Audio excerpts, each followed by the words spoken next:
All right. All right. Welcome to the LUMPIA Webcast. Oh. AJ, can you hear me? Yes, I can hear you loud and clear, Pat. Loud and clear. My name is Patricia Janelsa, director, AJ, producer, LUMPIA 2, and yeah, of course, me. AJ, editor, co-producer. Yep. Can you tell we're not in sync yet? You know, we're both of us are getting off of work.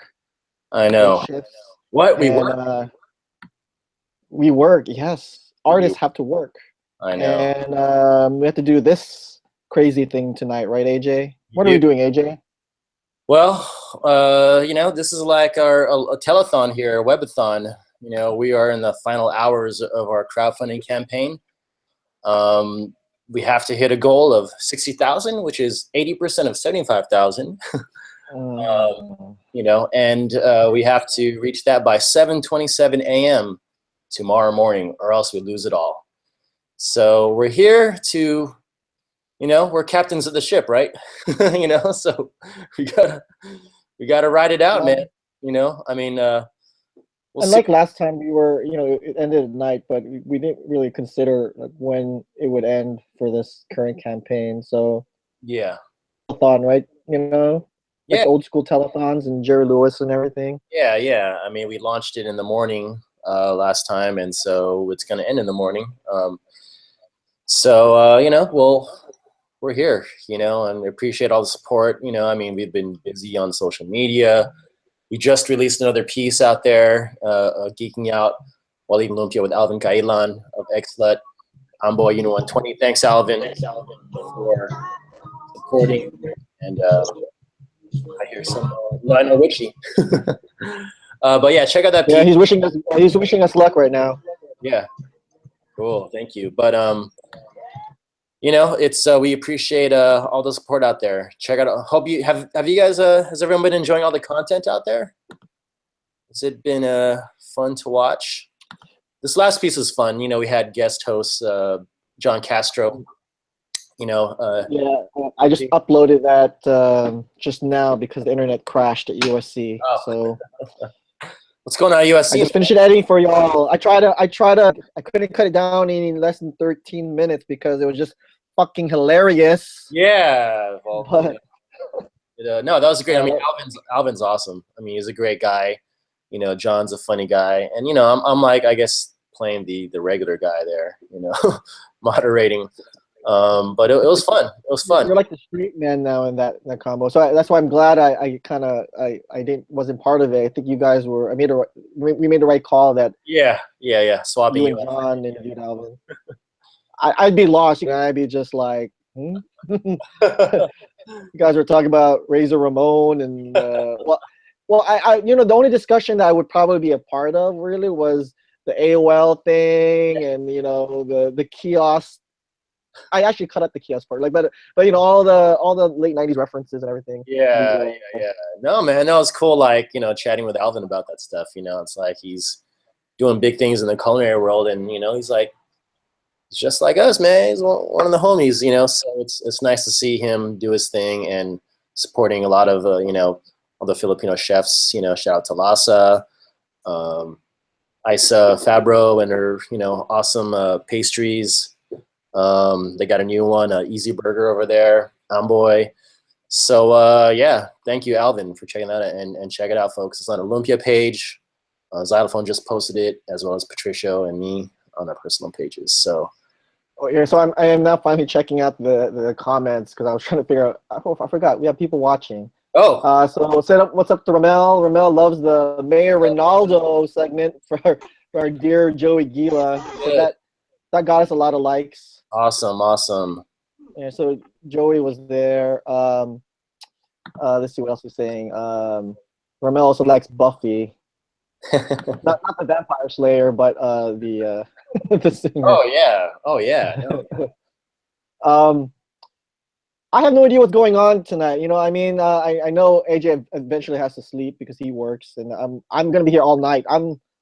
I'm planning to be here, even though I pulled kind of an all-nighter last night to kind of finish up all the video pieces last night. I had my caffeine here. I have 5-hour energy I'm gonna use. Yeah. I got my caffeine too. But I mean, let's see. We're checking in with the the page here, Seed and Spark, and it seems like with the Seed and Spark, it's like we're, I think, 35. Can you see that? Let's see. I can't refresh here. Point. We're at $35,860. That's pretty good.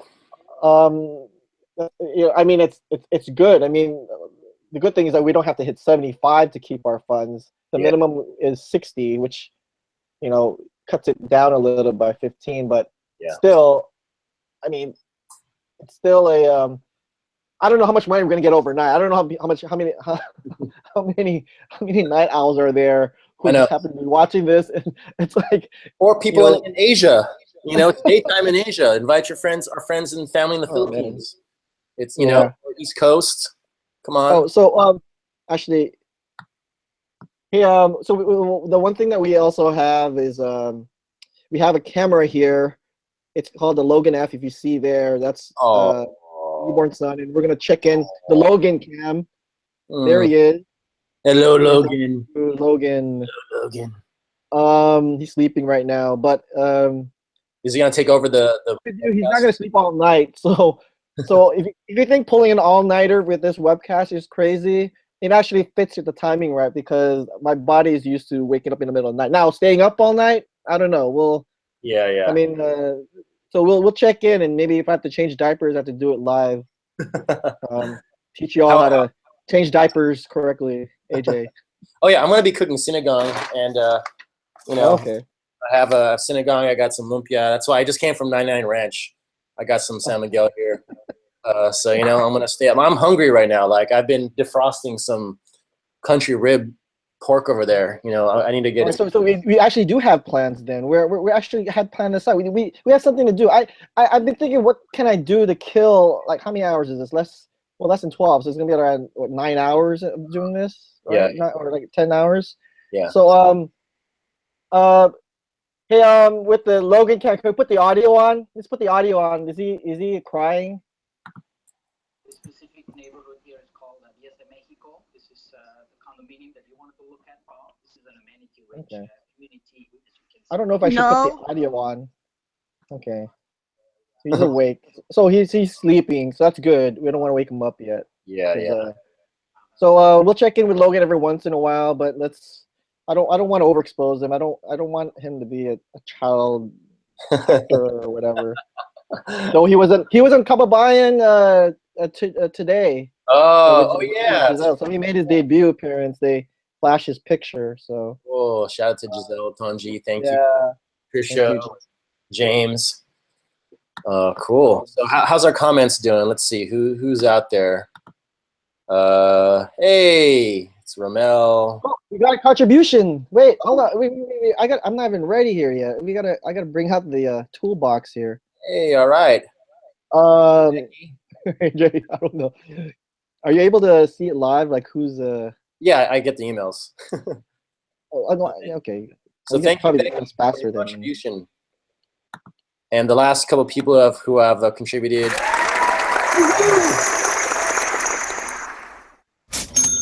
All right. Who's the one that just recent? Who's the most recent? Her name's Becky. I won't put the last name. Okay, but okay. So thank you, Becky. Thank you, Becky. We got Tony G. Donated a little while ago. Hey, Tony. Alberto P. What's up, Berto? All right. So those are all.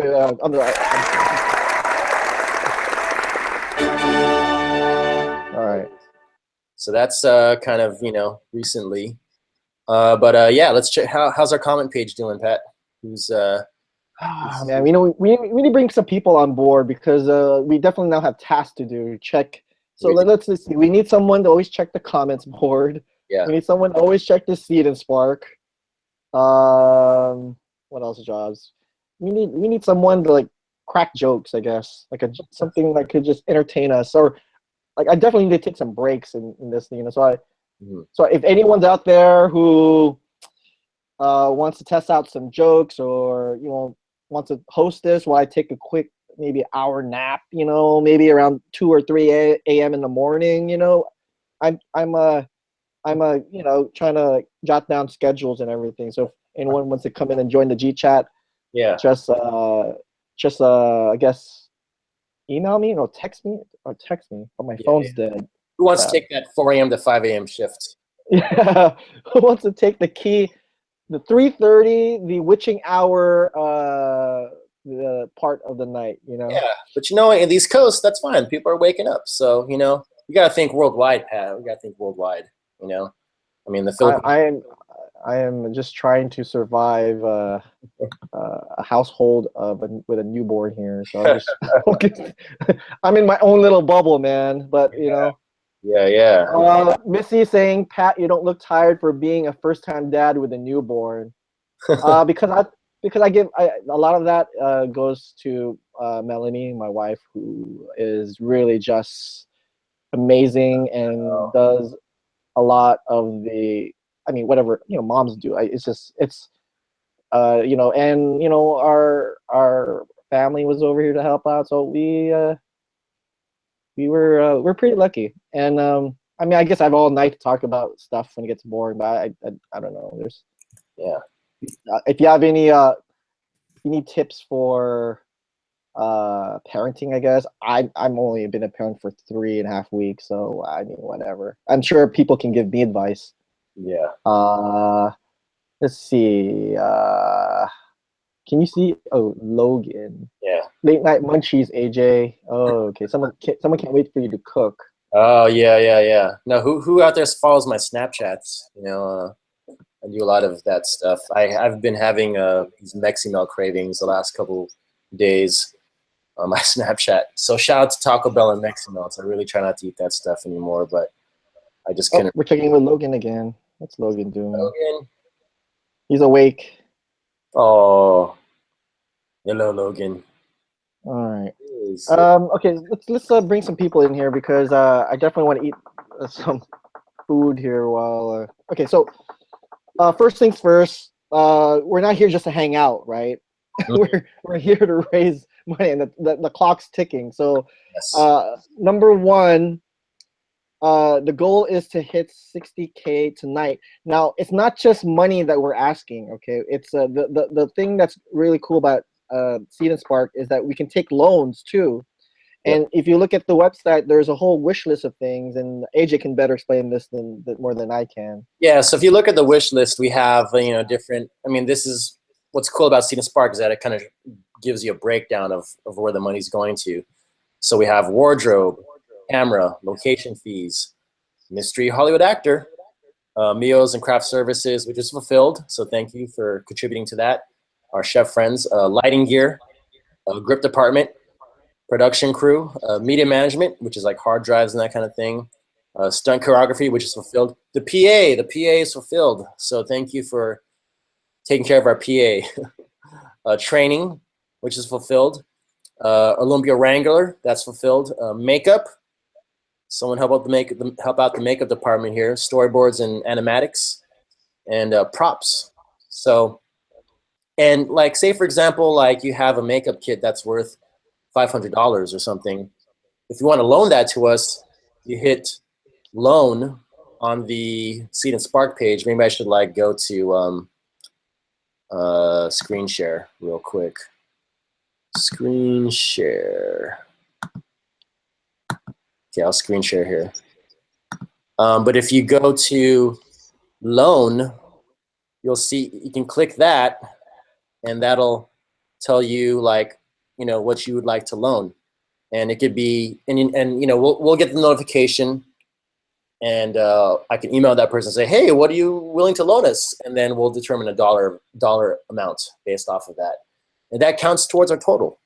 So, you know, if people have things they want to help us out with, whether it's time, you know, if you're a makeup artist and you want to, you know, contribute 2 days worth of work, you know, we can say, oh, that's worth $800, you know, and then you can press loan and that'll take care of that. So same thing with props, storyboards if you're an artist, production crew if you want to help out with the crew, help us out on you know, on set. It'll you know, that'll count towards our goal. So loans, folks, loans. We still and loans can count for up to 30% of our total campaign. So we have, you know, definitely some room there to get some loans in. All right. So so again, the goal is 60K, and the deadline is around 7:26 a.m., 27. which is, yeah, 7:20. Okay, well, you gave me an extra minute, but it'll be in what, 8 hours, 8 9 hours. Yep. So if you have any friends, I know. So the thing is, it's I mean, the challenge of doing this is, of course, this is our second crowdfunding campaign. So it's I mean, that's a challenge because, number one, it's already hard enough to, it feels that we're begging for money, and so we've always, we're trying to be transparent and trying to, really let you guys know, like, well, why are we doing it this way? And there's movement, there's momentum. It took 3 years, but the fact that now we have all these people attached. Mark Munoz is our action lead. The script is at the point where we can actually shoot something now. We're very close, and anyone who's not really familiar with how filmmaking goes is that a feature film is just really one of the hardest things to pull off. And we're not trying to make any kind of film. If the whole point was just to make a movie, we probably would have just shot it with the funds we accomplished with Kickstarter 3 years ago. But I think everyone wants a high quality film. I don't think anyone wants a half-ass film. We want a high quality movie that hopefully will attract an audience beyond our supporters and backers. So yeah, I think I'm gonna just ranting all night. I feel that it's happening already, AJ. No. No, man. I mean, that's true, man. I mean, this is a tough, definitely a tough thing to do, and it's a challenge because, I mean, something like this hasn't really been done before. People are trying. I mean, there's a lot of filmmakers out there who've been able to pull this off. So I don't know. I feel like, we just have to go for it, and as hard as it was to do a second crowdfunder, I mean, we, with Mark on board, we had to go for it and get the word out again and get momentum going. So the question is, who is the mystery actor? And so that is actually a good question. I was actually going to answer that when AJ brought up the mystery actor mystery list. There is a Hollywood actor that we have been eyeing, very close to attaching. We were hoping we could announce this actor during the 60-day campaign to kind of generate excitement. I mean, I feel like we were allowed to reveal who this Hollywood actor is. I think we would have been funded already at least within the day. I think. I don't know, AJ. Do you? I mean, without revealing who it is, do you think that would have been the case?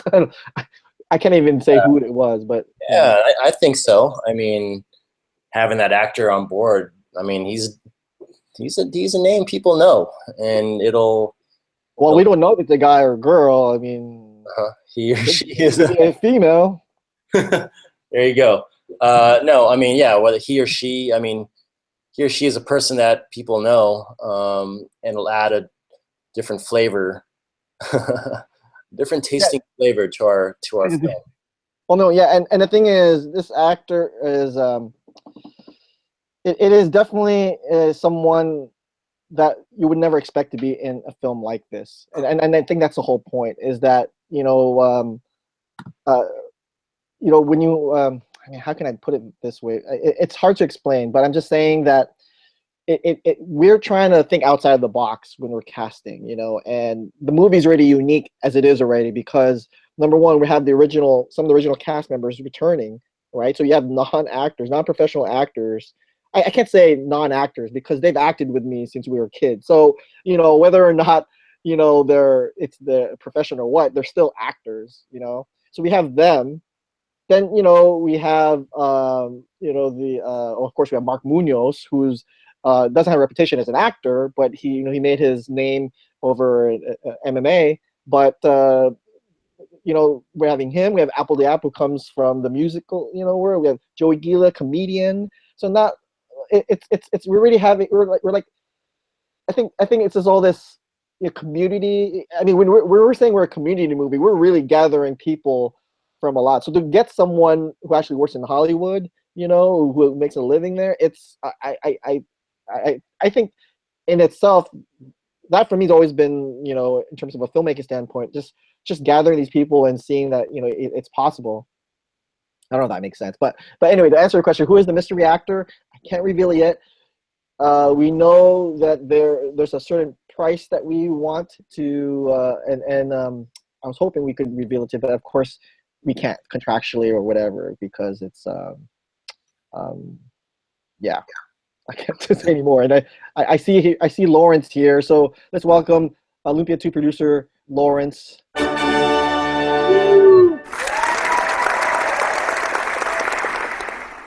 What's up, Lawrence? I don't know. Oh, that was a picture, or that was that looked like the stalker. All right. You know. Can you hear me? Yes, I can hear you. What's up, Lawrence? Me? Lawrence, I know you have to work in at Oh my 2 God. a.m., right? You have to work at 2 a.m.? Yes, I do. Yep. 2 o'clock. Okay, well, once you take over, it's the Lawrence Ariade show for a while. You know, go ahead. You and AJ, take the floor. I got to take a quick break. Hey, shout No out worries. to We're doing. Ramel. Thanks for contributing. Woohoo! Hit that button. Ta-da! Thank you so much. Yay. And let me give a quick shout out on here. My friend Crystal just got on. What's up? You're so much fun last time. You know, all of you guys. Gerald, Missy, Lawrence is there. Ramel, Gerald, I said you're cool. All right. Thanks for watching. We got an audience here. So much, everyone. What's up, Lawrence? How you doing, man? Getting ready to go to work. What kind of crazy job is this you're working at 2 a.m.? I mean, you don't have to disclose too much. I mean, Hard. what's that? Hello, hello, hello. You know, kind of Hello. Lawrence is in a secret location. I think you're not getting. preparing. Hello, hello. Lawrence. Yep. I'm preparing for the shoot. Uh-huh. Hey, we can't hear you. I think you're getting cut off. Getting cut off. Hello? Hello?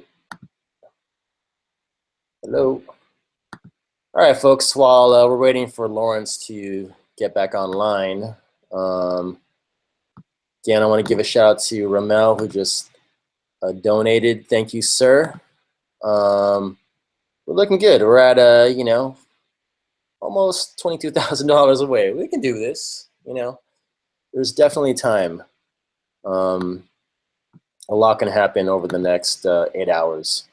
So we're gonna do our best to stay up and you know, be here with all of you when we get Lawrence on board. Let's see.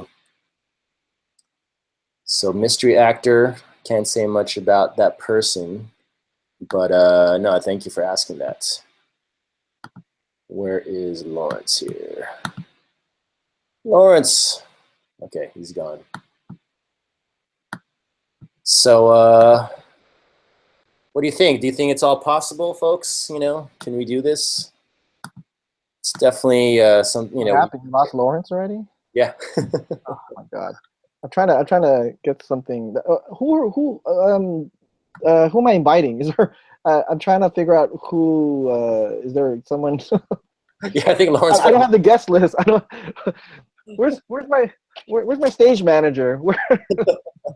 All right. You know what, is there anyone out there who's watching right now? I know there's viewers. I can see that there's people watching. So if there's anyone who wants to actually join us, it's free game. You know, we have eight hours here. We have 8-9 hours. So Yes.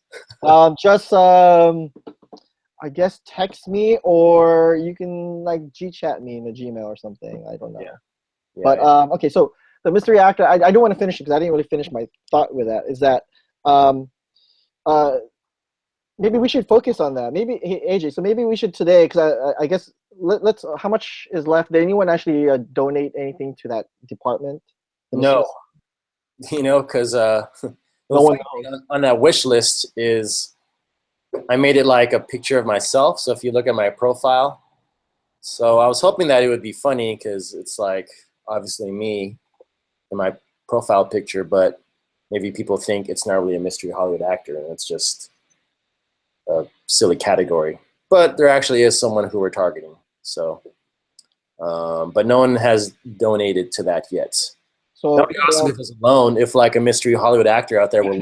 yeah, that'd be funny if like I always say Meryl Streep because it's you guys were talking about her in the Alvin segment I just edited. Yeah. Really funny. Meryl Streep all of a sudden was watching this webcast and say, you know what, I want to be part of this. She's like, she just basically puts in how much is it? How much is this wish list for her? 15,000. She just puts down 50,000 her American Express right now.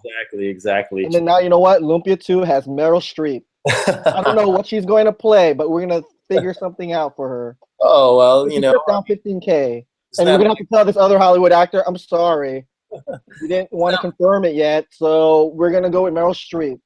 I guess we'll settle for her. Yeah, no, I'm settling for an Oscar-winning actress instead. But you know, she can play a Filipino, right? Because isn't that what Hollywood does, right?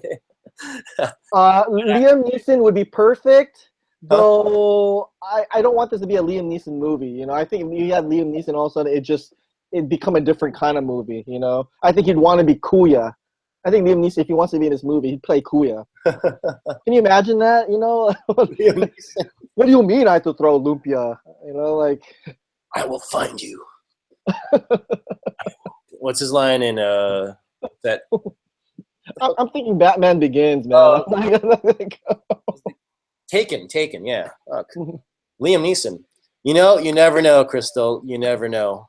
But that's kind of what we're going for, you know. And you know, part of the the game with this is getting we got to get those names in there, and people will pay, distributors that pays, distributors will pay attention, investors, you need to get some names in there, but we're going for it. Like, you should see our wish list. It looks pretty awesome. I mean, if Grant Gustin, who's Grant Gustin? Who's Grant Gustin, Pat? You know what? It's like my eyes. I don't even know where to look at it anymore. I'm looking at the Seed and Spark page. I'm looking at the. Yeah. Exactly. I'm trying to tweet about this thing so more people can go. I know exactly. That's why I'm like, I need guests. I need something to kill the time. Like, Dante wants to join. Dante Fernandez. Dante Fernandez. All right, hold on. Dante, blast out your Gmail, but I think I have it here. Hold on. Yeah. Who else would you like? Oh, Flash. Oh, yeah, of course. Duh. Yeah, Grant Gustin from The Flash. There's so many Dante Fernandez's here on Google, but I found the right one only because it has his sexy picture on his profile photo. You're invited, Dante, whenever you want to come in. Exactly. Oh, hold on. I think, hey, we got a new contribution. What's up, Crystal? Thank you, Crystal. Shout out to Crystal.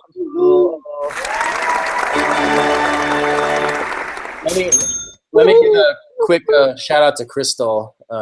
When she was on our Kickstarter last day, she kept the energy going in the chat room. So thank you for that. She also has a great business, Digital Click, at Digital Click, CLIQ. She did a cool Snapchat filter for me for my You Eat Now event. You Eat Now. Check it out on Instagram. Pop up coming soon. I'll keep it posted. What is the origin of You Eat Now? Just so we know, the origin of You Eat Now was originally just for the record, AJ. just I don't want to brag. I just want the origin of You Eat Now.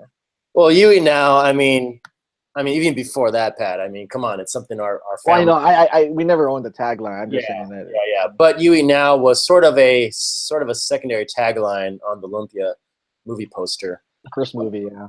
Yeah, on the first one. So anyone who has the original DVD cover. Yeah. But I guess, like they were saying on, I saw like over this weekend, there are people who are actually selling the signed copies of Lumpia DVD on Amazon. And it still has my signature, so obviously I signed it, and they sold it on Amazon. I know. Someone tweeted the photo. I was like, what? Yeah. So a friend of mine, she bought the Lumpia DVD, and then I guess the seller on Lumpia, because I guess on Amazon, anyone on Amazon can sell stuff. I guess happened to be the one that Pat signed, so like that person gave it away or sold it. And the thing is, it doesn't say to whatever, so it was almost like, it's kind of like when you feel like a sports athlete. I mean, I'm flattered. I feel like like a Bo Jackson or someone signing autographs, and they want to sell it, I guess. Yeah. But I bet you she got that for probably only $2 or something online. So Right. That's how much my signature is worth it. I should put that as a reward. $2 reward. Add that. You'll get a free autograph from me for $2. For $2. For $2. $1 reward, and then I buy you a shot. That's kind of where we're at right now. We got more actor names out here. People are throwing out. What's taking Dante so long? Come on, I invited you. Dante. Is he going to sleep already? Switch places. Yeah, we think Lawrence fell asleep. These are guys that are working on the movie. How can I rely on you guys if you can't even like stay up for this? Come on. Yeah. So, do you think the Flash can play a role in this? We can get all these. I mean, I love DC. I'm just more of a Marvel guy, so no comment. I'm sorry, no comment. I know. But someone said Clark Gregg, so Clark Gregg, come on down. Downey Jr. Lawrence is awake. How was that power nap, Lawrence? It's more like it went down. With technical difficulties as again. No problem. All right, so can I take a break now, Lawrence? Can we make this a Lawrence Uriarte show for at least give me 10 minutes? Can you give me 10 minutes? Pat needs to use the comfort room. Oh my God. Yeah, go ahead and decompress. Go. No, but you're cutting. I can already tell that Lawrence is cutting out already. Look at that. He's like. It's like, yeah. So my name's and he looks like a profile picture. He just freezes and he becomes a profile pic. I'm here to let you know that. It's like a cutout. We use a cut. Yeah. You know what? I'm gonna replace myself with Logan. Logan, everyone, let's check in with Logan while I take a break quick. All right. Yeah. Definitely. Put on the baby cam. Yeah. All right. So while Lawrence is getting his signal corrected, I'll intro him. Lawrence is one of our producers and assistant director as well. We met him, worked with him for the first time back in 2008 for the Hopi Spits Hard Yummy music video, which was dope. So check that out on YouTube. Hopi, if you're watching, what's up? We'd love working on that video. And Lawrence came in and really, helped us control the set. I mean, not that it was a crazy set, but, it's nice having someone out there with the experience who can kind of like keep things calm, because the producers are doing their thing. Shout out to Missy. Missy, I know you've produced a bunch of our music videos. And with Lawrence, Lawrence was there working with Patricio, making sure all the takes were getting done, helping him with the shot list, and just kind of controlling the set in general. So, and Lawrence is a diehard guy, I mean, this guy has driven down,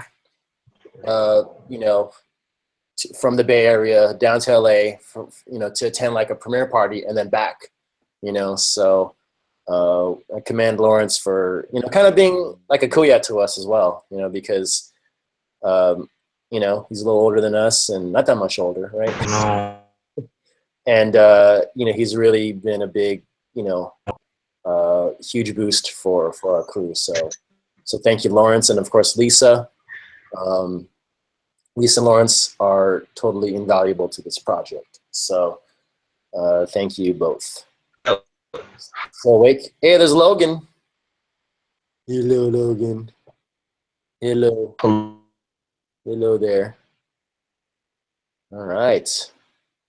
And how old are you, Logan? 3 weeks. Logan's 3 weeks old. Oh yeah, all right. All right, look at you. Growing so big already. He's awake. He's awake. Oh. I hear you, Lawrence. I hear you out there. Can you hear me clear? I mean, I or can is hear it? you. I can hear you. Oh, Maybe we just need to switch you to audio only. Camera thing. I'm such like an 8-track guy, man. I'm an old school. No. It's all good. It's all good. But you know, talking about meeting you guys back in the first video, I gotta say, every chance that I get, I'm down to work with you, and that's why this film is so important to me, because it's kind of the culmination of what we've been building over the years. We've been working on music videos. Hello. Oh, I think we lost Lawrence. So it's just me, y'all. It's just me. Yeah, next week we'll have some lamb. That's true. Lamb chop sideburns for Logan. Isn't that right, bub? Yeah, no, like Lawrence is saying, I mean, he's been down, working on some of those music videos, and this is like a culmination of a lot of hello, Logan. Hello.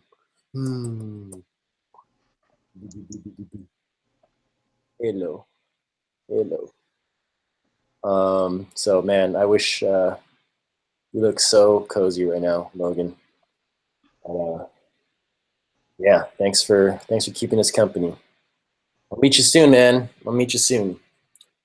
Future brewing right there, right? But as what Lawrence is saying, this is like a culmination of our work. I mean, we did those music videos. We did Black Eyed Peas music videos, used with Bamboo, Hopi, Rocky Rivera, 6th Day, Image. A lot of artists, a lot of Filipino artists. Invid, shout out to you guys. Pacifics, list goes on and on. Native Guns. As we get older, it's like, we want to, as an artist, you want to keep doing bigger things. And, we have to do a movie. This is the natural progression of it. And, we did the Kickstarter in 2013. We got the project started. As we started writing, things were getting bigger. And we want to make a movie that, is really real quality, and something legit, as the kids say, but something that we can, where we can take care of people, we want to do something that people enjoy working on, so it's, things like this aren't cheap. So we have to keep going and, do another crowdfunder. So that's kind of where we're at right now. And as what Lawrence is saying, I mean, it's the crew that's been working with us for a while, we just want to keep it going, and get to the next level. This isn't easy, but, we're just we're going to keep going. We're not quitting on y'all anytime soon. So thank you all for the support. And yeah, I mean, hope you've been enjoying all the featurettes out there. We released a really cool one tonight with Alvin Kailan of Eggslut. He's been very supportive. With myself, kind of doing stuff with food recently. It's been fun kind of, networking and meeting those folks. So thanks, Alvin. So check it out. It's on our Facebook page, LUMPIA Facebook page, Xylophone Facebook page, and you can check that out. All right, so where is everyone? All right, let me get Dante here. Dante, let me get you in here, man. Hold on 1 second. Oh, there, Dante, what's up? I'm tired. Hello. Oh man, you're not wearing a shirt. I do. Well, that can make two of us. No. What's up, everyone? This is Dante Fernandez, one of our stunt actors. What's up, Dante? Woohoo! Woohoo!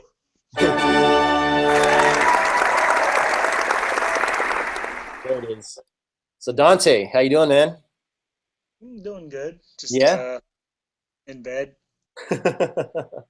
dream, seeing that nobody's there. Yeah. Aw. All right. Well, you know, you're you know, busy guy, but you know, you're here with us, so thanks for hanging, man. So, tell us how you got involved with this crazy project, man. I got involved through our stunt coordinator, Mark Elefane, who's my best friend since middle school. Oh. So like I guess over 20 years. I don't know. How old are we? How are you? Yeah. Yeah. And he told me to work on one of Pat's earlier projects. What was that? Black Tiger. Mm-hmm. Yep. Yeah, and then, yeah, since then we've been working on everything. Mm-hmm. Nice. Together. Nice. Yeah, for sure, man. And you've been doing stunts as well, like in other, you know, other commercials and stuff, other short films. Yeah, working on a film right now, actually, with actually a friend of Pat's from US. Okay. Cool. So tell us, what kind of stunts have you done in these projects? Mostly fight choreography, falls, stunts. Yeah. Nice. Have you been in any kind of crazy situations? Yeah, you know, thank God haven't gotten hurt yet. I mean, what's I you know, you guys had a really cool video out. You know, you guys are talking and something about hanging off the side of a truck or something. Oh yeah, that was for when we first moved out to LA. We had our own internet web series called Rent Due Yesterday. Yeah, I like that one, man. That was cool.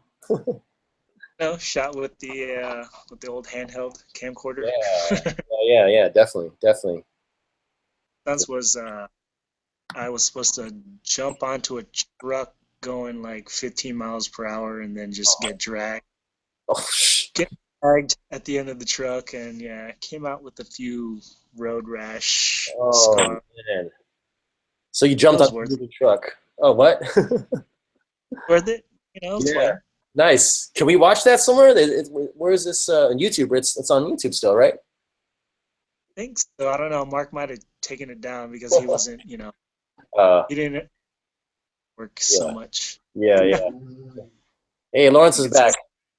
You're back. I'm trying. Really trying. I'm trying another part of the house now. Get the aluminum foil, the tin can wires on your head there. You know. Yeah, the clothes hanger and everything. Just yeah. Exactly. Good morning. Yes.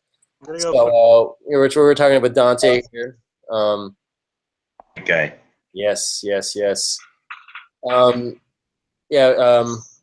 guess Lawrence, we'll go back to you, Dante. But Lawrence, what was so we were cut off earlier about I don't even know what you heard. I revealed a lot of secrets.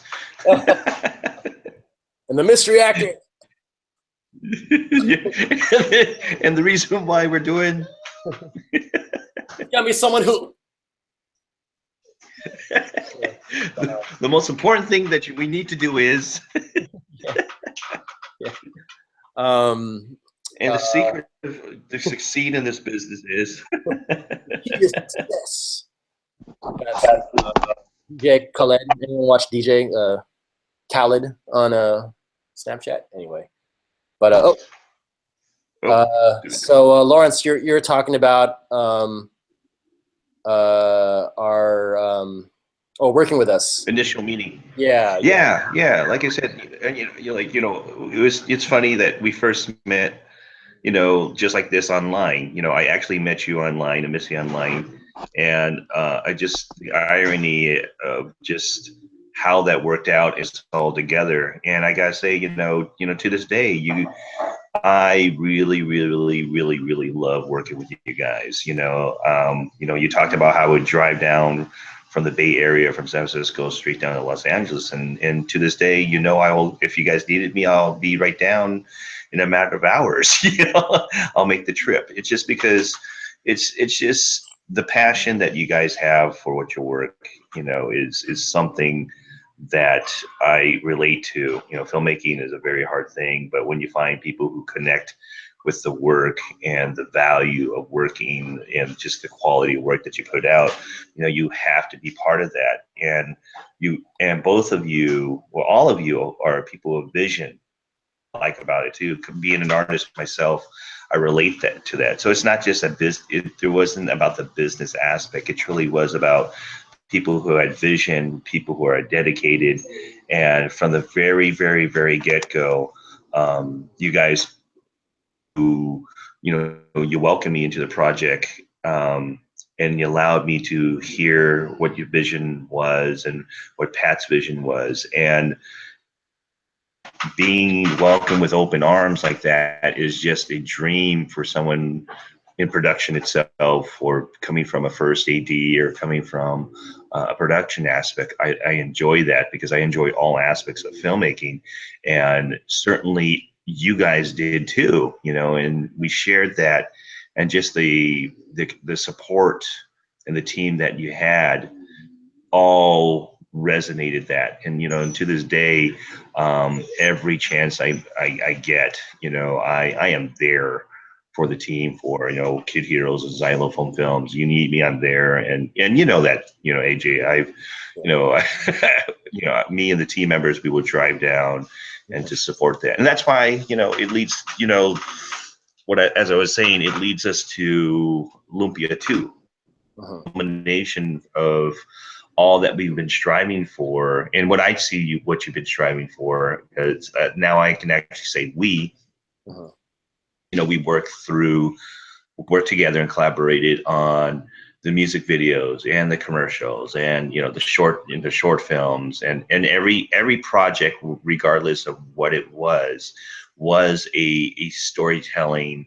It was a short film, and in just various forms, and we took it, and you took it, and everybody just took it to that level.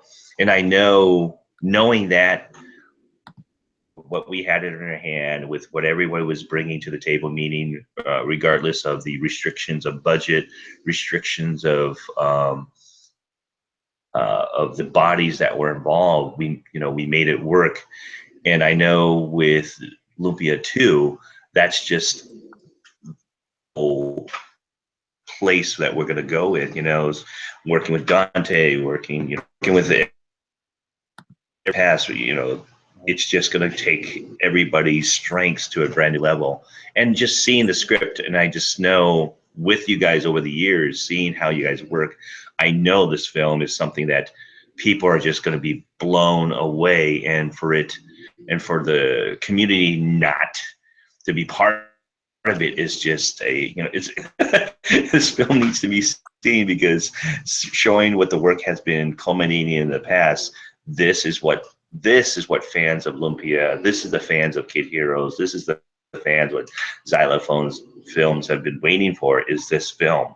You know, not just on a personal basis from all of us, but truly the skills and the experiences that we all share as a whole coming to this project is what we're waiting for. And I can honestly say, as a Filipino American film, this is a project we've been waiting for. And you know, I'm down for it so much. You know, even as I was saying earlier, day to day I work, regardless of where we stood on either monetary support level, just because our goal is to shoot in January. And as you know, preparing for any project, it takes time. So we're 3 months away. You know, we're 3 months away from working at making this film possible.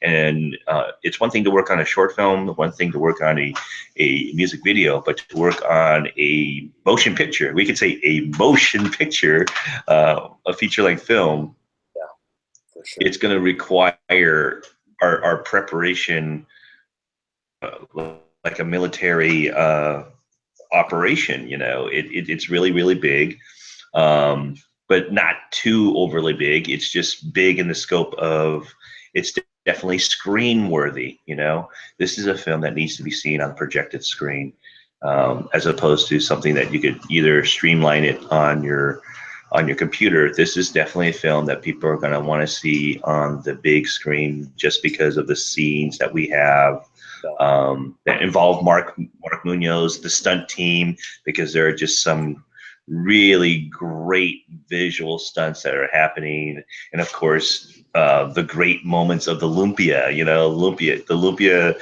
itself is a character that we get to really bring to life and to show this, you know, comic book world. It's superheroes, really cool, you know, because I'm a big, you know, nerdy fan, and we get a chance to bring all the fanboys' chance to have our, you know, American superhero. Be respectful about it. So it's just so yeah, it's been a journey. It's been a journey. It has been. I talk too much. No, that's good. I mean, you're also like a, you know, I mean, you have the experience. I mean, you're a busy assistant director. You know, you're a teacher as well. You know, and you have, you know, you've taught, you know, film classes. You know, so I mean, Yes, sir. You know, having you there and with that kind of poise and experience, you know, I mean, it's just a really good fit. You know, for our crew. You know, it's been great. You know, because you know you see, you know, you impact my classroom experience, being the next generation of filmmakers into a safe territory with a very supporting group. You know, yourself and Pat and Missy. You know, you guys are just. So when it comes to you know going to school, and you're coming off from school itself into the classroom, it's one thing, and then stepping onto a set, it can be very intimidating. I know that, you know, when I first walked on, you know, a $3 million set commercial alone, it was just, you know, it's just, I could honestly say I was just blown away about just how quickly things move and just how overwhelming, you know, as far as, you know, the directors and the producers and the assistant and the multitude of us, and then coming in as a film student and walking onto that type of be very daunting. Yeah. You can get lost in the shuffle. Contrast with that, you know, Kid Heroes, Xylem Films, it was a great experience to have our kids, my students, to actually come on. And speaking of kids and classroom, there's Lily, someone who comes from the background of the Academy of Arts. You know, what are you guys doing? Another the viewership has gone dipped down already. Huh? Viewership has dipped down. No. Oh no. Sorry. Sorry, I didn't mean to interrupt. I just came back on, but. I guess, have you welcomed Lily yet? Have we come Lillian Preholis? No, we're just about Hey, Lily. Oh, is Dante here? Hey, Dante's still here. Dante's still profile. there. That's his profile picture. Yeah. I thought he was just looking at me weird. What are you looking at, Dante? Why are you looking at me so Dante? Oh, there he is. Yay, Oh, yeah. Dante. What's up? What's up? You wipe? What is that? You wiping something? No, that's just my hand in the way. Okay. Congratulations, Dante. Welcome to the club. Yeah, recently married. the daddy. Yeah.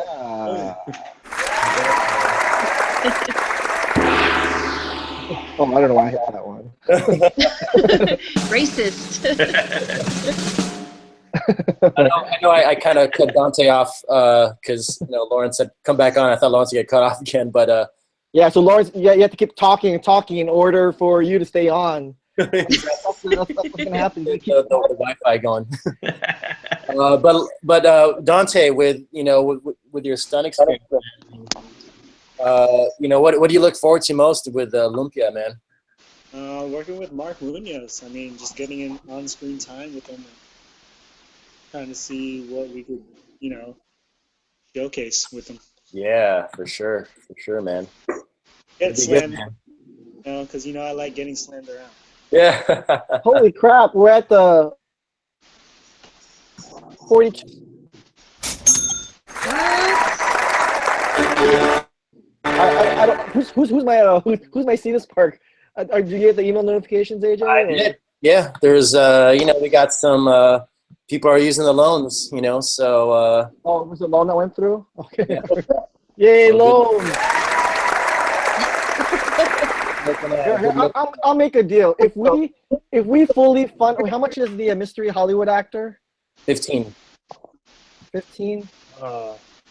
If we fully fund the mystery actor within the next 2 hours, if the next $15,000, if for some reason that department gets funded within the next 2 hours, I will reveal who we're talking to. I will reveal who that mystery actor is. What? Yes, I will reveal. I mean, because the way I see is that if we don't get funded by 7:27 a.m. tonight, anyways, I don't think we can even afford the person, the actor. So why not? Let's just go for it. Maybe one of his his or her homies. AJ, everyone knows already. You already leaked it. Oh man, let's give a formal welcome to. Hey, shout out to Roland. Thanks, Roland. Roland, where is he? Where's Roland? Roland contributed. Thank you, and also Patrick Ballesteros. Patrick is an awesome artist. He had a huge line at Comic-Con. Patrick Ballesteros. Yeah. He's worked with us since back in the day, man. So, Patrick, happy for your success, man. You're doing some big things. All right, so Lily, how long have you been working with us? When did debut end?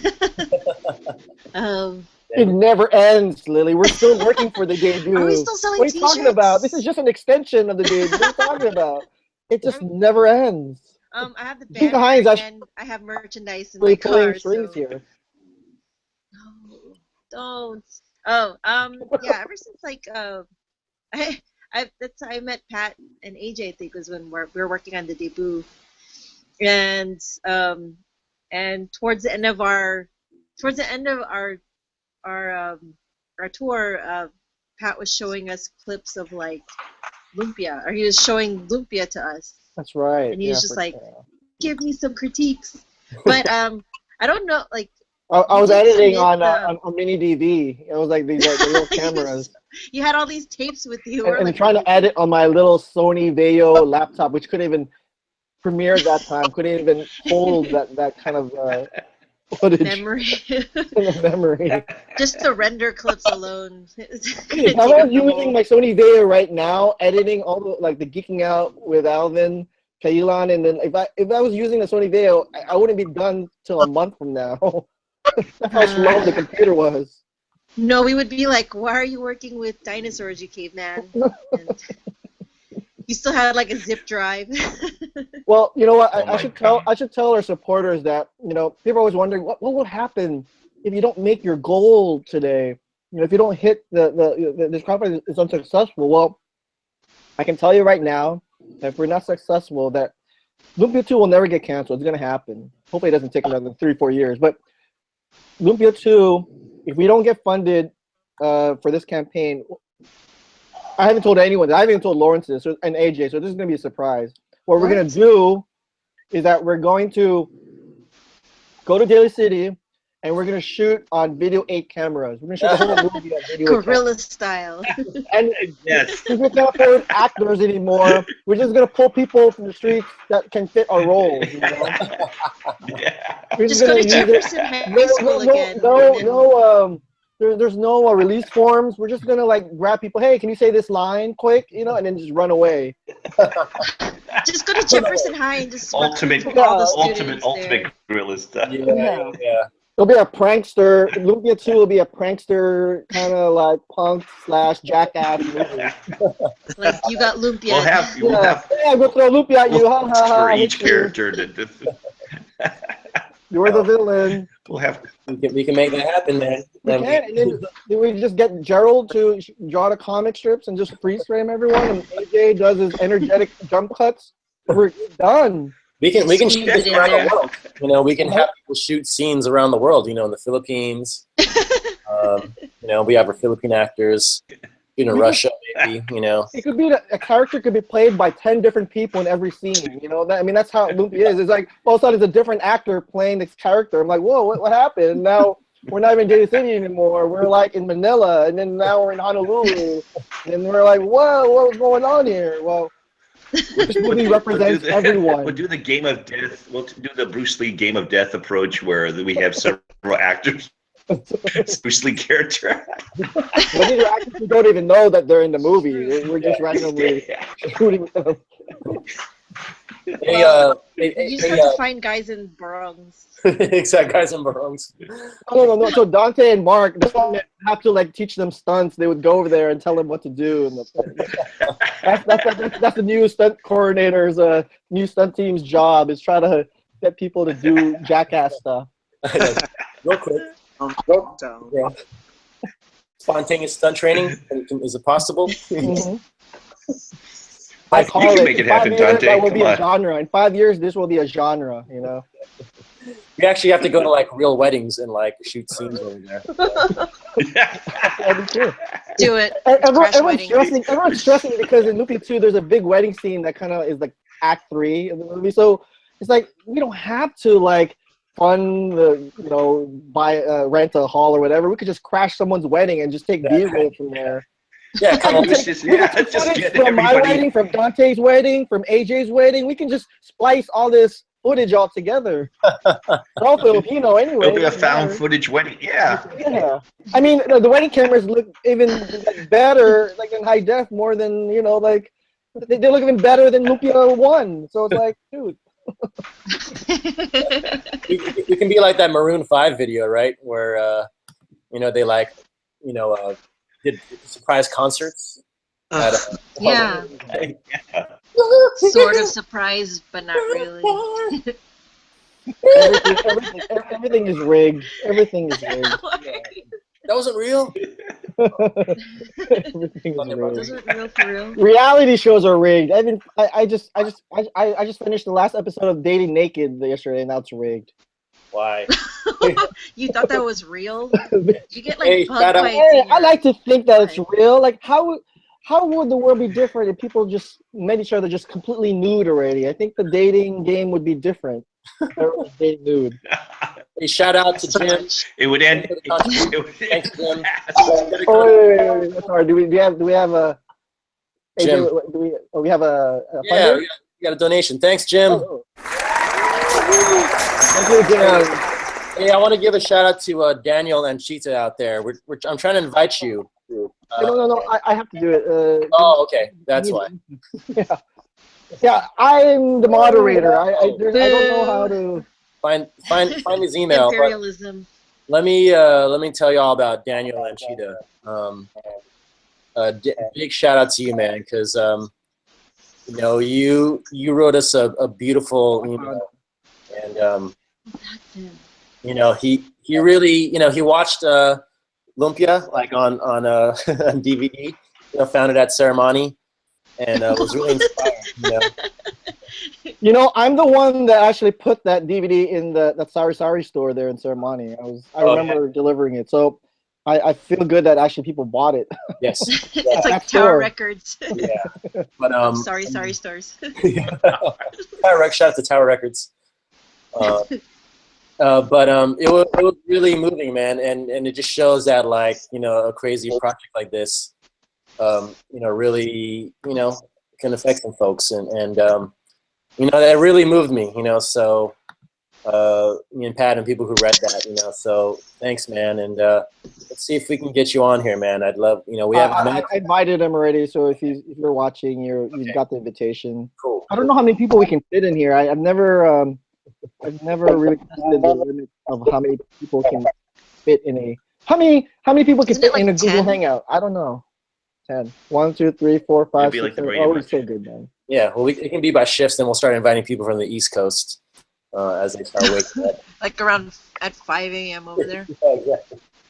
I think it'll be funny if someone like you guys are awake Shout right out to all the now. nurses You watching guys, this right you guys now. sleep, and then you guys join me Smelling. again around 6 a.m. You know, Yeah, that might happen. I might like go to 3.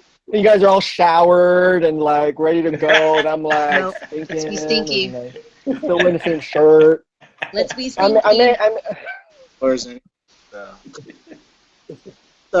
Come back on when I'm in the gym, and then Exactly. Yeah, because you're on your phone, Dante, right? Are you on your phone? You can do Google Hangouts at the gym. Yeah, totally, man. Totally. Wi-Fi's not great. I mean, maybe like around 3 in the morning, this is when we start to see a little bit of Dante cleavage, right? Oh no. It's too early for that. It's too early for that. I know. I'll strip for the He's next. saving it for the film. He's saving it for the movie. I know. Should we add that as a new category? Dante, Dante. Dante's Inferno. Dante's Inferno. Dante's. Dante? Next 200. I will take off my earring. Hey, I want to, because Dante, like I think, we know you as a stunt person, but you're an awesome illustrator, man. I mean, like, tell us a little bit about the stuff you've been drawing, for your crew, right? You got Banana Movement crew, right? Tell us about that. Banana Movement. We just like to go around music festivals and dress up as bananas and make people smile. Nice.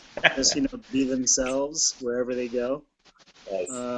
Yeah, and then I just started drawing most of the people that I know in these festivals as cartoons, and yeah, I just took off from there. So if anybody wants to be a banana, just let me know, and I'll illustrate you. Awesome. Dude, yeah, it's good stuff, man. Your drawings are pretty dope, man. I like your style, man. Same with Lawrence, man. Lawrence is another awesome illustrator as well. I'm a fanboy. Yeah, and your son's drawing too, right? Actually, yeah, he's going to be published actually in What? a 7-year-old published comic book artist. So, Oh man. yeah. Awesome. So Awesome. that's coming. Yeah. Yeah. Very cool. We're just building up the fanboys around you, AJ. Yeah. We will get Logan. We'll get Logan to be a fanboy too. He's going to become an illustrator, filmmaker. It's going to be the new breed of children that we come out with. He was already at Comic-Con. He wasn't even born yet. Yep, that's true. He was feeling the vibes. We were making sure that his DNA was affected. All the nerdiness. The all around. nerdism, In the womb. He will absorb all the knowledge. What he's being published, man. That's awesome. What kind of hey, we got a contribution. Thanks, JP. Yeah. Woo. Thanks, man, for watching. There's the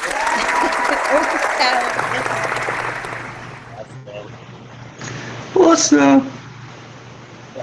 So you said Lawrence. What is he being published in? Your son. It's going to be under a brand called ICI Comics, and he's publishing a science fiction comic book in reminiscent 4, and it's a high adventure science fiction, and he creates based upon asking his family. He basically said, "Dad, if you were a superhero, what would you be, and what kind of power?" And then he asked the entire family, and so based upon those answers, he created characters, and they're called, the comic book's called The Solution. So you'll be seeing that coming out November 27th. Awesome. From my yeah. Dude, congrats. And drawn by a 15-year-old. Yeah, sheesh. And didn't he direct when he was younger too, right? Yeah, yeah, he directed at 12 years old. He wrote a script along the course of, again, a question that he asked a question, and he built an entire movie around this question as we were driving home. In 45 minutes, he wrote out the script, typed it out, and he cast it. He actually directed, and the actors that he directed came from the college. So he had college actors and adults, and then his film crew was the film crew was my class. Yeah. So he actually directed my class to actually film for him, and yeah, and then he edited over a course of 3 days, and the film is pretty solid. So we'll be posting that up fairly soon. But he did it when he was 12 years old, and he followed up with another film. So yeah, That's amazing. our future boss. Dude. Shout out to Diego. Dante, Dante's gonna be called to do some stunts on his film pretty soon. Go down. Man, Go down. that's awesome. I mean, I'm sure he learned a little bit watching you, right? Oh, I mean, he's been kind of been like my critique and test. He's my test as far as like when it comes to my writing. There's no one more honest than having a 12-year-old kid who would tell you, this sucks.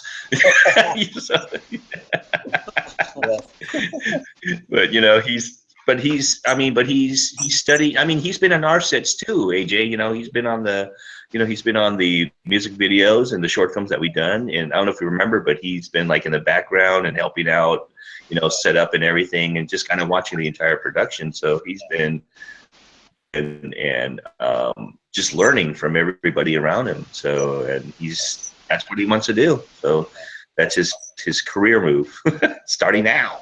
Very cool. That's great, man.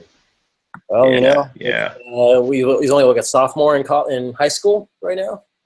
He's a sophomore in school right now, and again, the teachers have allowed him to have personal time to actually work on his comic book, because he said, this is my job. He's actually saying, this is what I'm actually working on.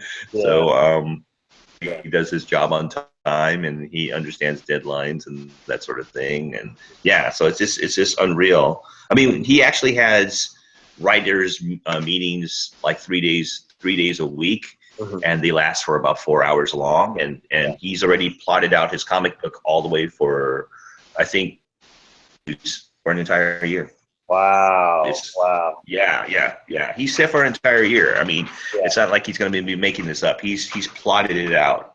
And it's crazy. Yeah. Crazy cool. That's amazing. I mean, for someone so young, I mean, doing that at that level, like he's like, that's another level, man. I mean, that's great. We'll all be working for him very soon.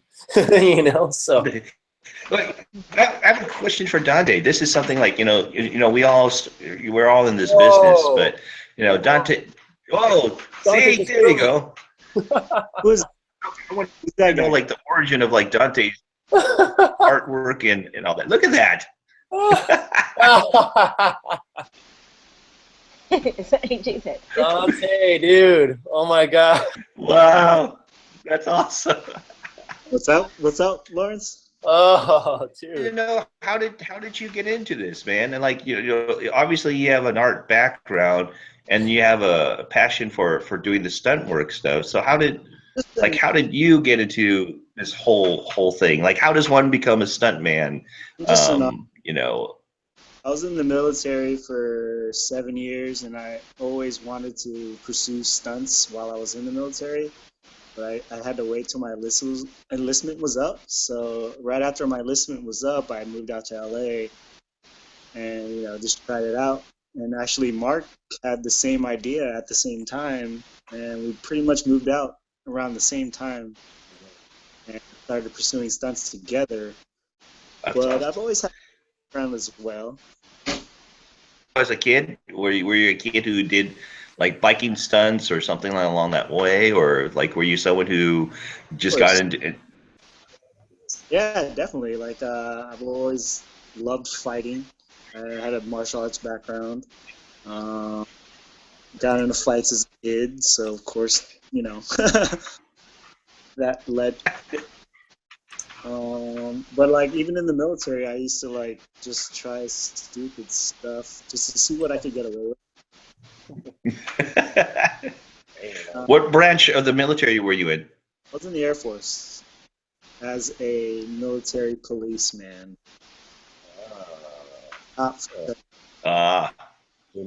So tell me, did you do any stunts, do unauthorized stunts in the planes or anything? Take our vehicles to the extreme. Nice. I tried 2 wheels as best as I could. That's awesome. Speed chasing. Awesome. Nice. I see Daniel trying to get in right now. Daniel, you there, man? Hello? Okay, well, we'll hit you up when your video shows up. Oh, Daniel. There we go. What's up, man? Can you hear me? Hey, what's up? What's up, Hey. Daniel? How you doing? What's going on? Cool, man. Hey, everyone. This is Daniel Anchita right here. Like I was saying earlier, he wrote us a really, really touching letter, and I asked him if I can repost it, because it was something that I felt, kind of showed what a movie like ours kind of did, So, Daniel, tell us a little bit about yourself, man. Welcome. Thanks. Thanks for having me. Yeah, I'm, I guess, filmmaker, living out here in the Bay Area, and just graduated 2 years ago. So I've been trying to make it as a freelance out here. Cool, man. And so, how did you first come across Lumpia? So, I mean, I guess you kind of like know like most of it already. Like one of my friends showed me like the movie. He had a copy of it that he got from like his like uncle or something, and so I watched it over at his house. And I was like, what is this? He's like, oh, it's just like this weird movie. Let's go watch it. I was like, okay. So we watch it, and it was just like this weird thing. Like I don't know. There's something about it that like really got my attention. And so I'm like, hey, you mind if I like borrow this for a bit? I was like, all right. And then I think I had that movie for like 3 months, just like watching it again and again, until finally like my mom got a copy of it from the Sorry store in Saramonte. Yeah. So then I would just like watch that a bunch of times and like watch on like a road trip, watch at home. Wow. So repeated viewings. Viewings, yeah. Yeah. What made you want to watch it multiple times? I mean, was it, just the vibe of it, or Well, just like I've never, there's not that many like Filipino American films out there, and so like this was like my exposure to that.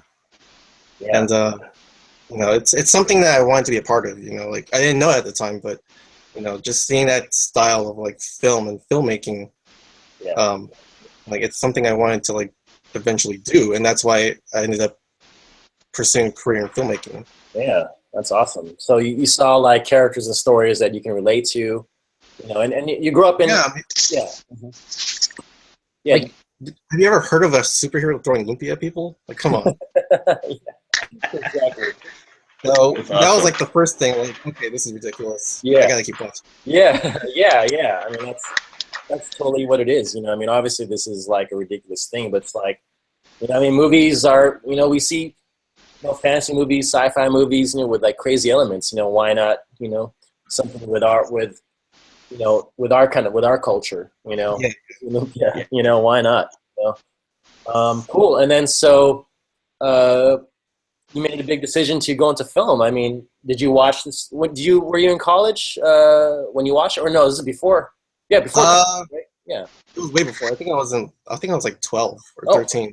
Wow. Way back. Yeah. It did come out. Nice. So like, it took a few more years until like I decided, you know what? I'm just gonna, Mom, Dad, I don't want to be a doctor anymore. Let me just make movies. I ended up going to SFA. Yeah, And all right, man. I mean, well, it's about doing what you love, I mean, I came into UCLA as a psychobiology or biochemistry major. yeah. Oh, yeah, I'm going to be a doctor, let me just study for 4 years and then boom, doctor, But, I didn't know what the hell it was, but you find something that you enjoy, man. And so tell us kind of, what kind of work are you doing now? Like, what kind of stuff have you been, shooting? Are you more of a shooter, editor, or what kind of? Well, I did like 3 years of working as a PA out here, just freelance, just all kinds of things, just music videos, commercials. Did like an indie or two. Cool. And then lately I've been doing just videography work. I'm trying to get into like camera stuff, like cinematography. So I've been working as a videographer, as a shooter for the past year or two now.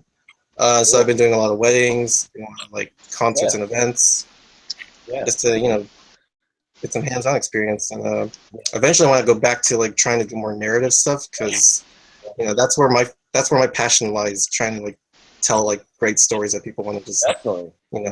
absorb themselves into. Are you in the Bay Area or Los Angeles? I'm in the Bay Area. Well, AJ, I'm going to be bold here. If when Lumpia gets shooting, definitely we'll call you up and we'll bring you on set, man. Because if you started off with Lumpia, it just would be something for us. And this is something I wanted to tell, like a lot of folks who support us. Is just this is a community film, and you started off with Lumpia, and I think it just would be right for you to be part of the newest Lumpia film.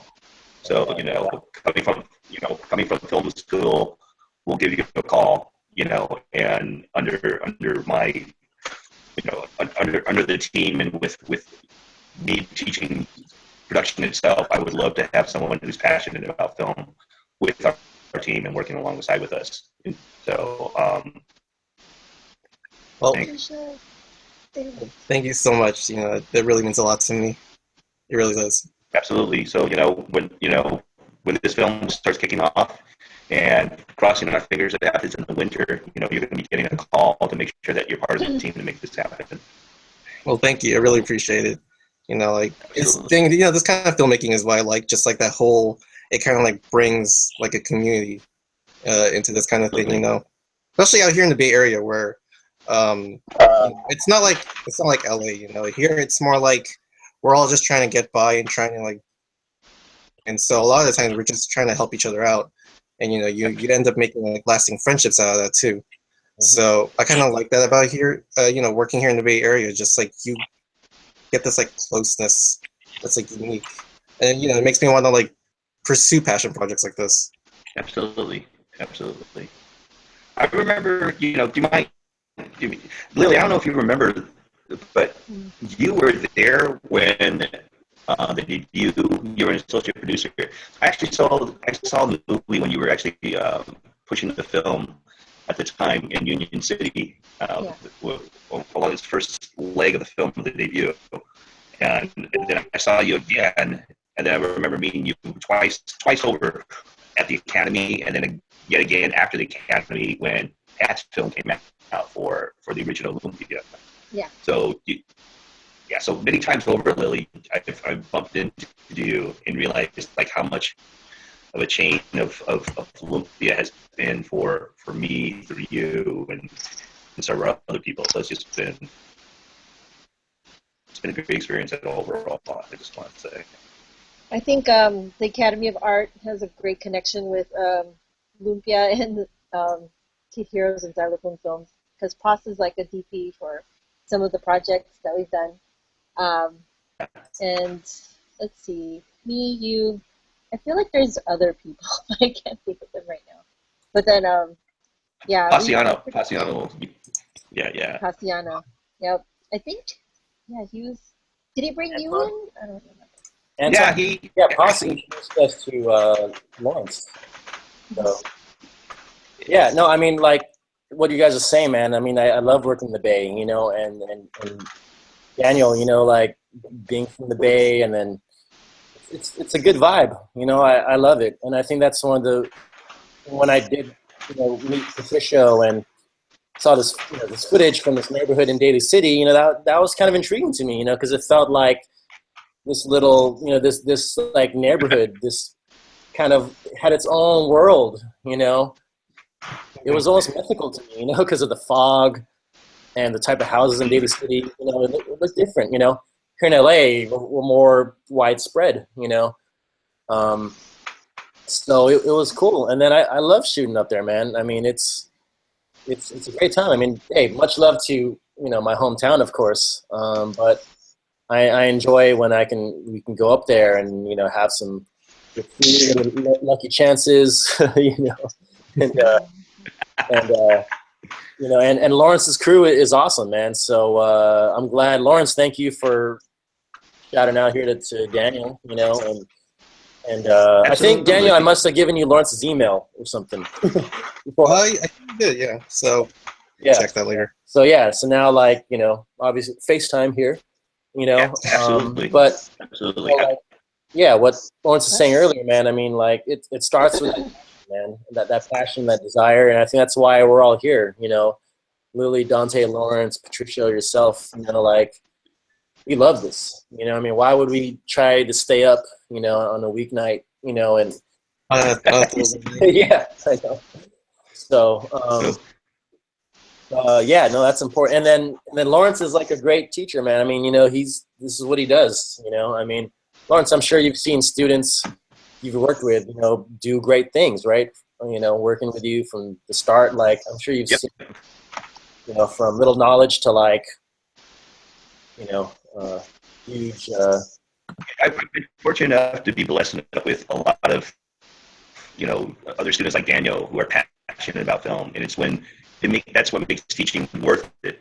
I mean, I'd say worth it, but that's where your fire feeds the fire, and again, it just the energy between student and teacher becomes this neat cycle where I'm learning from them because it's a brand new way to approach it. And I can say I've been fortunate enough to see my students go on professionally, working in the industry.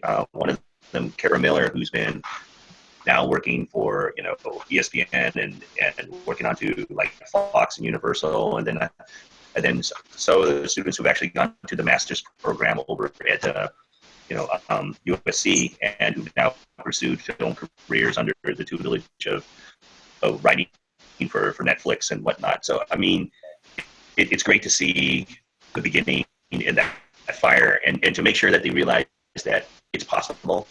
Yeah. One of the biggest things, like we look at films in the industry and go, oh, that's Hollywood, and oh, that's that's so far and so foreign and so far away. But when it comes down to it, it is a reality. It is a real career. It's not a dream. It takes a lot of work, as AJ, and you go through the ranks of getting to the right or the people who can actually lead you to where you want to go to. But it's nice to know that it's possible. It's nice to know that there are people who are doing it, in all forms of the industry, and to realize there's different forms of it. From as television, feature films, commercials. It's just everywhere, and especially with the internet today, with how we're communicating right now, it's also become a new form of filmmaking as well. So it's opening up, and Daniel, you're part of the new generation that's even going to get a chance to take it to another level, and it's a treasure to have someone like you on set. It's just like I love having my students on set to work with me and AJ and Lily, and Lily's experience, an entire classroom work as an entire crew side by side with her and make things happen along with AJ and Pat. It's just when you have people who have that fire to actually keep on making it happen or seek to make the magic, it's wonderful. So Lawrence, you sound like a robot or like someone with a bad smoking habit. It's like fry. I was like listening to who's talking? Is someone smoking on here? That's like that guy from South Park. you know, I can understand you. That's a funny thing that you're cutting in and out, but I can actually make out what you're saying. But, hey, Daniel, what's going on, Daniel? Hey, how's it going? We need to give you a welcome. Daniel in the house. That was all good, Lawrence. I think you might scare people away, though. Don't use that recruiting voice. Oh, hey, Lawrence, why don't you tell people what they should do right now, Lawrence? What should people watching this do right now? I want to hear your pitch. Right now, we're looking for people to help us in every form, ranging from monetary to loaning out services to loaning out equipment in every way possible. You know, go to Seed and Spark, and you can help make this film happen. You know, make it a reality. Do you hear yourself? I was wondering, can you hear yourself? You can't hear yourself, right? It's hilarious. No. Hey, Lawrence, can you read the comments? Can you read the comments on? Are you able to see any of the comments or anything? Can you read some comments? I just want to hear some comments in your voice. From the email. Oh no! I guess no. Lawrence is the wrong person. No. No. Can you just say join the Lumpia wrecking machine? Join the Lumpia wrecking machine.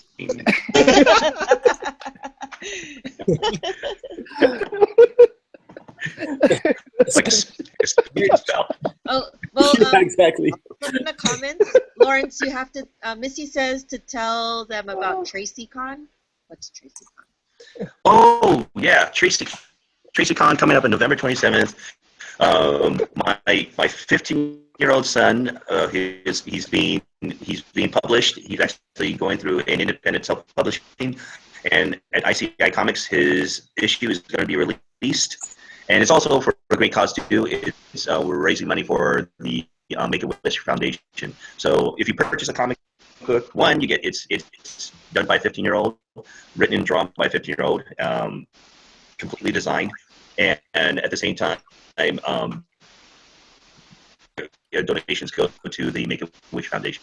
And so already Diego's giving back to the community as well. So that's. Thanks. Mr. Robot has spoken. Is there any? I'm gonna put it out there. Is there anything you want Lawrence to say right now? Just put there's any phrase. I am your father. If you get a chance right now, it'd be forever immortalized on the YouTube right now. I think Lawrence has the right connection, like the exact nice wireless. I know. Sound guys, you would love this. Sound designers. I mean, it's hard to even replicate this kind of. Exactly. Yeah, I'm gonna I am your father. Real quick. They love that lumpia. Lumpia. No. The correct pronunciation. more love menacing. Love that lumpia. Oh, love that lumpia. Lumpia. Love that lumpia. You're saying it wrong. Jeez, Pat, it's like 12 o'clock at night. You should have him narrate the trailer for Lumpia 2. What was that, Daniel? You should just have him narrate the trailer for Lumpia 2. Oh, we can't. Well, then the trailer. I thought you want to replace Joy Bisco. I was like, we can't. Town. Unless the supporters and our backers say that we should replace Joy, then maybe. I mean, we're at the mercy of our supporters, and we want to make them happy. So if you want Mr. Robot to narrate Lumpia, the movie, the sequel, let us know.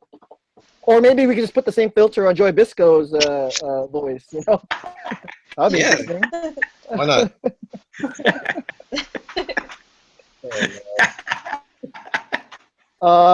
Daniel, I know you bought the DVD at the Sari store in Saramonte, right? Yeah. I brought those DVDs in there, so it's nice to know that it went to good hands, and it led you to San Francisco State. And I don't know if you can see that. Hey, DVDs, what is that? Daniel, please don't sell that on Amazon. You know, make sure I sign it. I'm gonna Make sure I sign it get you before you put it on first. Amazon. All right. It's worth $2. Yeah, I mean, I How could much just is it sign called, it as AJ? $2. $2 in line. maybe $2.50. If I sign that, $3. so, make sure you make me sign that, and then you can sell it on Amazon or eBay or whatever. Yeah. Whatever. It's like, I don't know. I don't know if you heard. Like we over the weekend, someone AJ's friend said that she bought Lumpia on Amazon, and when she received it in the mail, it had my autograph on it. So it was like Oh wow! a used copy of Lumpia, but it was signed by me. And I did not like that wasn't one of mine where I just signed it and then gave it to her through Amazon. I didn't tell that to her. It was just. So I should be flattered. I feel like an athlete. Like someone is actually trying to profit off my signature. Profit off you already. Exactly. Get it while you can. I got the original DVD and I got the You got the tab? remastered. Yes. Nice. So Daniel, since you are our resident expert here in the movie, which do you prefer? Do you prefer the original one or the 10th anniversary version with all the bad words put in now? I kind of like that it was censored. You liked it censored. You know, this is funny because I think, who told me this? Like when they watched the remastered version, they were caught off guard because all the Fs and everything were put intact, and they were like, oh, no, I don't want to watch this. But they couldn't even show it to their kids anymore. So it was kind of like, I get a lot of response that people actually prefer the version where it's all bleeped out, but I don't know. it is funny bleeps. Maybe it's because I watched it censored so much, but hearing it all uncensored was just kind of jarring, just because I was used to like hearing the bleeps or just hearing it all cut out. It was too real for you, huh? You couldn't handle it. It was like, I like mine's comic booky and cartoony. I don't want them swearing. Yeah. 13-year-old me was like, oh. What you mean? Yeah, because Tyrone goes on some tirades, little much, But yeah, I hear you, man. For younger, when we played it in our screenings, Pat, we had it censored, right? No. The one it did the screens we had 3 years ago, the remastered one. It was all with the cussing. That's why when people saw it, they're caught off guard. And I think people see it differently. That's why I'm curious from folks who saw Lumpia for the first time this way versus the people who've seen, like Daniel, who've seen it, the original one so many times. Like I wonder, like is Lumpia? I don't know. I'm not saying is it a different experience. I guess watching it unfiltered. So. I dug it. I dug the censor stuff. Yeah, I mean, I think it's a new experience, right? Like I always imagine, what if I saw Beauty and the Beast and Aladdin, and all of a sudden there was an uncensored version, all of a sudden they're all cussing, like, oh, it's the same movie, but it's a different feel to it. I don't know. Hey, I want to give a shout out to, we got a contribution here. Uh-oh. Rob. What's up, Rob? Thanks, brother. Who is it? Rob. Yay. Rob helped me get a sinigang packet earlier, so thanks, Rob. So I'm trying to cook sinigang now. And Lyle, thank you, Lyle. Lyle, yay. He wants to know who the mystery actor is.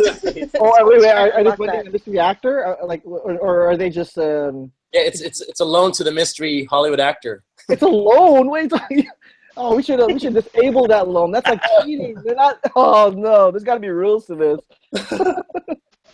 It is real. What are you talking about, Pat? That means we're gonna... Meryl Streep. It's Meryl Streep. She's out there, but she's not paying for the full 15. She's just paying $100 loan. Come on. That's only good for like a millisecond of screen time for you, Meryl. So I don't know. Hey, she's worth it, though. She is worth it. Yeah, she is. Pump it up. We'll play a Philip. We'll get an Academy Award nomination for it. Right. Play a Philip Mom. Right. Yeah. So what were we saying? So Is that all? Is that all the contributions we have right now? Yeah. That's the new one. So thanks, Rob. Thanks, Lyle. So where are we at now, AJ? Like, what is the I have too many windows open here. Like, where? Yeah. We are at We are less than $15,000 away. Oh my God. Wow. What? Wow. So if someone has 15K right now, they could just kill this and we all could go home and sleep, right? Oh, well, we're home. We can sleep now. And we can They're find out who the sleeping right mystery now. actor is. That's what they're doing. Mystery actors. Yeah. Oh, yeah, you're right. 60% already. Wow. Yeah. So as far as loans, and we're almost kind of tapped out on loans, but you know, folks, you know, keep them out there. Well, let's focus on a wish list category. What category? So the one that we did a segment on. We got a nice. The first one was stunt. I mean, Dante's here, so it was stunt choreography. Like, where are we at with stunt choreography? I think that's fulfilled, but we got another contribution. Oh. Thank you, Dexter. Dexter, working with Agents of S.H.I.E.L.D. What? Agents of S.H.I.E.L.D. Ghost Rider. Oh my God! Wait, is he the one contributing $15,000? Oh, he's not the mystery actor, so you know I can reveal that. But Thanks. Ghost Rider, that's awesome. Agent Coulson. Hey, Dexter, can I visit the set?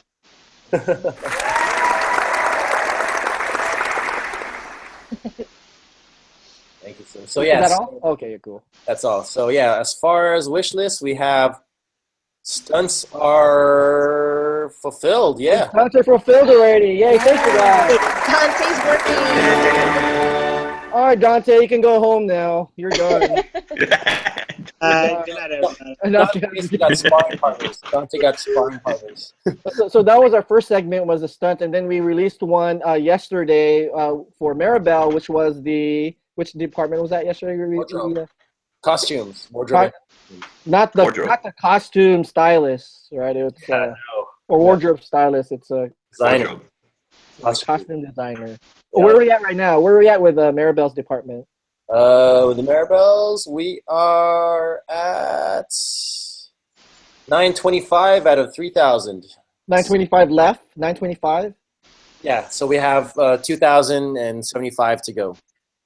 Oh, 2,000 left to go. Okay, so let's focus on that today. So, like, if you guys are listening, and then there's a video that we released unwrapping. Meet the Lumpia rappers, and the second one we released with a focus on Maribel. And I don't know, Lawrence, why don't you talk about Maribel? Your experience with Maribel.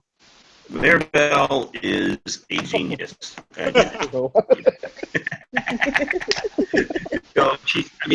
What she's able to work. Come on, guys, that's worth already at least like $20 or $50 right there just listening and talk. Come on, so let's help Maribel. Let's help Maribel's department. Like anyone out there who loves wardrobe and loves, wants to see Mark where the different barongs that we're utilizing and different vendors, put in some money so we can afford the costumes. Or Lawrence, sorry, I didn't cut you off. I can't. No. No, she's great. I mean, I didn't realize how many productions that we worked together with, and she's able to make a look be distinct for every character, and she really gives it personality, and she's always able to find that thing to push that character, to another level, which, it's the little things that she finds, the details that she finds, and, especially when we were doing Mark's test shoot, really came through of like how much attention she was paying attention to, the belt, from the belt to the, to the different styles that he was wearing, and just making sure that all the little things were happening from the necklaces that we were trying out with him. It's that type of eye that really makes a difference in the picture. Because we have some really, really cool moments in Lumpia with and it's that type of detail, making sure the character is as real and distinct as possible. Especially you wrote in some really, really cool scenes with that character, and some really, really cool moments. That I'm hoping that get to see come to life, and with Maribel's magic that she has with the fine detail when it comes to dressing them up. Yeah, I'm gonna try to test this YouTube. I'm trying to see if I can play this using the app, but I don't know how this works. I'm trying to figure out how this works. Do I just hit play? Let's see. Here we go.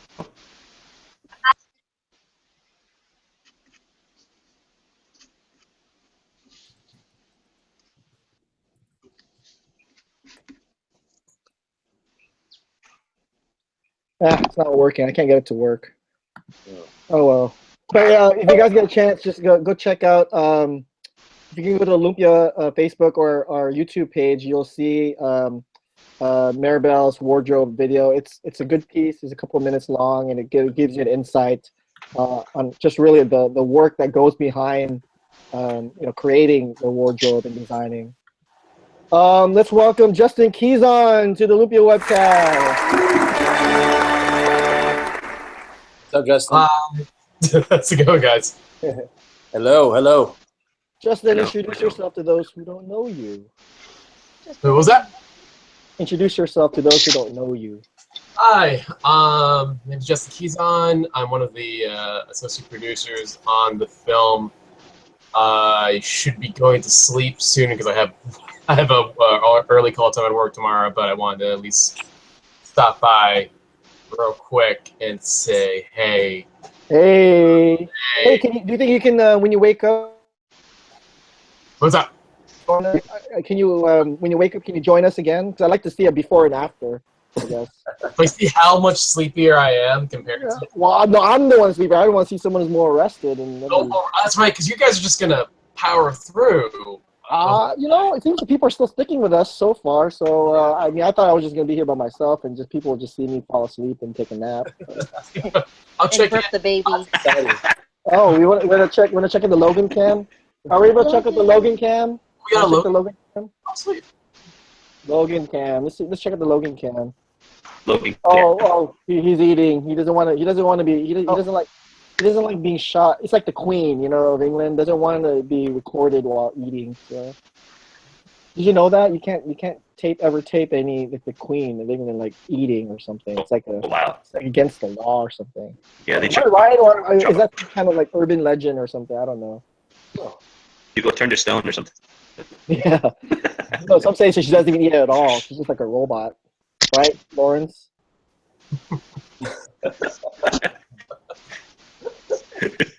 Turn to stone. Hey, Justin. So, yesterday, one of the many videos that we released, one of the videos was a surprise Facebook Live video, right? And we surprised your good friend Earl Balon. Did you enjoy that video? Did I enjoy that video? I did, especially because you gave me the heads up that before you were gonna do it. You were the only one I told, by the way. Well, that and AJ, but.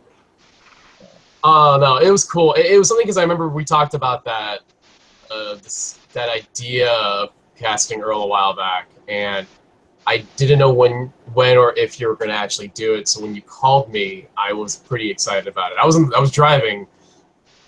I should have said that. So we're talking about the role of it's now Yonder, and so if you haven't seen the surprise, have you guys seen it, the Facebook Live video from yesterday, or I don't know?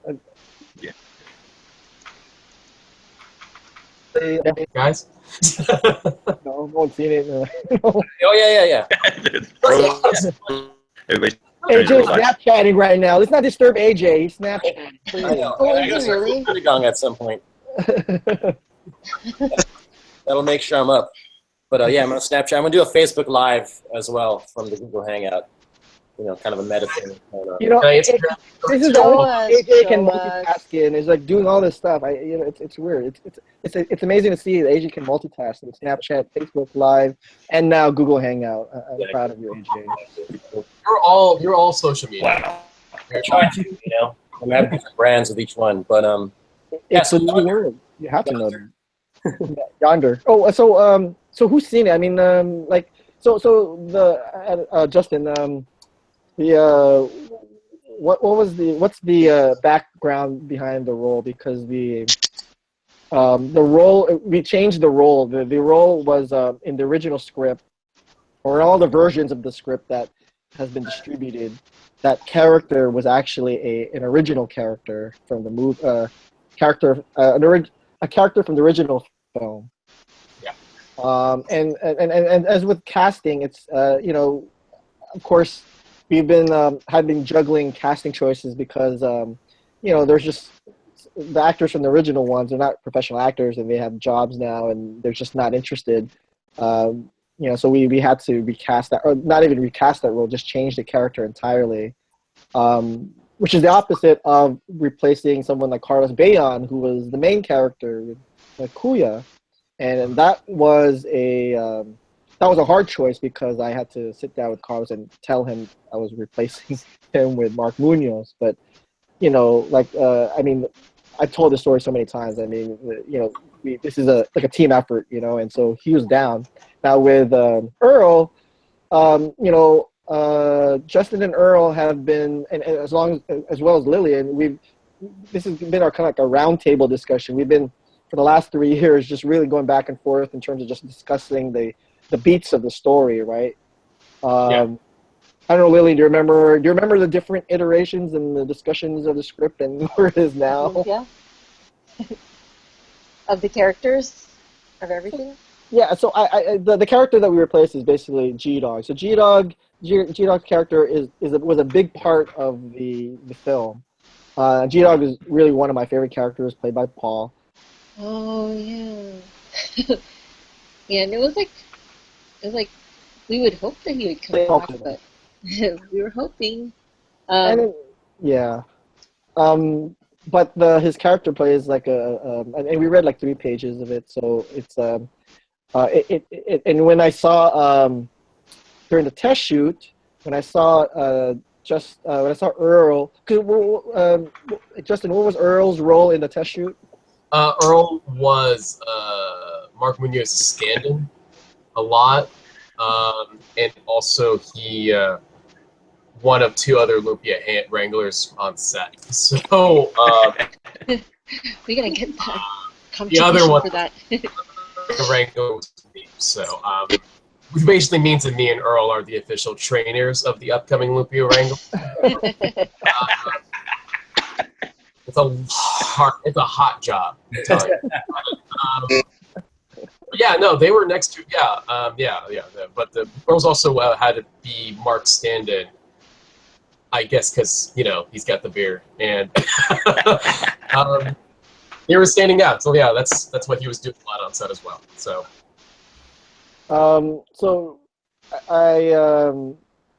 seeing that, it seemed that seeing Earl and Mark Munoz together, I don't know, it something clicked. I mean, G-Dog. I guess it's safe to say now that G-Dog's character was really was playing a sidekick to Kuya, so he actually joined Kuya's superhero efforts. So I don't know, Daniel. Daniel, can you Daniel? I know you've seen the first movie, so do you remember the character of G-Dog in that in the movie? Was it the guy with the sunglasses? Sunglasses. I don't remember. Yeah, he was the one who got the lumpia in the butt. Oh, Who doesn't want to go back to that role? got it. But people are like, when I watch the original movie, it's like, what kind of movie is this? What's going on? Hey, we got a contribution. Oh, Yeah, thank you, Winston. Thank you, Winston. Winston, yay! What did he didn't do the mystery actor, did he? No, it was a great contribution. Can you tell part of me doesn't really want to reveal who the mystery actor is? I'm like sweating bullets. Oh, got another one from Francis. Francis! Francis C. And now we're down to 5,000. I was gonna look at I'm waiting for that big one. Nice. So, we could add rewards. I was actually gonna give stuff away, but we're not. Maybe I'll wait till 3:30 in the morning and see who's still awake. There you go. And then AJ's like, "No, Pat. No, don't give away rewards. Don't get carried away." Oh my God, AJ's like, I'm doing Facebook Live. Facebook Live of a live Google Hangout. All right, can you tell them to put in? Like, you have to pay in order to do that. They have to pay like a $10 fee. to see the end of this Snapchat. this is now a premium service. Now. Number 1, camera 2. Idle. Number 1, camera 2. But yeah, you guys are talking about G-Dog, right? G-Dog. No, we weren't talking about G-Dog. What are you talking about? What kind of conversation? Yonder? Yonder is a new character. Kind of, right? I just like AJ. He talking to himself. I know. Everyone be quiet. Turn off the lights, and let's just see AJ. Facebook Live. Everyone turn off their cameras right now. Yeah, let's see. Turn off the cameras. Hey, where you going? He'll be by himself. Okay. Everyone hiding. He'll have abandonment issues. I know. All right. Can someone read the comments? Lillian, can you read the comments on YouTube? Yes. Is anyone saying anything? Hold on. Wow, there's Google Live hangout. There's Gerald Pilar saying awesome, Lawrence. Missy, she says congrats to Diego, and she's the one who told about Tracy Khan. JP Kapulong says good luck, y'all. Vincent Kahayon says I believe. Marie Fontejon says yay, Daniel. That's her boyfriend. Oh. That's my girlfriend. Oh, that's so sweet. Name drop. Gerald also says hashtag passion. Missy said, or like, let's see. And also Lawrence is a star. Congrats to Stunt. That's all the comments right now. Oh, Francis says, I tried to put the contribution to the mystery character, not sure if he did. So, if you can confirm that. And AJ has to answer that, but he's too busy Snapchatting right now. I know he's walking around. Like in the background. Dante's watching on Facebook Live, so he switched channels to me. You know what? We're gonna record the whole movie this way. Look at two. We're gonna do. I don't. We can get gimbals for that. Just for on iPhones and smartphones and All of us everything. go on Facebook Live right now, and it's just like all the people see are just screens. Oh, let me see. I haven't looked at the Facebook Live yet. I know. Who's got more viewers, huh? Oh, let's check. No. Hey, AJ, tell them to contribute. Tell them to come over here. I know. Go to the. AJ got Are you on the like xylophone? 2,000, 3,000 people. Come on, they've got to be awake. I know. Y'all are on Facebook right now. You're not sleeping. It's Thursday night, so Wake I up, mean, New I'm York. sure people are out. 2 a.m. is closing call, so we're still people are out and about. Was that? Oh, is it Logan time? Hold on.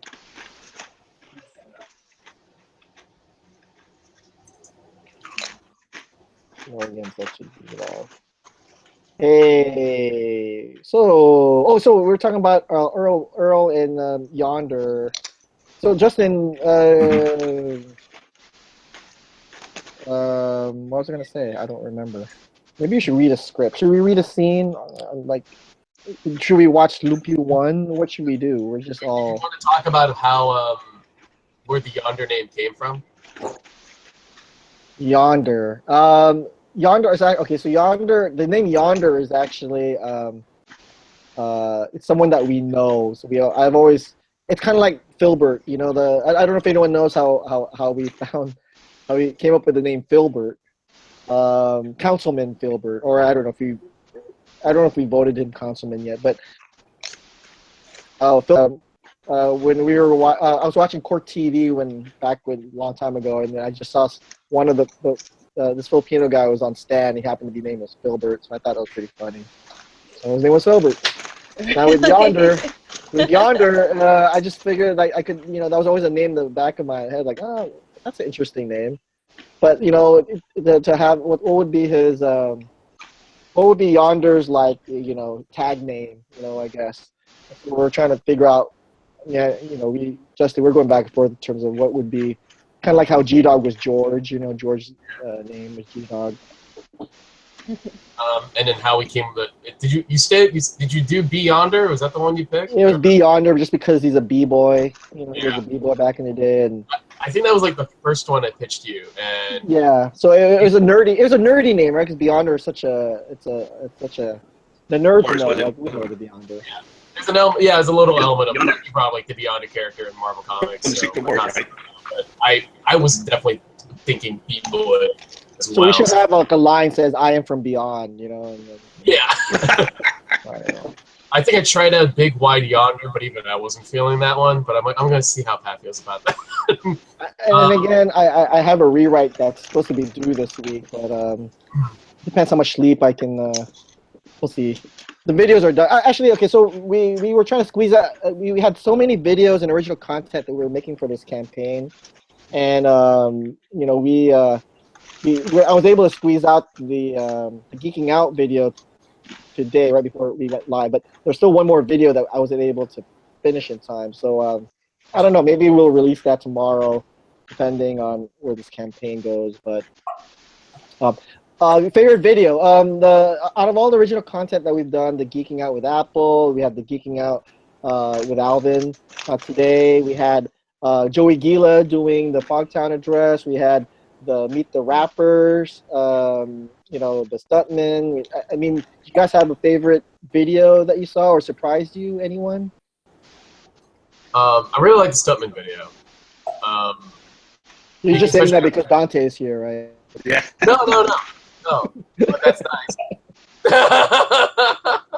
No, I really like the Stuntman video. Mostly because I really like the glimpses we got for the action that's in the movie, and that really got me excited.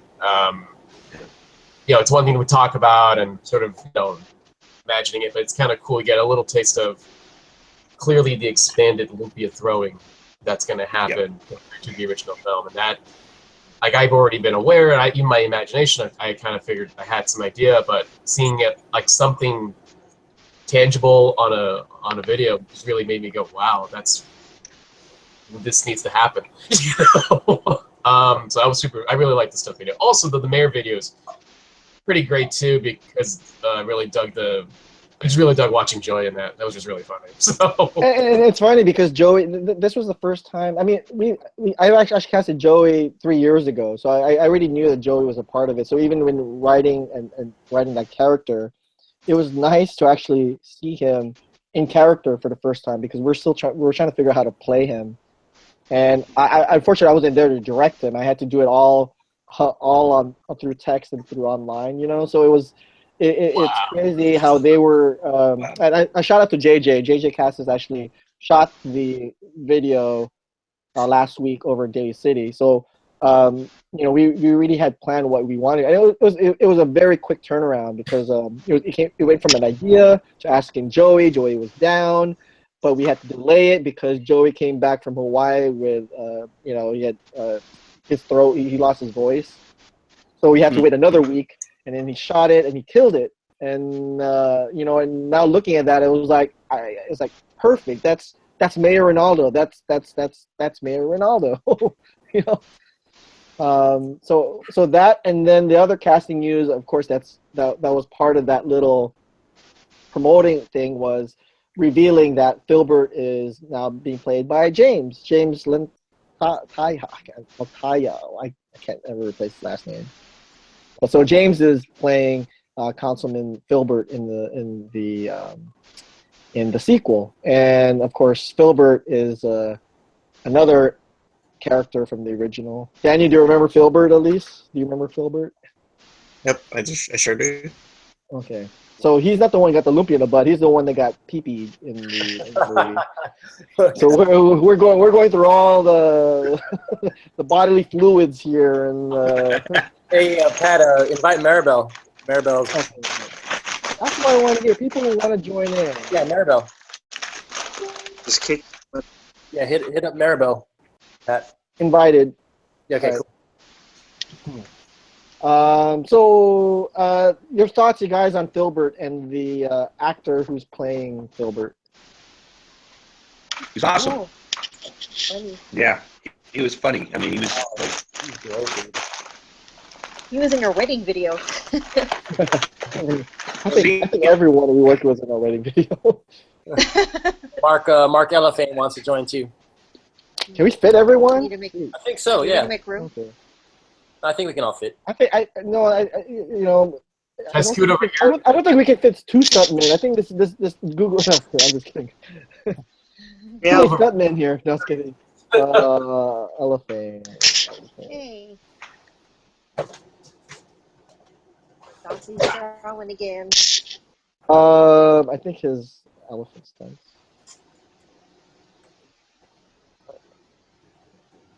You guys need some caffeine because So I'm making sinigang right now. Oh man, It's the third place coffee. oh my god. This we need a close-up. Sinigang right now is 1 a.m. while on a live webcast. So. I had time to actually drive all the way to AJ's place and still, still be part of the webcast. Exactly. Oh, are you there right now? I'm around the corner. Don't tell him. Lawrence, don't you have to be at work in like In an hour, actually. I hate. Yeah. Don't be About late, it. man. we're gonna miss Yeah. Mr. Robot. I don't know. I mean, the viewership is gonna dip once you leave. All right. All right, guys. So we're focusing. Let's maintain the goal. So the goal right now, we're trying to fulfill Maribel's department, the wardrobe department, which still has how many, AJ? Oh, AJ's too busy. Let's see. Wish lists. 925. What? It's $925. So it's AJ lied. I thought we had to do 3,000. Only $925 left. So What? Oh, left? Oh. we only need 925. I thought we needed like 2,000 something. Oh. AJ, you're supposed to be our resident Seaton Spark expert here. I misread. Give him a second. He's making sinigang. And he's going to share with everybody who's It's watching. burning. All right, so 925. 925. Let's. That's enough to buy how many barongs? Does anyone know how much a barong costs? Barong Tagalog How much is that? $70. I don't remember. to own, or about to rent and to rip, and to tear. Rent to own is like A stunt barong or something, right? Like something. Yeah, 'cause We're he's working gonna with be a looking- vendor to create this indestructible vibranium laced barong Tagalog. Adamantium. Holy Adamantium, crap. vibranium. It's the same Adamantium thing that mesh, Black yeah. Panther wears, but it's unfortunately we decided because Mark Munoz he wanted something that's more comfortable. So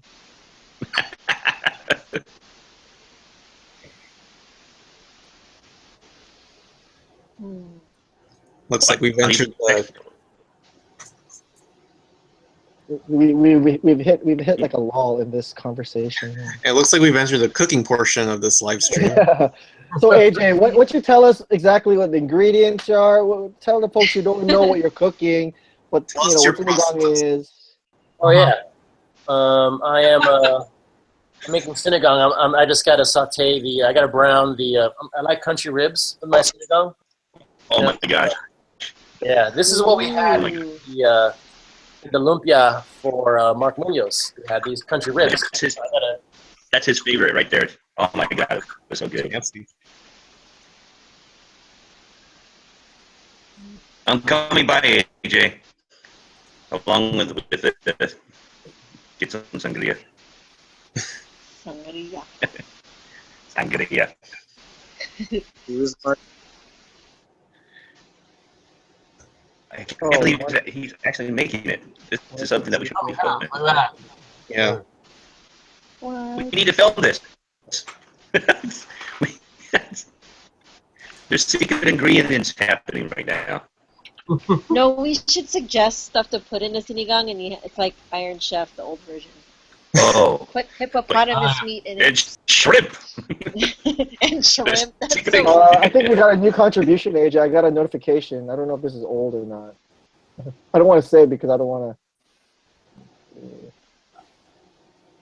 to. AJ is too busy cooking, but I think we got a cash. Yeah, we got a contribution from Mark Solano.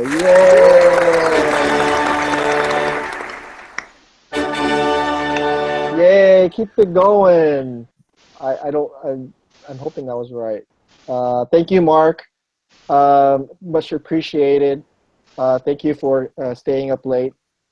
We could consider this late. I don't know. Is this 12:51? Is that considered late? Oh, Yeah. Everyone's Your welcome job Mark is- Elephant to the all-nighter Looping Webcast. Now I can leave. Yeah. Mark, introduce yourself, Mark. Yeah, you guys are not supposed to be in the same place at the same time. What'd I miss? You're the same person. To the folks who don't know who you are, Mark, introduce yourself. I am Mark Elephane, the stunt coordinator for Olympia 2. And You're gonna destroy Dante. I don't know how deep you guys are, but I'm gonna catch up to you guys really quick. Oh, okay. He's ready. He's ready.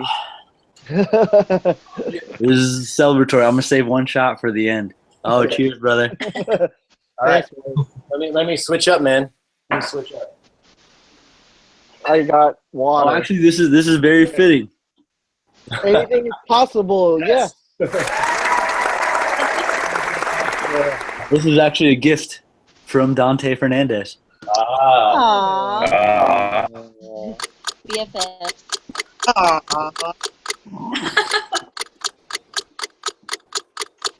Hey, so Mark, how does it feel?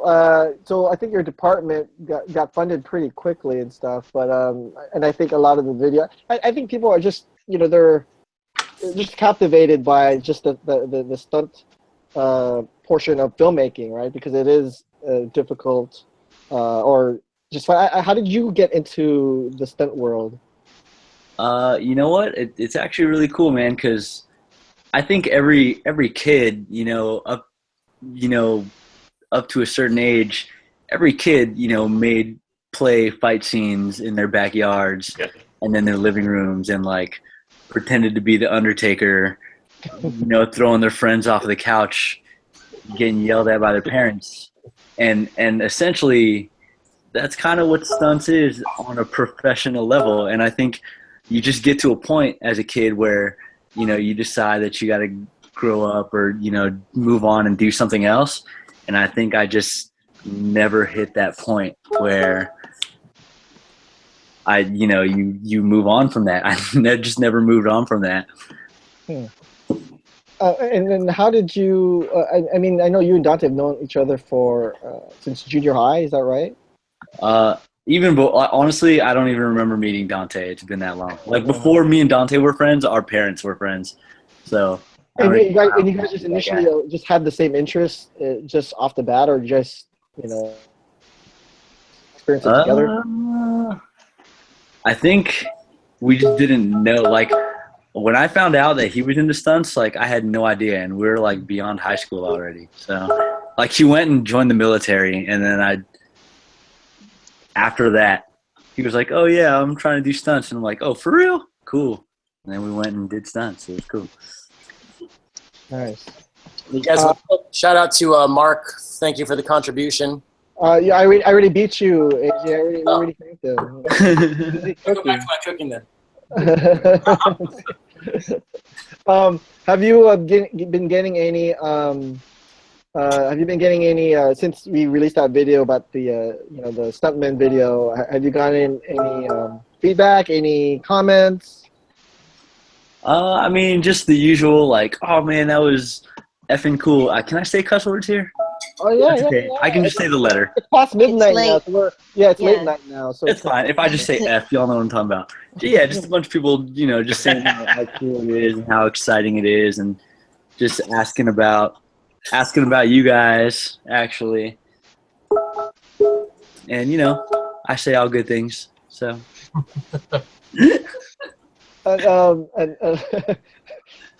On the during the test shoot, how was it working with the other Mark, Munoz?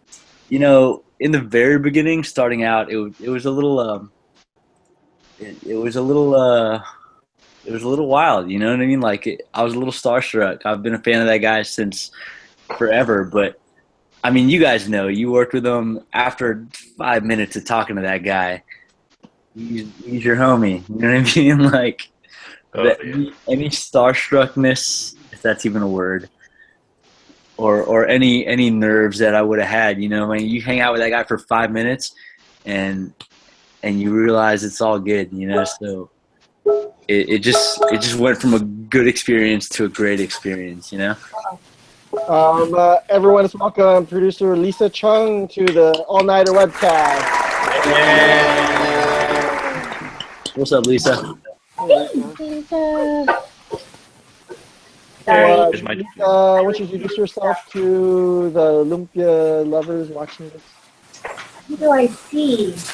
Hi, this is Lisa. I live in San Francisco, and I'm one of the producers of Lumpia 2. Good to see you all.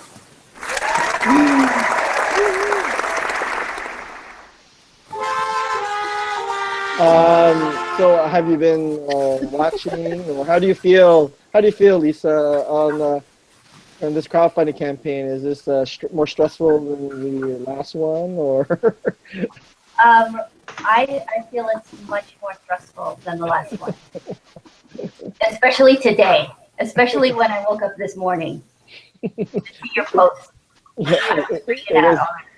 Yeah, you know, it's always the last day. You know, it's I don't want to say we're veterans of this, but you know, I've been on several crowdfunding campaigns, and the last day is always the hardest and most stressful, but it's also the most exciting part because you kind of get to see, you know, just really if your project is worthwhile. So the fact that we even have viewers still watching us right now, webcast at 1 in the morning, I don't know, it's flattering. But we're still way, we're still short in our goal. We have like 6 hours left, and we're, what are we at now? 45, which is, you know, I mean, we were, I could have sworn we were in the 20,000s like yesterday, but I don't. I think so. I think we were. I'm just too busy editing. What can I'm in my own little bubble, so I don't know.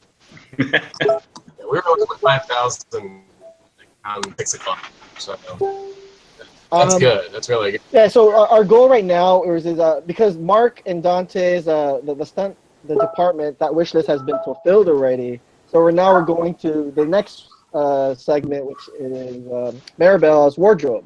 So if anyone who's listening out there, if you haven't seen it yet, go to the YouTube page, go to the Facebook Lumpia page, and check out the video.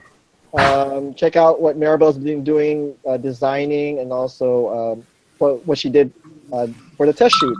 Especially come up with all the Barong Tagalog look for Mark. I don't know. Do you guys have a favorite look with Mark? He tried out different Barongs. Did you? Did you have a the favorite? dark one.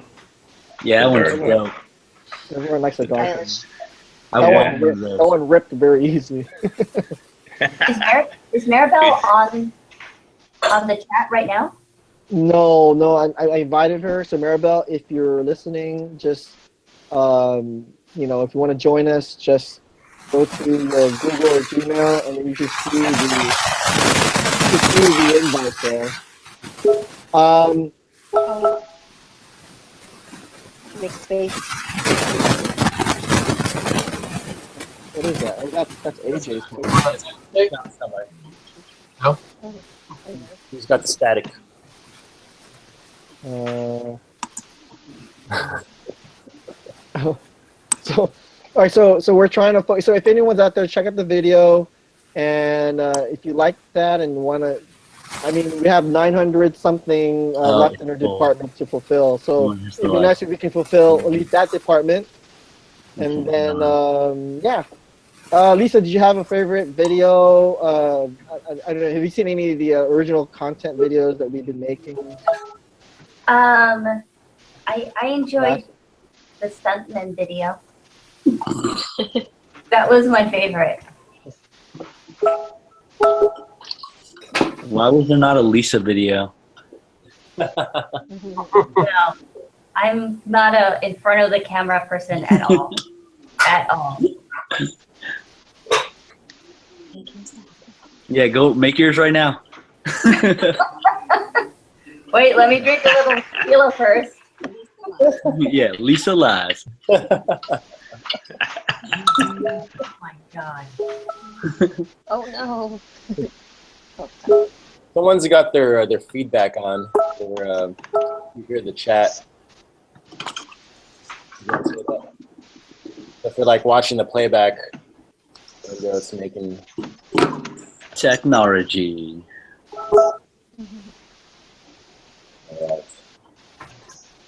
All right. Not me.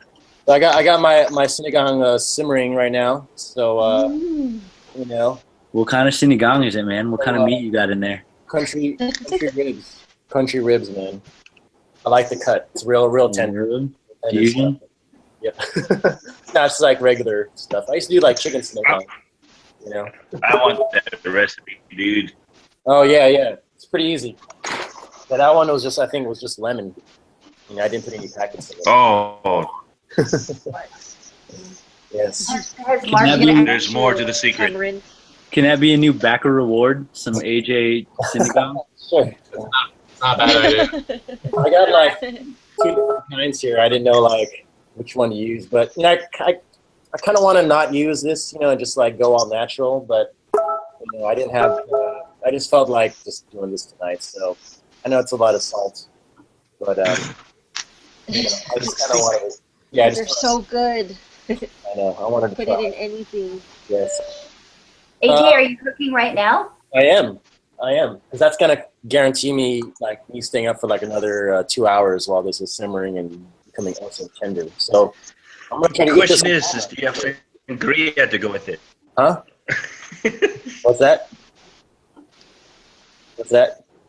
You have sangria to go with it. Oh yeah. No sangria, but I got plenty of. My favorite drink, DJ. Yes. Let me tell you guys a quick story about Lawrence and his sangria. So Lawrence doesn't really drink, you know. But we had this shoot, and Lawrence is staying at my place. You know, long day, super exhausted. Lawrence and somebody had a key to my place, so he came over. You know, I wasn't there yet, and so. Hey, Maribel. Hey. Hey, what's up? Woo-hoo. How you doing? Thanks for joining us. I heard you're having lumpia right now. I'm having lumpia right now. Nice. I'm cooking sinigang right now. Oh my gosh. With the secret sauce. Yes. You having some happy lumpia right now? Maribel, I'll finish my sangria story, then we'll get right to you. But so Lawrence came over to my place, and he was so thirsty. This guy was like super famished, quenched, and and then he opened our fridge, and then he saw this like juice with like pieces of apple in it. And some oranges, and he's like, "Oh, look at this! They looks like they kind of make their own juice, like fruit punch." He was so thirsty that he like got this carafe and just like drank. Oh, God. So good, Lawrence. And I didn't know he drank that. I came over, and then Lawrence is like, like real aggressive, shouting a lot. I was like, Lawrence is like, that's right now, man. I was like, are you okay? I thought you were tired from the shoot. He's like, yeah, man. Oh. Yeah, I love it. I'm like, okay, are you okay? And then like, open the fridge, and I see like that sangria carafe. I'm like, Lawrence, did you drink this, dude? He's like, oh yeah, what kind of juice is that, man? That was really good. Dude, that's sangria, man. There's like alcohol in there. He's like, what?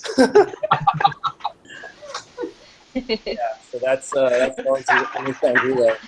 Lawrence around. That's his favorite drink. All right. But oh man, Maribel's awesome. getting some wine. Best shoot get my beer ever. Here, guys. What's up? So Maribel, tell us. Maribel's our costume designer. Maribel, tell us. How'd you get involved working with Lumpia? I was forced into it. I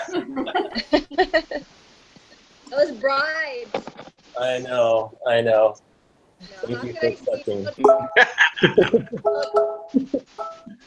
So you met us on the Black Eyed Peas Bedwood video. Yeah, that was fun. I think that was 10 years ago. I know. Oh my gosh. I can't believe that. That's crazy. Wow. You're like a friend of a friend. You were, you know, like one of the extras in there. And from there, you know, when did we first work with you? Like, as far as crew? I think you asked me to be part of the Hopi, the Yummy video. Yeah, that was. That's a dope jam, by the way. I love that song. Oh, dude, yeah. Yep. Shout out to Hopi if you're watching.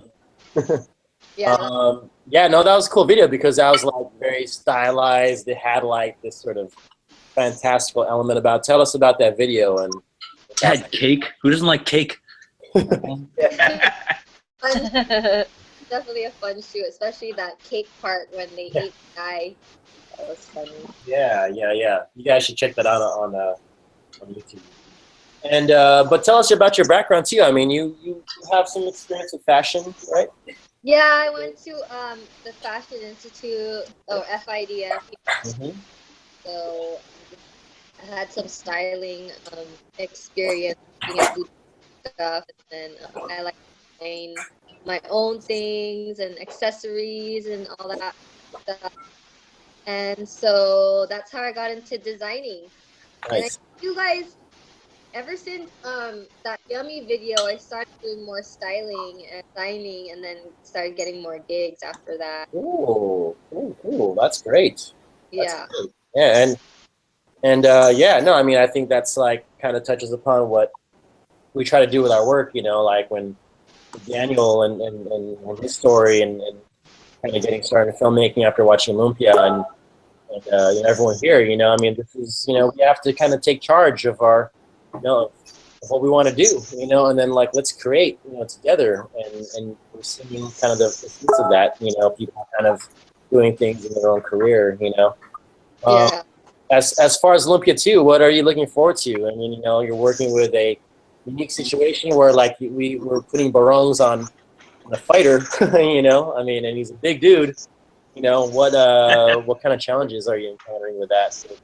I think the challenges are more like making custom pieces for Mark, especially really picking the right fabric for his action scenes. So we definitely need multiple barongs.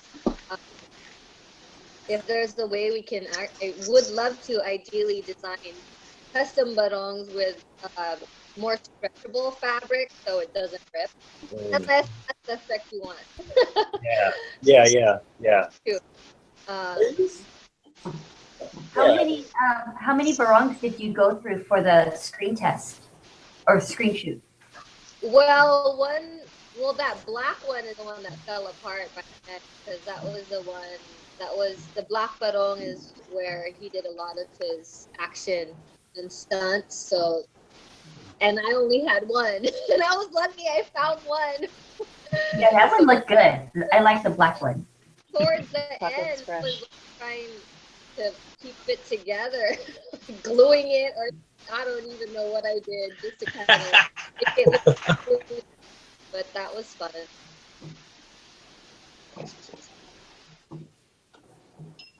So yeah, next time it has to be more stretchable. Makes a big difference. We're made of steel. How about a barong like this? Oh.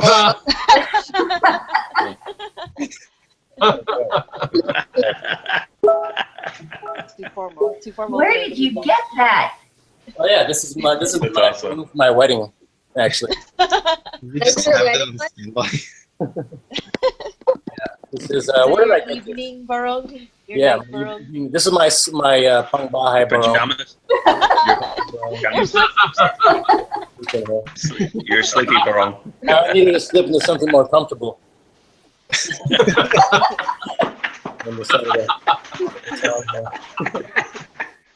But yeah, kind of fight, you know, like you can get like a little tight right here, you know. So maybe like, is there some way to like create some kind of like flexible thing here, you know, when. You know? Whoa, calm down. Elbow You pad. might rip it. I know. You might Hulk out real quick. Exactly. But yeah, I mean, like, if we wanted to create some kind of stunt barong, I mean, like, where would we, what would you think, like, something flexible here, Like, what kind of material, what kind of cloth would that be made out of? Cotton? I mean, but it has to look, obviously, like a barong. Yeah, I mean, but there's so many different kinds of barong these days. It doesn't even have to be sheer, so it can be made with more solid color that has stretch. Yeah, because it's all about kind of what, I mean, like more modern barongs are just, just have this sort of pattern here, right? And then, I have another one. I'll be back. I'm gonna grab another. Fashion show. But Is Pat gonna wear his white pink barong too? Oh, little baby. Where's your? Oh, the baby. Where's the gradient one? This is baby Logan. Yeah. What's up, little dude? Where? Logan time. Where's Logan? Here's He's baby like Logan. taking a bottle to the face right now. Logan, any questions you have? What video did you like? Oh, it's good. Oh, Okay. Well, who wants to answer that one?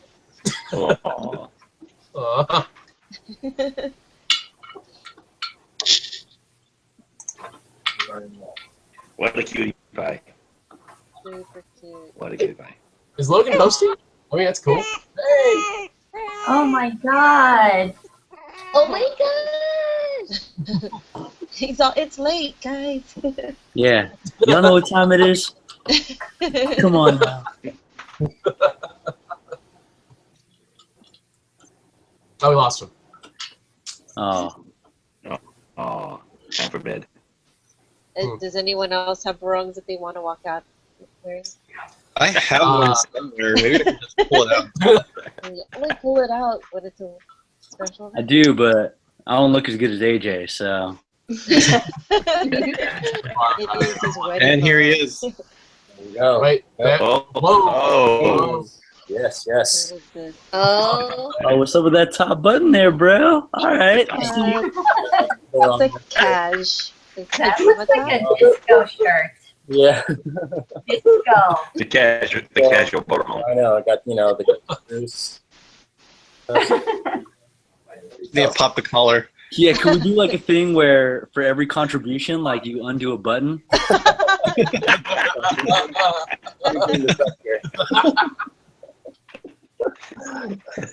There you go. So I don't know if you can tell, but I'm not wearing That's a an nice one. You like this one? Oh, don't get cold. I know. Okay. I'm not gonna get too. This is a kids show here, but yeah, I'm not wearing a shirt under here. I just wanted to see what that felt like. You know what Is it it hot felt in like. LA right now? You do this every night. Yeah. I kind of like it. It's a nice sort of free feel to it. So not bad. Free and breezy. Yes. That Verbo. one's a nice one though. That one has like a nice design down the side. Oh, this one here or the other one? This one. The one that you're wearing right now. Oh, It's okay. like, It's less formal. Oh yeah, exactly. I should probably wear shorts with this. I could probably wear some basketball. you should wear pants, period. Yeah. We're on the internet right now. I could probably cover, like my. Not too low. You look all shy. Look at you. Yo, turn around. Turn around. What is this? This is what I have. Oh, you're delirious. Oh man. Lisa, I don't know if we got your story as far as like kind of how you started working with us and like how did we first start working with you, Lisa? It was through Lawrence, and I think it was the Legacy video, the Legacy music video. And Lawrence brought me on, and Pat brought the two of us on to produce that video here in San Francisco, and that was a good time. I think that was my first experience with you guys, and it was a little stressful. Do you remember the guy? Do you remember? Oh, were you there, AJ? I was not. Oh. Yeah. That was close to my wedding. Oh, that's right. Yeah, but so what about the guy, or what happened? We were supposed to use the apartment, this really nice apartment of a friend of mine, and he was supposed to have left the apartment while we were filming, but he was asleep upstairs, and we needed to film upstairs in his bedroom. So, but luckily he had a Murphy bed downstairs that we used for the bedroom. Nice. But there were a lot of strange sounds coming from upstairs. Strange sounds. Some strange sounds up there while we were filming. Nice, A lot nice. of occupied. Hey, I got to give a shout out to Dino. Dino, thanks for the contribution. Yes. Thanks, Dino. And Lisa, what's sort of your background? You're from the Bay Area, right? Yes, I'm born in San Francisco, raised in Daly City, and I actually have a degree in architecture, but after about 20 years in the industry, I decided to get out and pursue my interest in film. So I started taking production classes and with the Film Society, and I met some people. I met Esperanza. I don't know if anybody knows Esperanza Katubig. And we did Nico's Sempagita, and that's where I met Lawrence. Yes. And that's where we met Dan. That's where we met Dan Herzog, who's our DP for this project. Yes. Yeah, we have a video that's out with him that we got out. So thanks, Dan. For doing it. Yeah. That's the wrong one. That's the one. That's the one. So many sounds. And so, cool. And then, I mean, what's your feeling with Lumpia too? I mean, we've stuck it through. We've had some challenges for sure, and why are we still here, Lisa?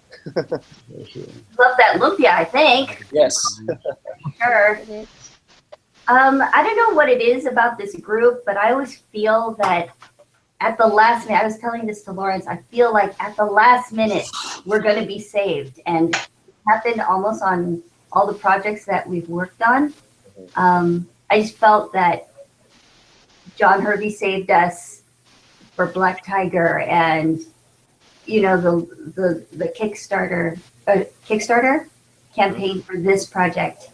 It came at the very, very, at the 11th hour. And I just feel that something's going to happen in the next 6 hours. So that's why we're just all anxious. Yeah, for sure. I mean,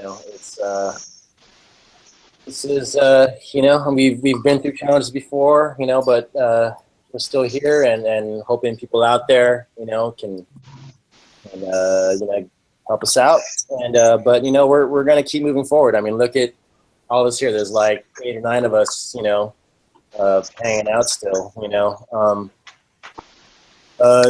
Justin, man, I mean, what drew you to a project like Lumpia? I mean, because you're a filmmaker yourself, right? And then your family, right?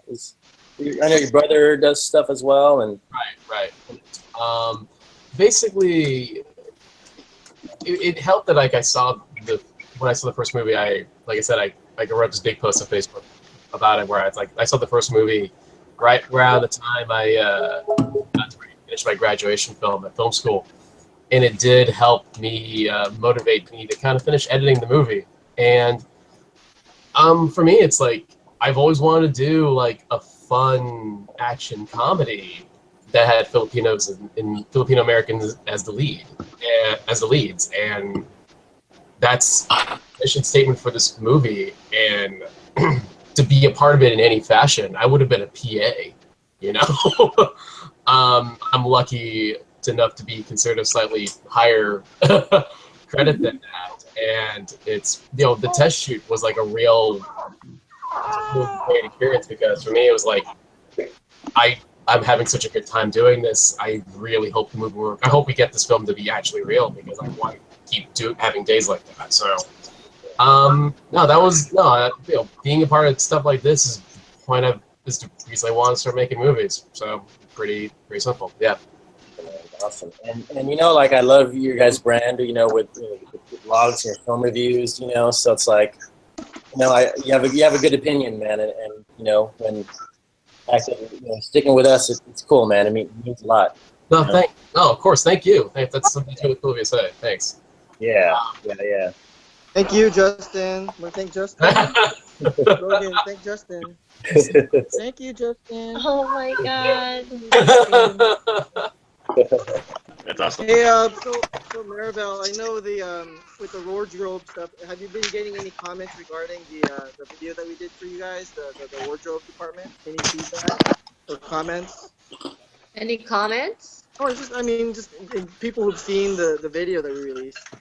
Have they? I haven't had any comments.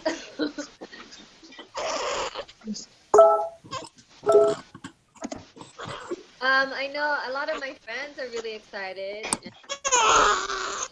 Yeah, no, that was cool to see. Like a lot of folks, like, do they know? Like, was that the first time finding out about? When that video came out, was that the first time they knew you were working on a project like this? This is the first time for a lot of friends to find out that I'm involved in this project. So a lot of people were excited. I got some folks to donate, I think. Yeah, no, you did for sure. Cool. So let's push. How much is left in the department? 900 something. 925, I think. Yeah. So anyone who's out there still awake, let's help Maribel. Let's get her afford some Tagalog. Did we mention how many? We have to mention is we have to mention my Barong. We didn't give them props because they actually donated a couple of their Barong Tagalogs for us to test. Yes, so thank you. We still owe them a shout out and promo, but thank you, my Barong. Thank you, my Barong. Any other vendors you wanted to thank, Maribel? Oh yeah, Barong Warehouse, my friend Cello, and the mom who helped us out a lot. She let me pull all kinds of barongs. That was fun, and I know they want to get involved too, and maybe loan us some things, hopefully. But I was thinking, do you know how long Mark is going to be in the Philippines? Mark is going to Singapore, I believe, in a couple of days. Okay. Yeah. But he's there. So the people who don't know, Mark Munoz is currently in the Philippines promoting UFC Manila right now. So he's been actually. Have you seen him? He's been plugging the movie. Has anyone seen the CNN Philippines? He was on Rappler. Yeah. I think the one that was interesting was my favorite interview when he was talking about when he revealed the LUMPIA dispensers. Philippines are like what kind of crazy movie is this? All those crazy Americans. Yeah. They're like, are you sure you want to talk about this? You don't like that, huh, Logan? You like the LUMPIA dispensers? Have you heard of air fryer? Air fryer? Have you heard of the air fryer? There's like an actual air fryer, and it reminded me of the Lumpia dispenser that you have in mind. How does that work?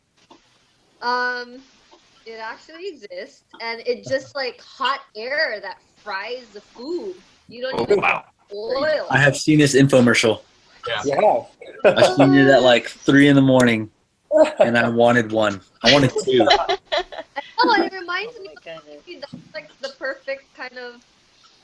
I don't know. That's how the lumpias get fried. Yeah. Because like having hot oil all the time. No oil. Yeah, oil is like healthier. Yeah. I feel like Kuya would be all about that. Where the flavor is. Yes. When you cook something in oil, like not a lot of it gets absorbed, right? It's just sort of it's cooking it. But air fryer, okay, we'll have to look into that. That's Oh, we Look lost. into it. You can test it out. Yes. Oh yeah. Dude, you should definitely try. Apparently, it's Gordon Ramsay. I know, man. We might be compromising tradition a little bit on that one. yeah. Are you saying like the oil is necessary, Mark? That's part of it. Yeah, the grease, right? But that's interesting to try. Yeah, but try it. Maybe it'll work. Yeah. No, definitely. I mean, speaking of that, I mean, we have some kind of weapons. I mean, Justin, you guys kind of discussed different weapons and I'm sure you guys had talked about different weapons when you're thinking about, what kind of crazy ideas did you hear for weapons for our hero here? I think one of the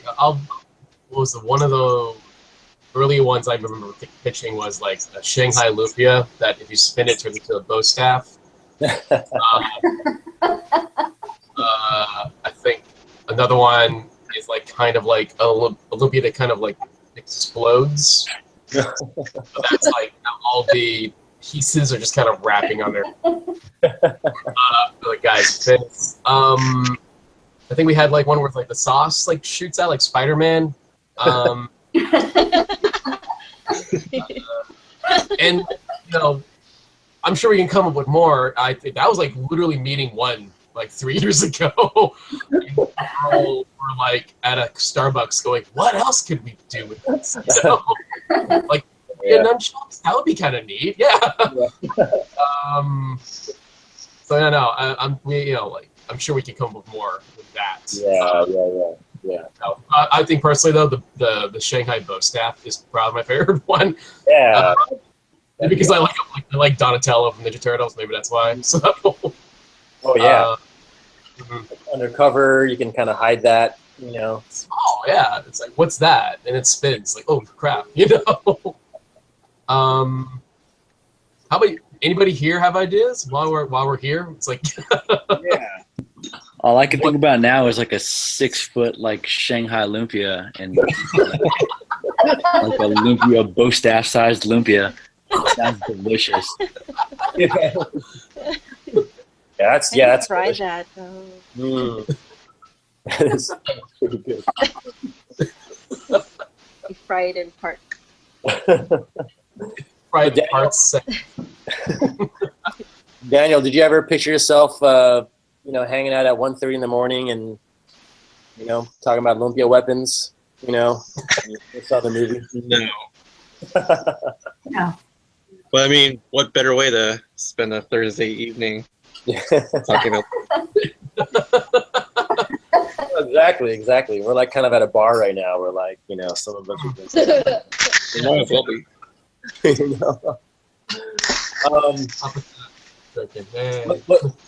Yes. What about like a Lumpia, like you know how Daredevil has like the billy clubs? Yeah. The 2 rods that are like connected with like a wire. Maybe you could have something like that. Oh, that'd be cool. Yeah. Mm-hmm. It's basically nunchucks, but like it extends out, and then you can like connect it with like a long staff. Yeah. You can like use it to like swing from like roofs or something. I don't know. Yeah. I'm taking that. That's cool. Yeah. I'd like Daredevil. So that helps me out with that. Yeah. What's funny is that like when when Mark Munoz would post something about Lumpia, people I don't know what they're thinking, but they're like, oh, Tyrone Avenger or something, like they kind of come up with a list of foods, and like what's the next one, the Ponset shark. I don't know. Like didn't go on the immediate one. Didn't go on the hero. Yeah. Like Lumpia, and then like didn't go on man is his villain or something like that. Yeah. Didn't go on of doom. You got alliteration up in there. Yeah. Yeah. We kind of did that before in our Sweet Lucy Asleep video with Invid. We did like we did. The poorhouse. Yeah, we made a big mess there, but yeah, we posted what we threw some videos on. Yeah, I mean, goddamn, I'm getting hungry. I mean, I wish I can share this synagogue with you guys. It's starting to smell pretty good right now. Oh, I have a question though for those that use the packet. Like, when do you add the packet? Do you add it when it's like kind of simmered for a while, or do you want to let that pork kind of have the body of the soup, or do you add that packet later, like when it's almost? I should probably add it now. I mean, it's been going for like a good 30 minutes now. Would you say? Right. I like to let it cook with the meat sometimes. Okay. So I'll let it go. It'll get into the meat, but then some people put it later. Exactly. Did you guys have the lumpia on set? From the test shoot? It was so good. Yeah. It was really good. Yeah. Were all of them sinigang?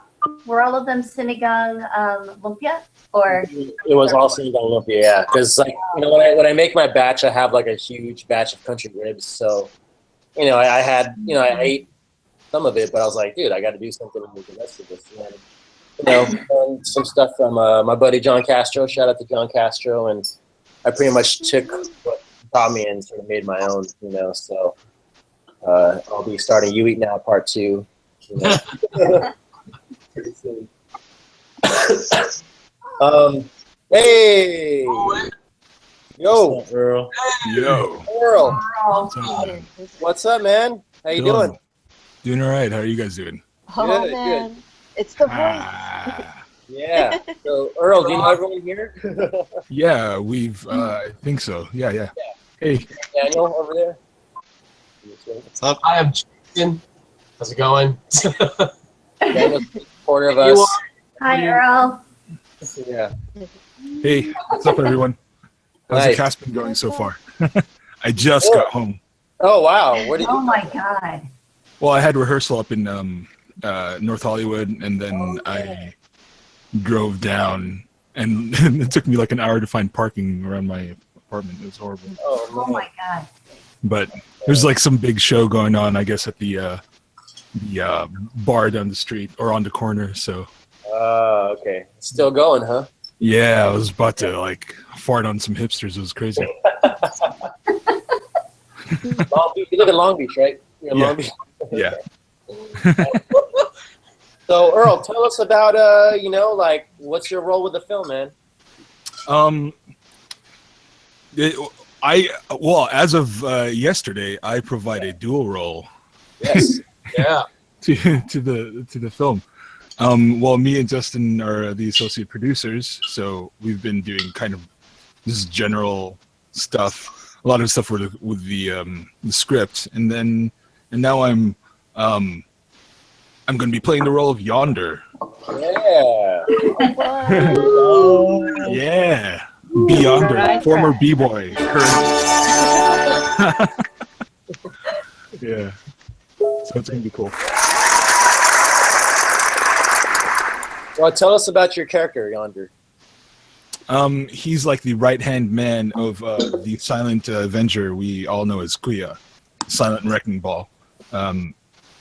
So he's like the Alfred and Lucius Fox, like kind of at the same time. He does the gadgets, and he takes care of all the logistics, it seems. Yeah. Nice. He's got the gadgets. He's got all the tech tools, you know. Yeah. And so this all happened on a Facebook live stream. You know, Pat thought you were, you know, he told you were just gonna hang out and read some script, but he kind of surprised you, right? How did that go? It was crazy, man. I was actually chilling in LA, just driving Uber, and Pat just texted me out of nowhere, and he's like, "Hey, dude, you want to take a coffee break for a few minutes over by USC?" I'm like, "Yeah, I'm down. I'm here anyway." So I had no idea what we were doing, and he's just like, I assumed it was something about Lumpia, of course, but then I get there, and he's like, "Hey, we're just gonna read the first few pages from the script on Facebook Live," and I was like, "All right, that's cool. Wish you could have told me, because I'm all oily. I'm like Amoy Arao, but even though nobody can smell me, I'm like, man, I smell like daytime." Is that in Tagalog? Amoy Arao. Yes. So I've never heard that term. You've never heard amorado? No. That's just like, imagine you've been like at an amusement park, like just walking, you know, like, the whole day, and then it's not like you're like profusely sweating, but you just have just your sweat just from the activity of the day. It's like a permachine.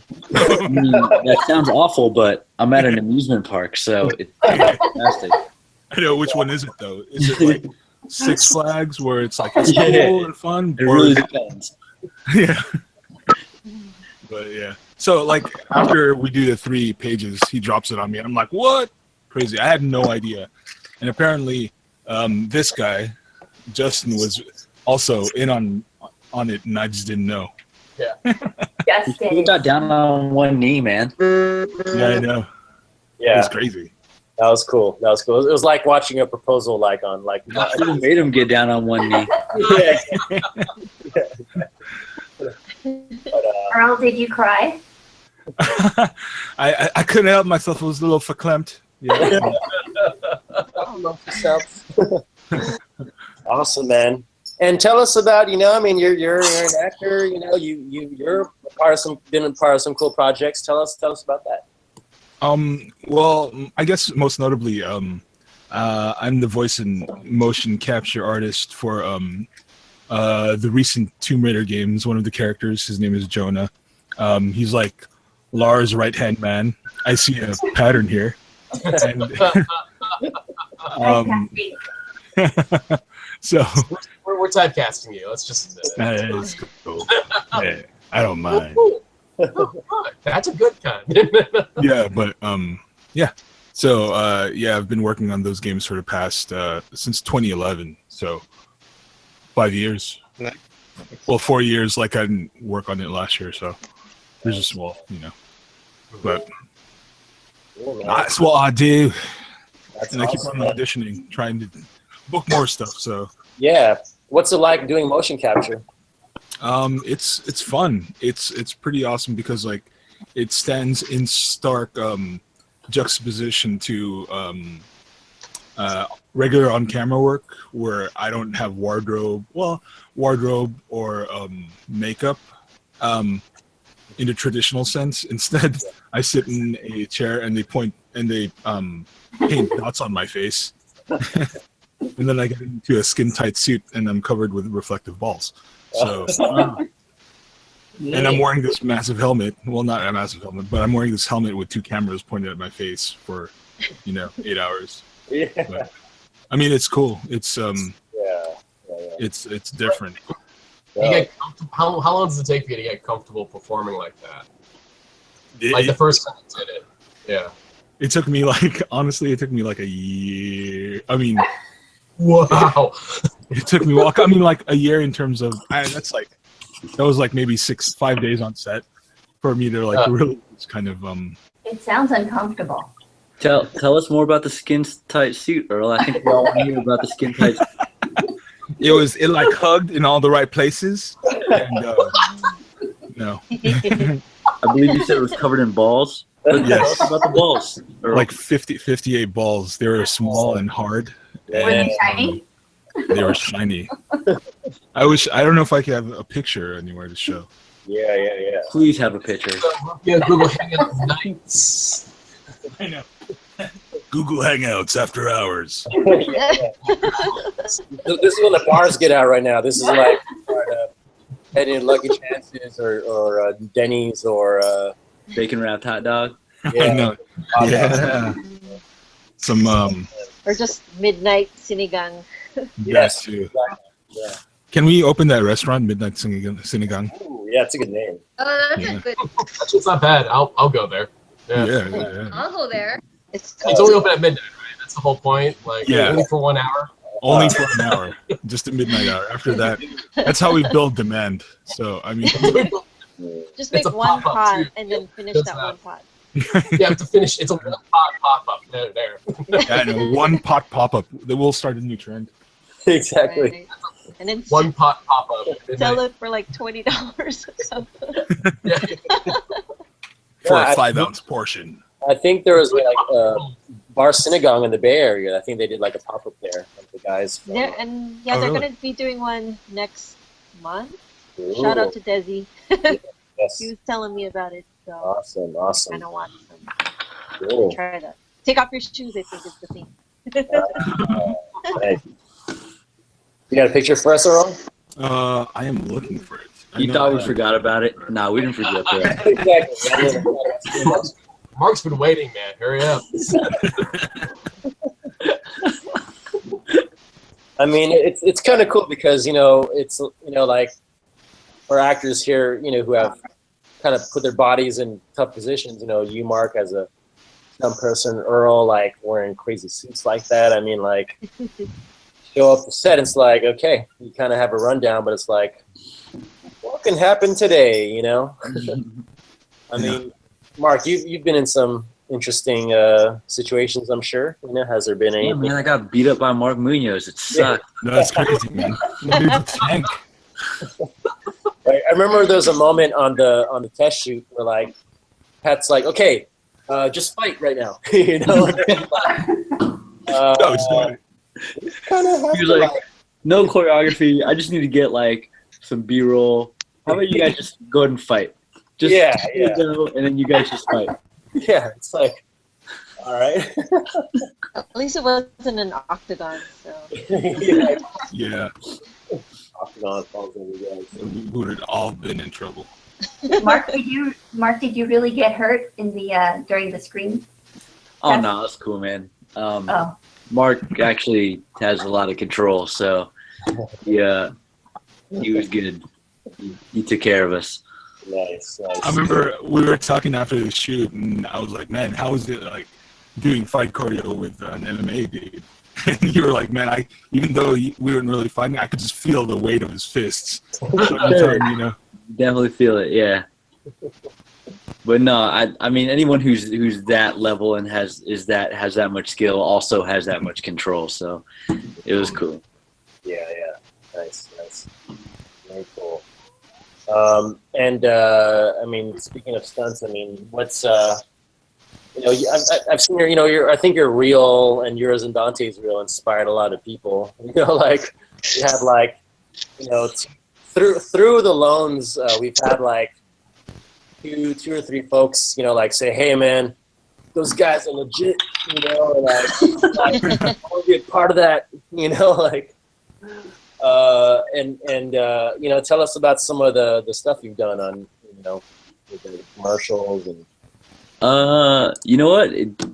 A little while ago, I forget the reason, but we talked a little bit about typecasting, and I mean, it's obvious, like as Filipino Americans, and I have these, so like 9 out of 10 jobs I get is like ninja bad guy number 5. So it's just like martial arts fight scene and then die. Yeah. Pretty safe to say if you see anything with a bunch of ninjas or like martial arts bad guys, I might be one of them. It's very possible. Yeah. or lion dancing too, right? I mean, that's another aspect. Yeah. I'm pretty safe to say anytime you see lion dancing, it's probably me. Right. Awesome. Hey, we got a contribution. The most recent one was that episode of Fresh Off the Boat. Yes. Oh, nice. Chinese New Year episode of Fresh Off the Boat. Thank you guys. That was a fun day. Line dancing is tough. I don't think people realize that's like a workout, man. It is, man. It's a lot of fun though. So yeah. That's cool. We got it's no skin tight suit with balls. Yes, different kind of suit. We got a contribution from Roselma. Thank you, Roselma. Thank you. And another contribution from Stacy. Thank you, Stacy. Yes. Getting there, Still got some a little more to go, but let's keep it going. Skin tight suits.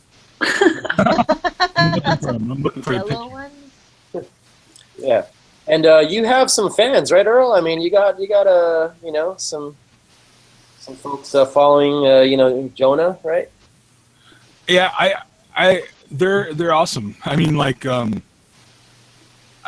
don't know if they're my fans specifically. They're fans of Tomb Raider, the franchise, and of Lara Croft. Oh, I'm your fan, Earl. Thank you. Yes. I don't know if you can see that. There's a picture of me in the mocap gear. Oh, that's awesome. That's awesome.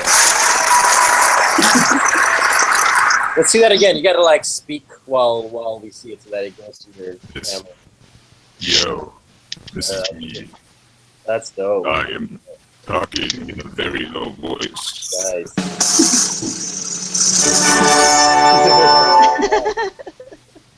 That's cool, man. So I mean, are how many games are you in of Tomb Raider? Is it? I mean, there's 2 in like the reboot series. So I'm in both of those, but yeah, hopefully they make more. That would be awesome. Yeah. I mean, there is still, because it was kind of like a timed release. They're still in the process of releasing it for all consoles. Like the PS4 release is coming next month, so that'll be the last console of this generation that we're gonna have a release for. Yeah. After that, you know, everything's up in the air. So Awesome. Very cool. Well, you know, I mean, if Lumpia were to have a video game, like say some Earl, man. Do it, Earl. This have there. Oh, we better have a Barrel Man party right now, because you have one. You have one. That'd be awesome. Everyone go get their Barrel Man right now. And barrel women. I know they're around. I can find them. So I know. Find your Filipino items from around the house. But speaking of video games, like if Lumpia were to have some kind of like app, like some kind of phone app, some kind of silly game, like what would you imagine it to be? You know, like we all play games on our phones, right? Or some website, you know, some stupid, you know, silly game. Like, what would you imagine? What would you like to see in like in a Lumpia game, video game? Lumpia Man Go. Pokemon Go. Just be like, flick your phone to throw the Lumpia. See, that'd be cool. And you would have to kind of flick your phone like that.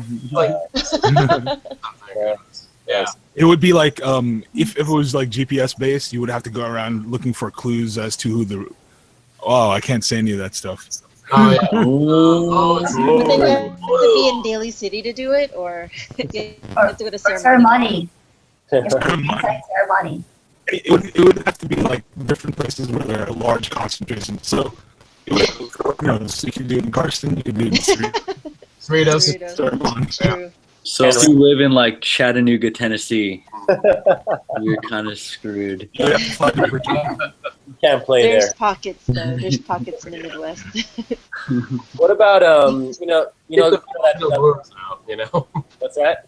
Get the Filipino lures out, right? So just, What if It's for the duendes also.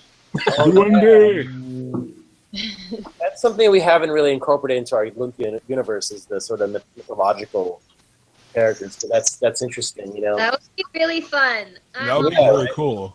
Yeah, to kind of like Have play a out couple that or two. our Yeah. world, you know, like a little, you know, like a little duende is like a little homie or something, but Like a tikbalang just walking around. yeah, what is that?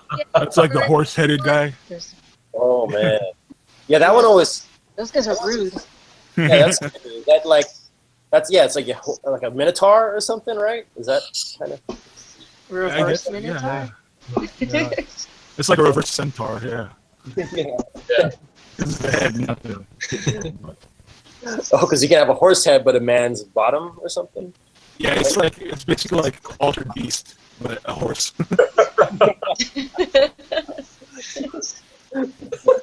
Nice. And you have to catch those. Which one is that, Maribel? I don't know what it's called, but I've heard of the half snake, half man. Oh, That supposedly lives in Robinson's Galleria in the mall. In the Where? There's like a legend that I used to hear where they're like at Robinson's Galleria, it's like a department store in Manila.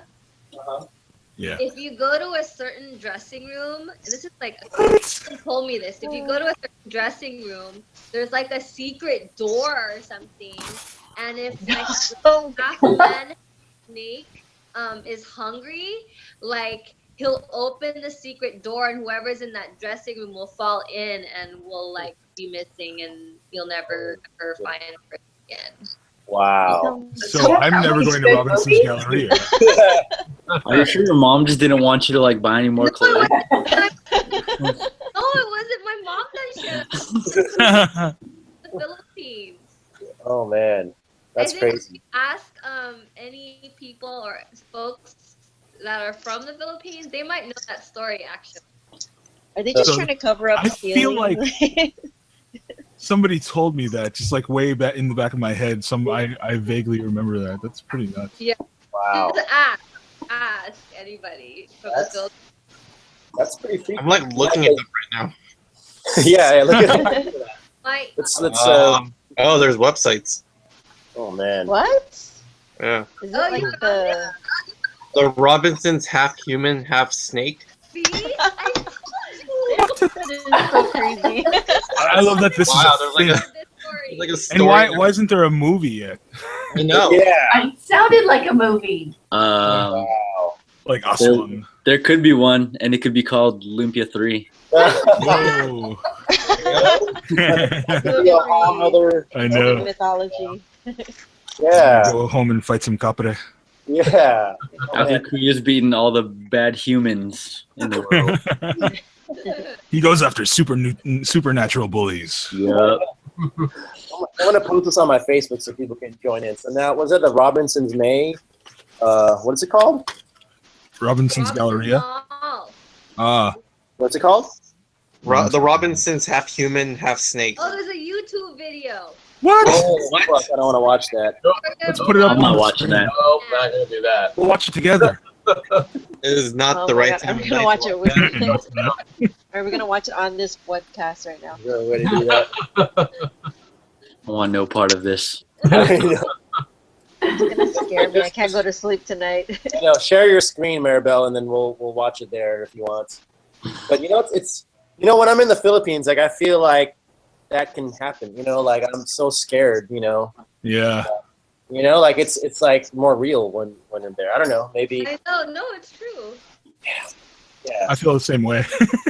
Like it might just happen in the Philippines. Yeah. Like I had to. Like when I was staying at my family's house, there's this big tree over there. That's my uncle kind of hung out with. But when I first went to that part of the beach, and I didn't say hi to the tree, I guess that was a bad thing. Oh. Yeah. I was leaving. What's that? You have to say tabi-tabi po.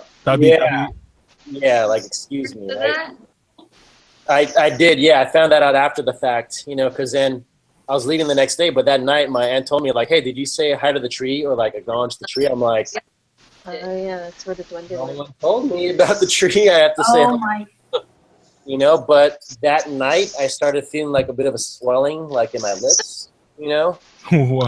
I had a big lips already, but yeah, like I had a little bit of a swelling, and then like, our flight was like the next afternoon. Like I told one of the guys there, I'm like, I need to go back to that tree, man. Could you like get me there quickly? So, put me on a motorcycle, and he took me to the tree. I said bye to the tree, and then the swelling went away. What? Wow. All that is What? No kidding. Yeah. So, I just feel like stuff like that. Like, I don't know, there's something about the energy there. And maybe because we're American, I don't know. Like, there's just something there. Like, I feel like, no, Pay attention. all that. It's just the veil is thin there. yeah. There is no veil. There's no veil there. Yeah. Man, Dude, I mean, it would be cool to, yeah, maybe we can integrate this into our world somehow, for the franchise. That'd be pretty interesting. So, I mean, when's the last time y'all went to the Philippines? 11 years for me.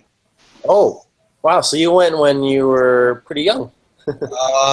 Yeah, I was like 13, I think. Was that the first time you went, or the second time, or? I think that was the third time I went.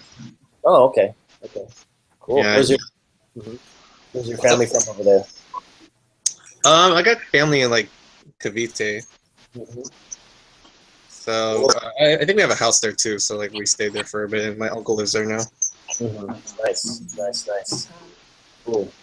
Who's been to the Philippines recently? I was there in 1976. Oh. Whoa. That was like the first and last time. Oh, okay. Whoa. It's been a while. Nice. Yeah. Yeah, in 2013, and I was actually there watching the live Kickstarter. Whoa. Oh, cool. Oh, yeah. I remember that. I was in Manila and I was watching you guys, and it was so fun. Awesome. Cool. Yeah, you were with, you saw Hopi over there, right? Wasn't Hopi there like, at the same time? Yeah. That's cool. Yeah, it's been a while for me, but since 2009, that was the last time I went. But, I mean, that's one of the things with our movie, it's like we want to, like, integrate actors from the Philippines, 'cause obviously, I mean, we want to, like, appeal to, our audience there in the homeland as well, Are you guys familiar with a lot of actors in the Philippines? And, there's the older ones. Huh? What's that? Which ones? Like the older ones, like I think my parents' generation. Yeah, for sure. I mean, a friend of mine told me like what's popular there is like there's these like love teams, I guess. So like once like younger, about like what's the deal with that? Like they're kind of it's like Brangelina or something. Is that the kind of deal? I don't even know. I think it's just like popular actors that they always like have like as a couple in like a TV series or movie that they do a lot. So like Adam Sandler and Drew Barrymore. It's kind of like how you just see like two actors always playing like a couple. Oh. They're love teams. They're called love team.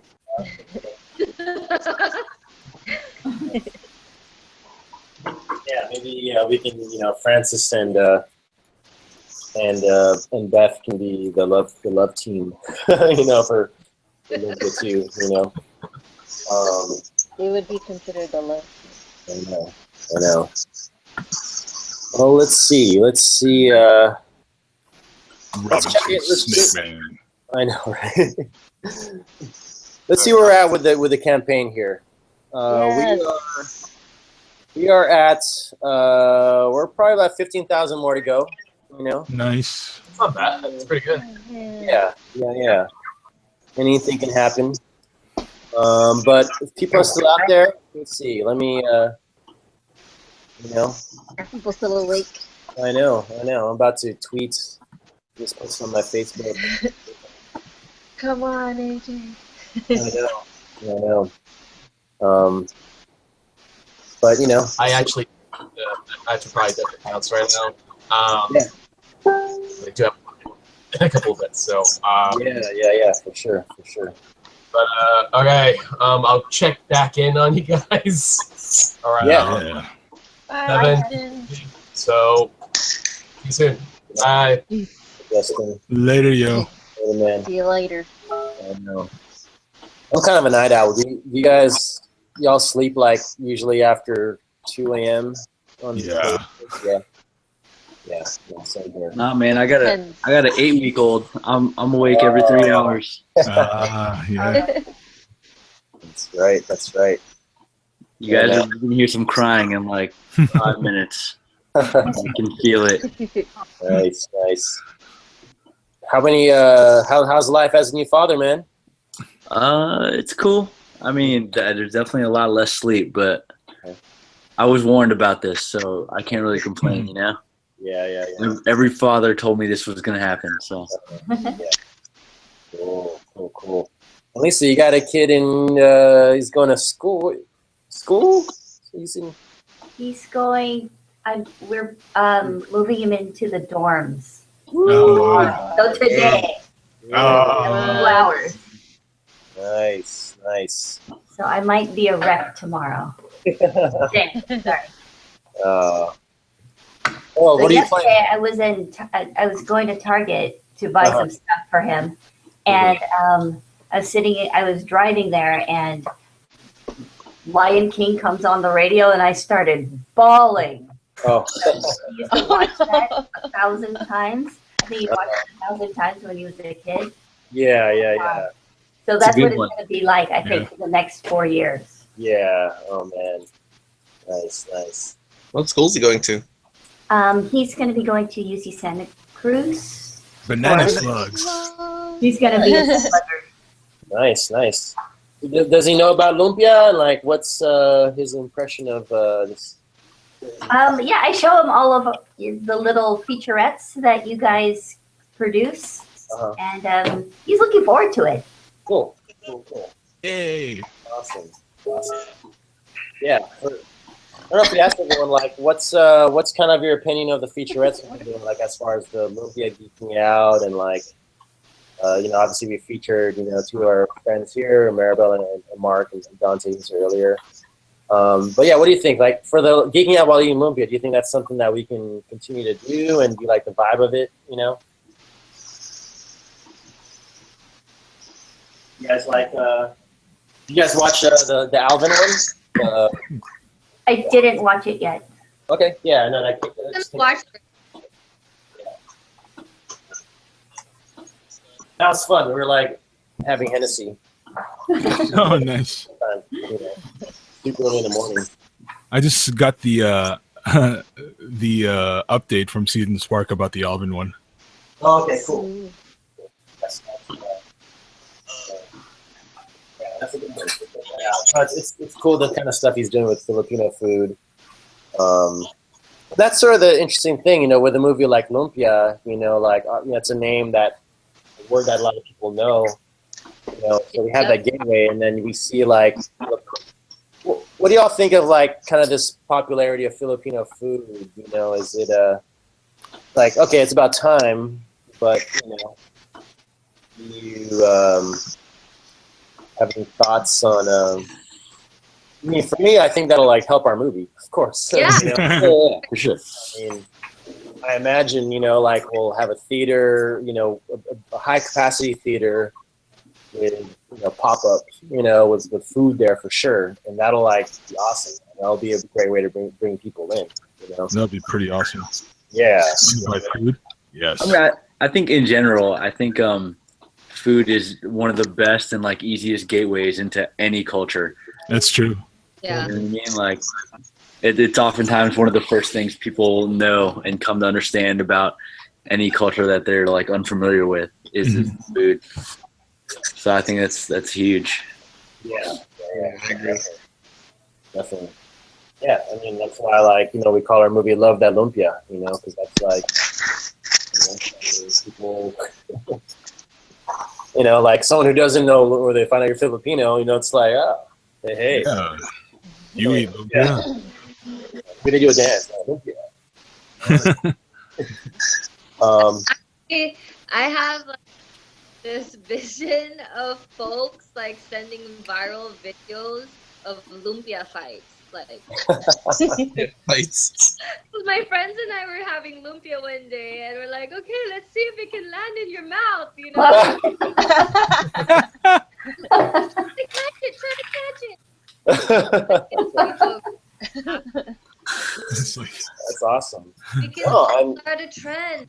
Yeah, I mean, the cool thing with a movie like ours is that we can, we got to go that way with social media and fans media, like make this a whole, like not just a movie experience, but like all throughout social media with food, there can be like little spin-offs, like when we did the Lumpia Invitational, a couple years back for the Kickstarter, I mean, I want to do more of that, and like, kind of feature chef, feature John as like the foil, you know, or the bad guy.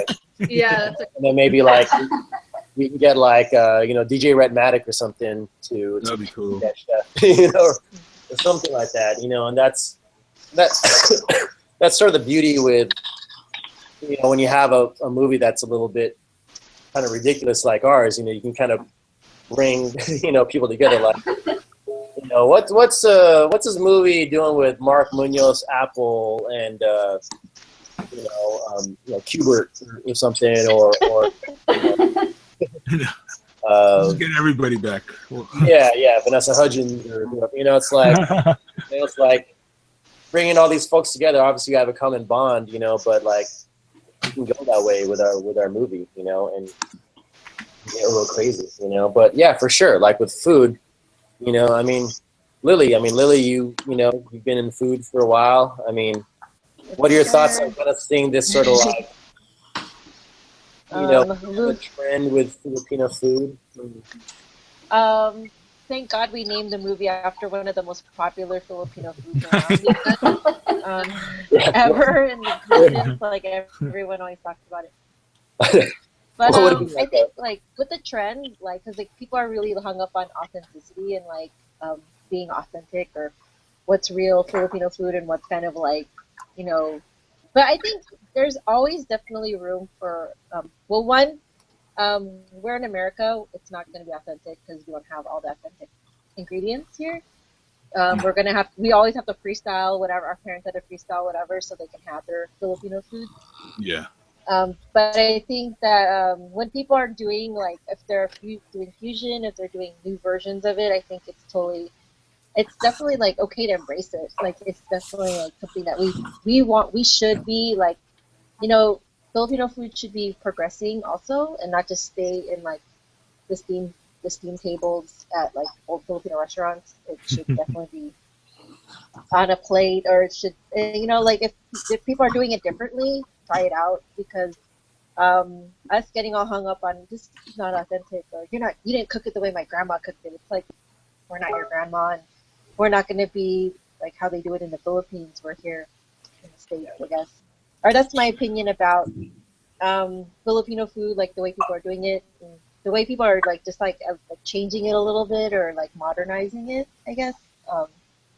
And it's like if you're here in the States and you want authentic Filipino food, it's not going to be, because there are some vegetables that exist in the Philippines that don't exist here. And and so what our families did was just, you know, whatever's in the grocery store, just get it and we'll just figure it out. Yeah, just substitute, and it's still good. And of course, food in the Philippines is always going to be amazing. But then there's chefs here that are trying different things with, you know, their grandma's recipes, and they're still amazing also, I think. And if you do want to try actual tamarind for your sinigang, just do it, AJ. Do it. I know. Dude, that's the only way I make it. Grind it up. It's so much better, I think.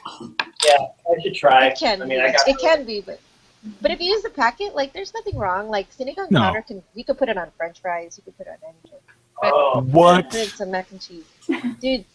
It picks up the flavor in a lot of dishes. I put it in pasta sometimes. Wow. Yeah. That sounds good. There's your freestyling. Should we do sinigang powder? Should we do a how to eat lumpia video? Oh, that's a good one. You should do like different, like seductively, like in a hurry, angrily, like sweetly. Oh, baby. Are y'all familiar with that how to eat video? Yeah. We should just make a funny version of that. Oh yeah, no, Jenny Yang did. There was one like Jenny Yang did one of how to eat peanut butter jelly sandwich. Yeah. That was pretty funny. Yeah. Like how it's the new grilled cheese. Hey, we got you can't cut the crust off. Yeah. Contribution from Diana. Thanks, Diana. Hey, Diana. All right. Thank you. Thanks for staying up with us. Let's see how many viewers we got. Hey, we got viewers. We still got What? viewers here. Viewers What out are there. they doing? Like, They're working security at some hospitals or something. I know. Or you're on the East Coast, maybe. Maybe like it's 5 o'clock. Yeah. If you're awake watching this, just message us on the YouTube page. Just Yeah, tell exactly. us what you're up to, what you're doing. Yeah, please. Please comment. What? Let us know. Let us know what you're wearing. I mean, What your Are you wearing occupation Barong is. also? Are you wearing Barong to work today? I know. Should I put mine on? I mean, You and AJ could match. Is it wear your Barong to work day today? I should totally do that. Yeah, I mean, I think that's why it's like you said earlier, Lily. I mean, like having, Lumpia, our movie named after the most common and loved food. It's like, come on, like give us a try. Here's our, like if the movie was called like, I don't know, Kilo in. Love that. So many syllables. Bicol Express. Yeah. Love that Bicol Express. Yeah. It's hard because it's spicy, and like if you don't like spicy food, it's like, how am I gonna love it? Yeah. But I feel like because we named it Lumpia, like a lot of people think it's a movie from the Philippines, and so like, and so when they watch it, they're like ready for some Tagalog or something. Right. They're looking for the love team, and they're like, we don't know who these people are. So I think, but it represents like, we're film lab. We're gonna do stuff. Yeah, I mean, I think that's something that we all deal with, right? It's like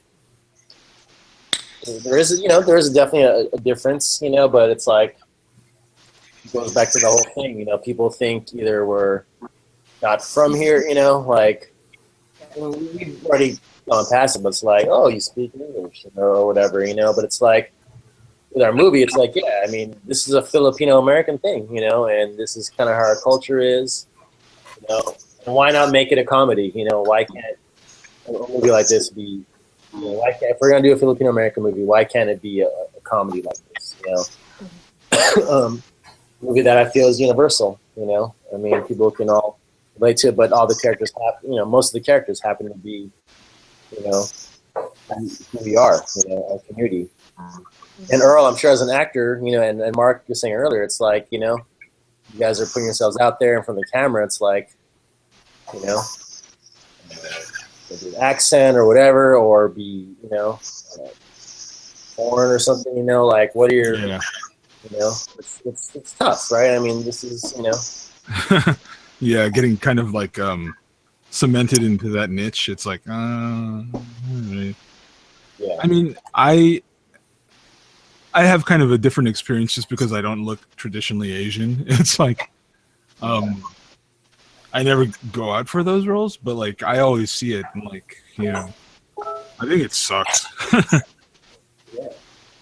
Oh, man. I mean, and that's why, this is why, we do things like this, and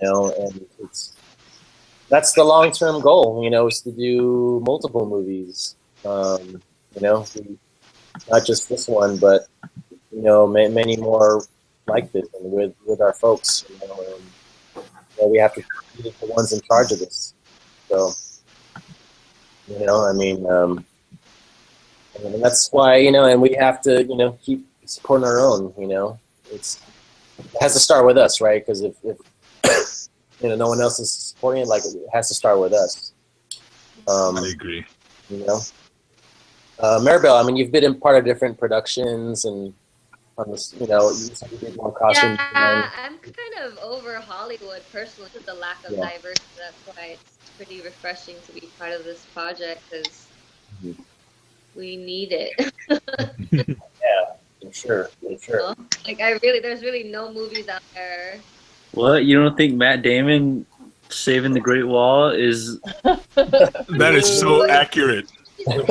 Come on. The choices in movies these days are just like, I don't know, I have a different perspective now. Like, it really has to depend on the filmmaker. About kind of over like the homogenized movies. Oh yeah, word homogenized. Yeah. Over those stories, it's like, oh gosh, Yeah. there's like a lot of diversity. I don't even want to see it. Yeah. No, exactly. No, I hear you. I mean, that's and that's why we're here. We're still up at 30. Lisa's probably gone to sleep. I see vacated chairs. Oh, it's there. Okay. I'm packing stuff. Yay! Daniel's got the. What's up? All right, cool. Oh, Oh man, Nice. now I have to. I wore this thing like exactly one time. whoa! Wow. Second time. Dude, we feel very honored. Oh my god, it's gonna be a thing. Yeah. When did this you, movie brings Barongs back and it makes Barongs cool. Yeah. Everybody just starts rocking them. Oh, I just realized like if, the next, you're gonna have a bunch of white people wearing buttons after this. Which I'm cool with. yeah, I'm fine with that. rocket. Share. We gotta share. Share the culture. It's all good. You're making that money though, But I think it's important to let folks know where it even came from and why. Yeah. Oh, yeah. It's Definitely. like when they wear Cuban shirts. How would that be? How would that feel when you see Barong Tagalogs at Hot Topic? No. Oh, yeah. Oh, that would be terrible. That would be. The tag says made in Pakistan or something. Oh, Oh. Forever 20. I don't know if Forever 21. I know. Where did they find the pina? I saw this a video of I think is a French woman who's actually making clothing out of pina cloth. They don't identify it as such in the video, but they say pineapple fibers. And I'm like, hey. Pineapple fibers. That's pina. Yeah. If I can find it. What? Fun fact about the Barong Tagalog. They made them see-through so the Filipinos couldn't carry weapons or steal from the houses they worked at. Right. Yeah. Random. Yeah. Definitely. But now I we haven't wore them been able to for stop thinking about Hot Topic Barongs. What they look like? Gonna have a Hello Kitty They got on the a back. Twilight logo on it with a vampire. Robert Pattinson, right here. Hey, you can't be tortured and wear a barong. It's a celebratory thing. Yeah. Is he too emo to be wearing a barong? I don't know. I would wear one with with Darth Vader's thing on the front of it. The little console. The one that the button that you press to call your parents to pick you up. Yeah. Triumph. Just have to throw Triumph in there a little bit. Yeah.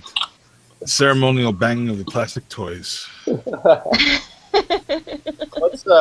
What's the material? Is it there's pina and what, husi or something? What's it called?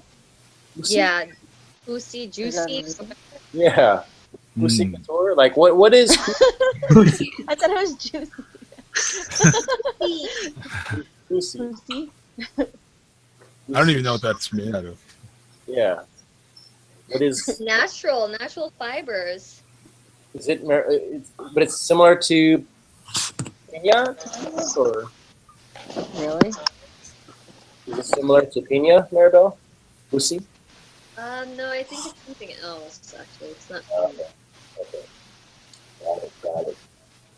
Wiki Pilipinas says it's woven from silk and piña. Yes. Oh, fancy. We have a comment. We have a comment on our Google. Someone's up. Does it say, shut up? No. What's the comment? Ex Leo, he says, love that lumpia. Now this guy, Taiwan, what's up, Taiwan? He's up. So Taiwan is an exchange student from Korea staying with my parents. Oh, cool. So, Yeah. Taiwan, what's up? And Taiwan is a professional gamer. Oh, yeah. I think you mentioned that. Heroes of the Storm or Yeah, Hearthstone or something, you know. or Hearthstone? Yeah, it's made by the World of Warcraft people, you know. Yeah. But, yo, Taiwan, what's up, man? Dude, I don't know if you guys have watched my Facebook lives, but he's been. I was there. We were kind of like I was doing this like POV fighting, you know. Yeah. Actually, kicking the balls, you know. I was getting a little overzealous, you know. Hey, we got a message here from Sean Bernal. What's up, man? Oh, what's up, Sean? I know that guy. Yeah. Sean Bernal is a badass stuntman. Show is. Whoa. Yo. Sean, what's up, man? Giving you little shout outs. That dude's legit. Yeah, man. You're must be like what 4 a.m. your time? But yeah, man, comment on our YouTube here. I'll send you the link. K1, I saw your comment there. Yeah, doing homework. I know you got, you know, some your science stuff, so take care of your homework, man. Here you go. I see.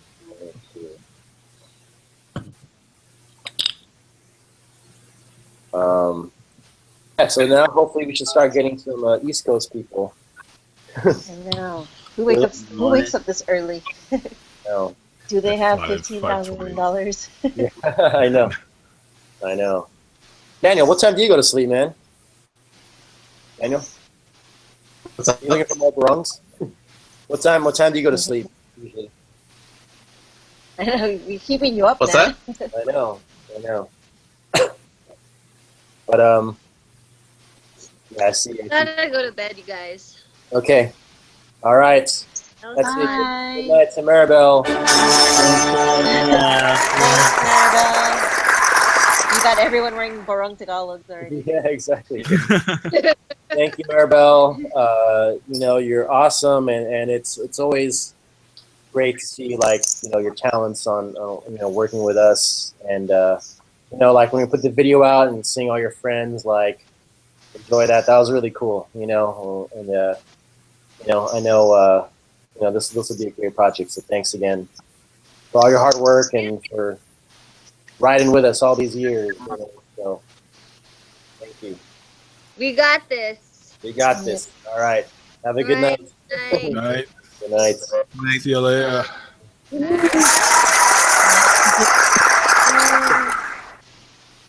All right. Hey, Pat, you still there? Did you go to sleep? I know. I'm about to get my synagogue pretty soon. Is this what's gonna? Is this your caffeine boost? Exactly. Tavern boost. Yeah. But Daniel, what do you think so far, man? I mean, you've definitely been immersed in the Lumpia world. It's like 2:30 in the morning. I'm wearing a barong. I don't know what I'm thinking right now. I know. It's but these are things we do. It's You chose this life. Yeah. we all chose this life. We knew what we were getting into. Yeah, right? I mean, we all kind of had those moments, when we knew. I mean, we all kind of shared a story. I mean, Lily, I don't know if you shared your story, how you kind of, you went to Academy of Art. I mean, when was your moment of getting into this? That was a long, that's almost, a long time ago. What's my story in terms of film stuff or Lumpia stuff? Films and how, Oh, I just wanted to make crazy videos and movies ever since I was in 9th grade. Then I went to film school, and then I met Melanie while I was at film school, which is Patricia's wife. Yeah. And so while after I guess when the debut started, she started working at the debut. Then she brought me on in San Diego, and then I met Pat, and then I watched I watched a really early cut of Lumpia, like way early. Yeah. And then I gave my 2 cents, and then now I just do random videos and projects with you guys. I've had almost like every position on a set for pretty raw.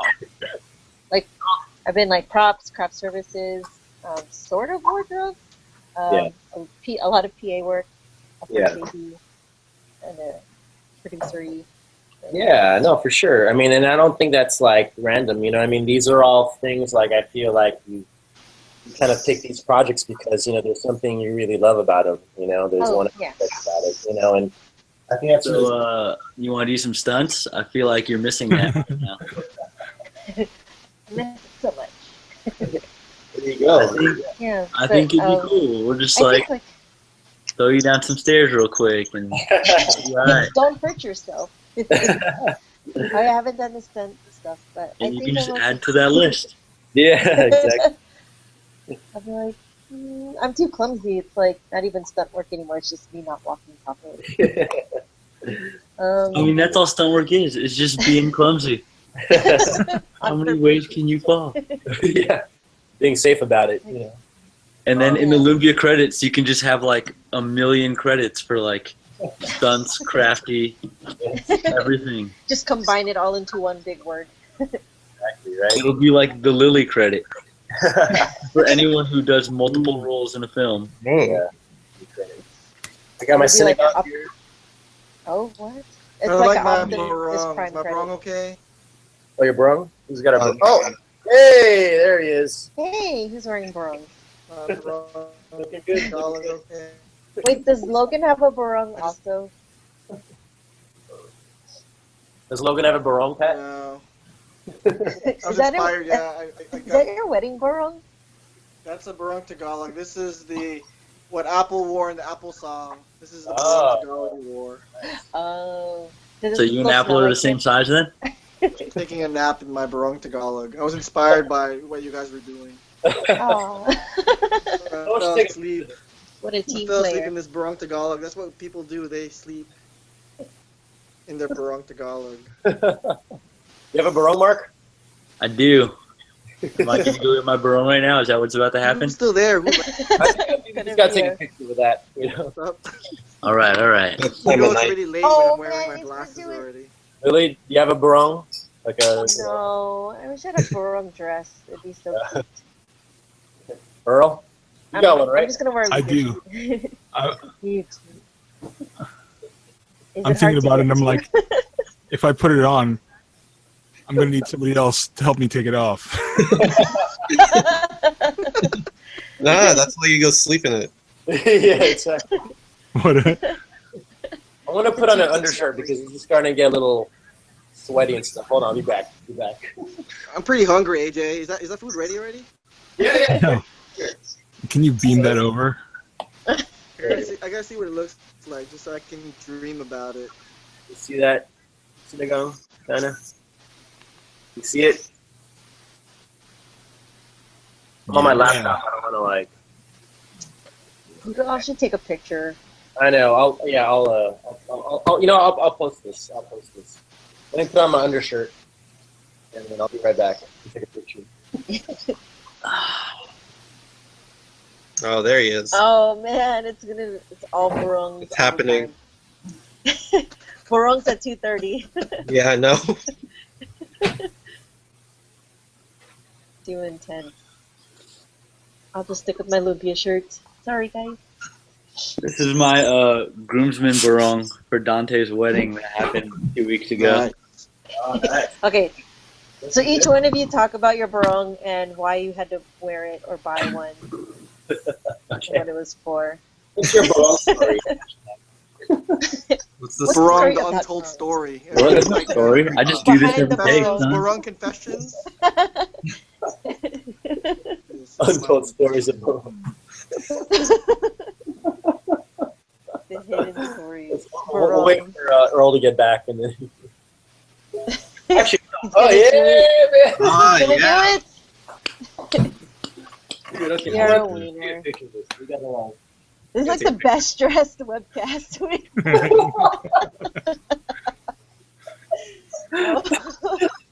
Oh man. Pat. All right. Where you going, man? So. Pat. Pat, you still there, Pat? No. Pat. Where'd he go? He was laying down though too. So. Yeah. He's just like, my Barong.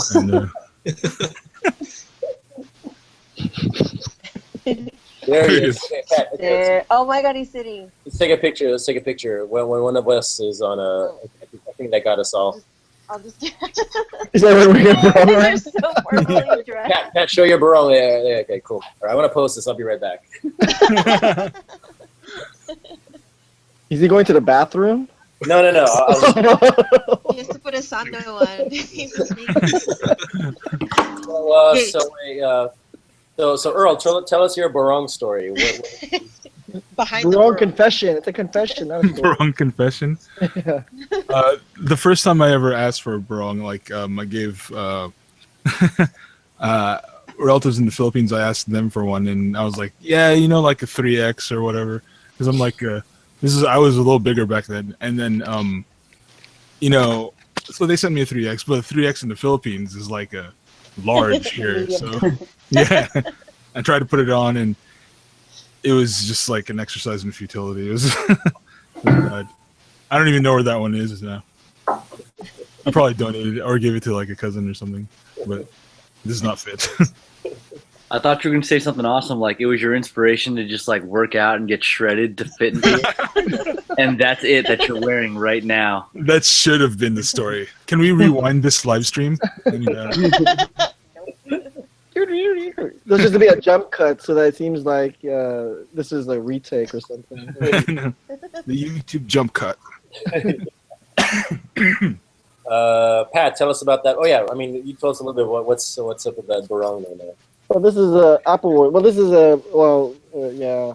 This is from the Philippines, but like it's torn right now. See, there's a hole in it. Oh, it's got yeah, battle I scars. remember that hole. Whoa. How do you even fix this stuff? Like, yeah, because it's hard when you like put it in. Like, I don't know if there's a technique how you slide into a Barong. If you stretch it too much. Just go straight up. Yeah, I must have bent my elbows or something. Maybe you put a patch over it. I mean, can you? I don't know. Can you actually fix this? I don't know. These would have all been Maribel questions. I know. Oh, exactly. Maribel, wake 5 up. minutes. You left your computer on. And you have speakers that are very loud. Oh, is Maribel's her computer still on, or is that No, Lisa? Nah, she out. Oh, that's Lisa. That's Lisa. Oh, so she stayed on. Wow. All right. So. Lisa, where's your phone? Lisa also hearts SF, if anybody was wondering. Yes. Oh yeah. Wrong. Hold on. Daniel, what's your Barong story? I'm trying to remember. I think it was for like Culture Day at my high school. Thing. And for whatever reason that year, I was like, I'm gonna take this seriously and actually do something. And so like, my mom's like, "Oh, why don't you just get a Barong?" And so like, it took me like a Barong, and I only wore it once. I never wore this again. I never wore it for like any. Until right now. But it still fits, and that's important. Yeah. It's like very honored. I don't know. Nice. You know, it's cool. In like 2 years, when it's Culture Day at high school, some kid's gonna bring in their official Lumpia 2 Kuya edition Barong. Yeah. With reinforced elbows. Are we agreeing that when the Lumpia 2 premieres, the world premiere, we're all gonna roll in a Barong Tagalog, holding a lumpia, all of us and stuff? Yeah. Gosh. Like they were your groomsmen. They all look the same. Oh yeah. And we should have like an entrance song when you walk in for the Q&A or something after. I mean, it's got to be the Bebot song, right? Yeah, with actually singing it. Since he's going to be in the movie, he should sing. He should actually sing it. Do it live. That would be awesome. Yeah, people are asking what exactly is Apple doing in the film, and we haven't revealed Don't tell it yet. anybody. Yeah, we're trying to keep it a secret. We got. I don't even know. Maybe for $15,000 we could. We'll find the mystery actor. Yep. If you make a donation, you'll be able to find out. Well, how long ago was the last contribution? People are still awake. Yeah, no, we still have. It was at 2 a.m. Did we hit? Yeah. Oh, we're almost at 50. I just want to reach the 50,000, and we have a chance. We got 10 people watching. Hey, shout out to. Is it 10? Does a 10 people are include watching. us or no? Does a 10 include us? I'm No. actually watching on my laptop. So. Shout out to Oh Sean. yeah. I was watching from the I'm Philippines. watching on my Sean laptop. Bernal. He's an awesome stunt guy. Oh, Sean, yes, I know Sean. My friend Pixelplex, Ray Montemayor, who's down to help us out with visual effects. Thanks, Ray. Thanks for watching. Yeah, so we got 10 people. So we got, we got something out there. Yay! Where's my? They're still We got awake. 10 people. And if they all give us $150, We still need more money. Problem solved. We'll still need more money. Oh. Who does the math? Price of it's like with, $1,000 each. with 4 hours left, like how much average do we need to average per hourly to hit our goal?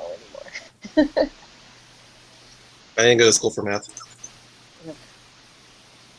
I didn't hit either. My math 75? was actually off on that last thing I said. I don't know about you. I'm getting hot wearing this Barong Tagalog. Oh no, Pat, that's just you, man. You're just hot all the time, bro. I know. That thing Well, is supposed to be sheer. Everyone likes the stunt video, so I mean, I think the other way around. Everyone's raving about the stuntman video. Nah, man. It's the bowing moment, like the synchronized bowing moment. I was like, oh. That was That crazy. was so awesome, by the way. Just a fortunate coincidence. So, Sean Bernal, you guys know Sean Bernal, Sean Mark? Yeah, AJ introduced us actually a while back. Okay. So, is he gonna be? Does he want to be part of the film? Should we bring him on board? Or is he I too mean, expensive? I'm down. Should we create a different wish list now, just for Just Sean yonder. Bernal to join? Yo, Sean, are you watching still, man? Hit us up on the chat, man. We're like actively recruiting you. On, we're talking to hire you. We're talking about like henchmen, and we still don't know. Like, we haven't really colored like who is working for. I was about to say the character's name, but the people who are fighting Mark Munoz. I don't know, Mark, if you've seen the video. We just casted Fresca. I don't know. Yeah, I did. I saw that. He's awesome. Really? I checked it out. Oh yeah. my god. So Fresca's playing, and I'm trying to not to work her too much, because she's, but like she's recovering. But I mean, do you think if it's possible we can choreograph her for? Oh, easily, yeah, of course. Did you see the videos though? Did you see? I did. I watched it. Yeah, it's crazy. It was cool. Yeah. She's talented, man. That will be no problem. Anyone out there who wants to be a henchman? Well, we need someone to play Thug Beard, and there's a Thug Mustache still. Thug Beard and Thug Mustache, generic name. Man, it better be a sweet, sweet beard. Thug Beard. I don't know how it became. I don't know how it became Thug Beard and Thug Mustache. I gotta ask the knowledge. That was just your vision, man. That's what you It was. There was no vision. It was just we just knew it was a thug, and we were gonna say Thug 1 and Thug 2, but instead of saying Thug 1, Thug 2, we just said beards and mustaches. Like, what if you ran out of possible facial hairs? Thug nose hair. No hair. Thug no hair. Thug soul patch. Oh, there's another one. I should write that down. Thug soul Wouldn't you have a patch. mustache also? No, necessarily. Or is it gonna just be a beard only, no mustache? That'd be funny. Oh yeah, that happens. Well, it's funny on the new Geeking Out segment with Alvin. They're talking about facial hair and everything. I was thinking, maybe we should get Alvin to be a henchman. He was a bouncer before. Oh, yeah, Alvin. Yeah, you'd be down. I only mentioned that because you guys were all talking about facial hair in the segment. I don't know if you guys watched the Geeking Out segment with Alvin. It just came out today, but it's No, not yet. pretty funny. Pretty funny. Will do though. A little too long, but funny. Yeah, we can go. Who cares? Didn't you edit it? I edited it. I just think it was hard to take out stuff. Oh, got it. A lot of it was too funny. They were talking about Razor Ramon and AOL. Oh, what? It is a Ramon. Without spoiling anything. They're talking about chat rooms in AOL, Cerritos Mall. And Pinoy Pinay. there's a connection with the debut and Alvin that's pretty funny. Like, I guess he was trying to audition his car for the debut scene. So he was one of the. Who would have thought that someone that we rejected for a car in his car in the debut would end up being one of the ex-Lutz chef? Crazy. I actually haven't been there yet. Oh, dude. Oh, You're missing out, man. Yeah. Well, maybe the lines are too long. That's why.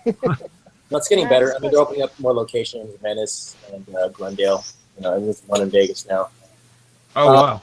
Yeah, I got a question, Mark. Growing up in Virginia Beach, when we talk about the stuff like, that video with Alvin, we talk about like people having pagers and us wearing, Dickies. We all kind of thought we were gangsters, There, I don't know if it's like a West Coast thing, but like, being a young boy growing up in Virginia Beach, what was kind of like when you were sort of a rebellious teenager, and because you see that a lot in Lumpia, right? Like, the crew, and then I feel like, dude, I dressed. I think a lot of my friends, we all dressed like that. Honestly, it was definitely the same out there, man. Just with different music, and actually to an extent the same music, but a lot of, that time, that was the age when you had that whole like West Coast East Coast beef in hip hop. Yeah. But the culture was the same, the mannerisms were the same, the clothes were the same, with slight, like no one had like the Tupac bandana out on the East Coast. Oh, that's still West, yeah. West thing.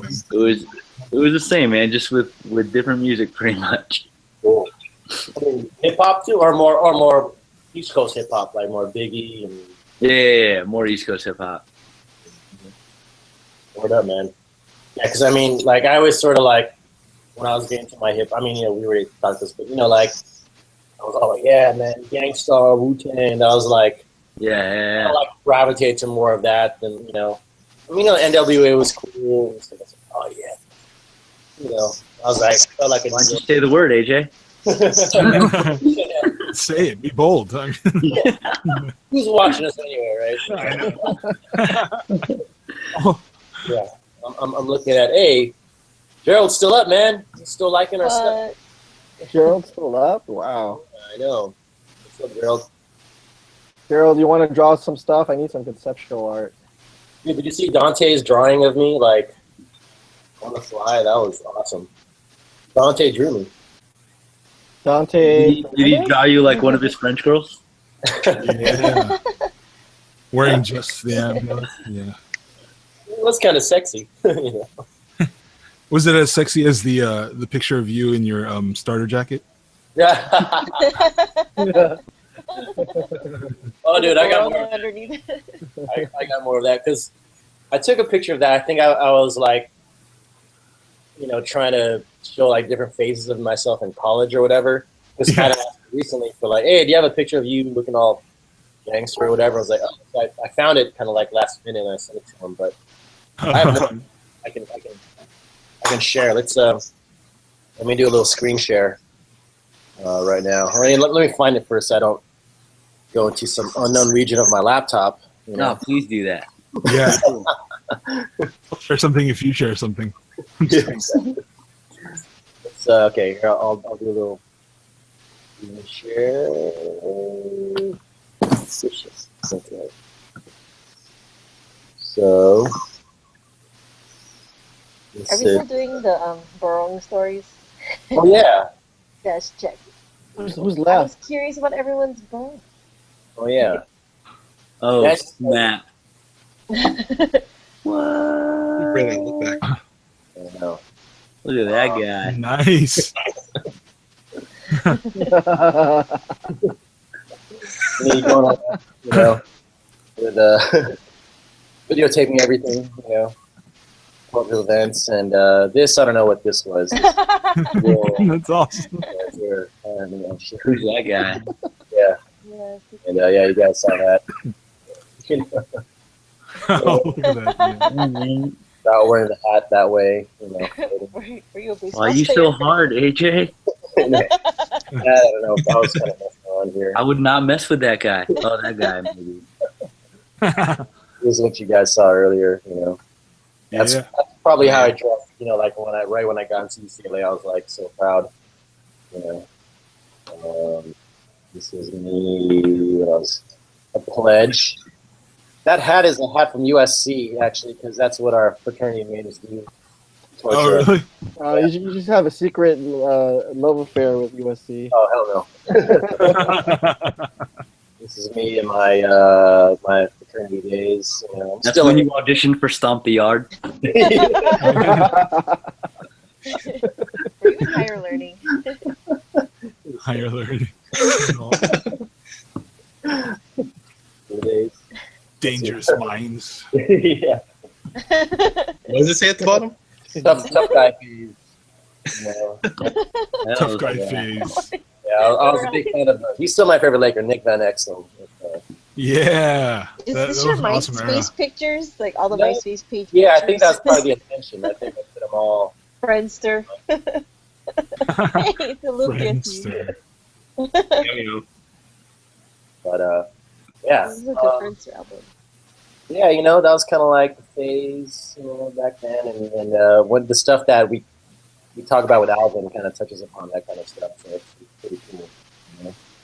You know? Being bored.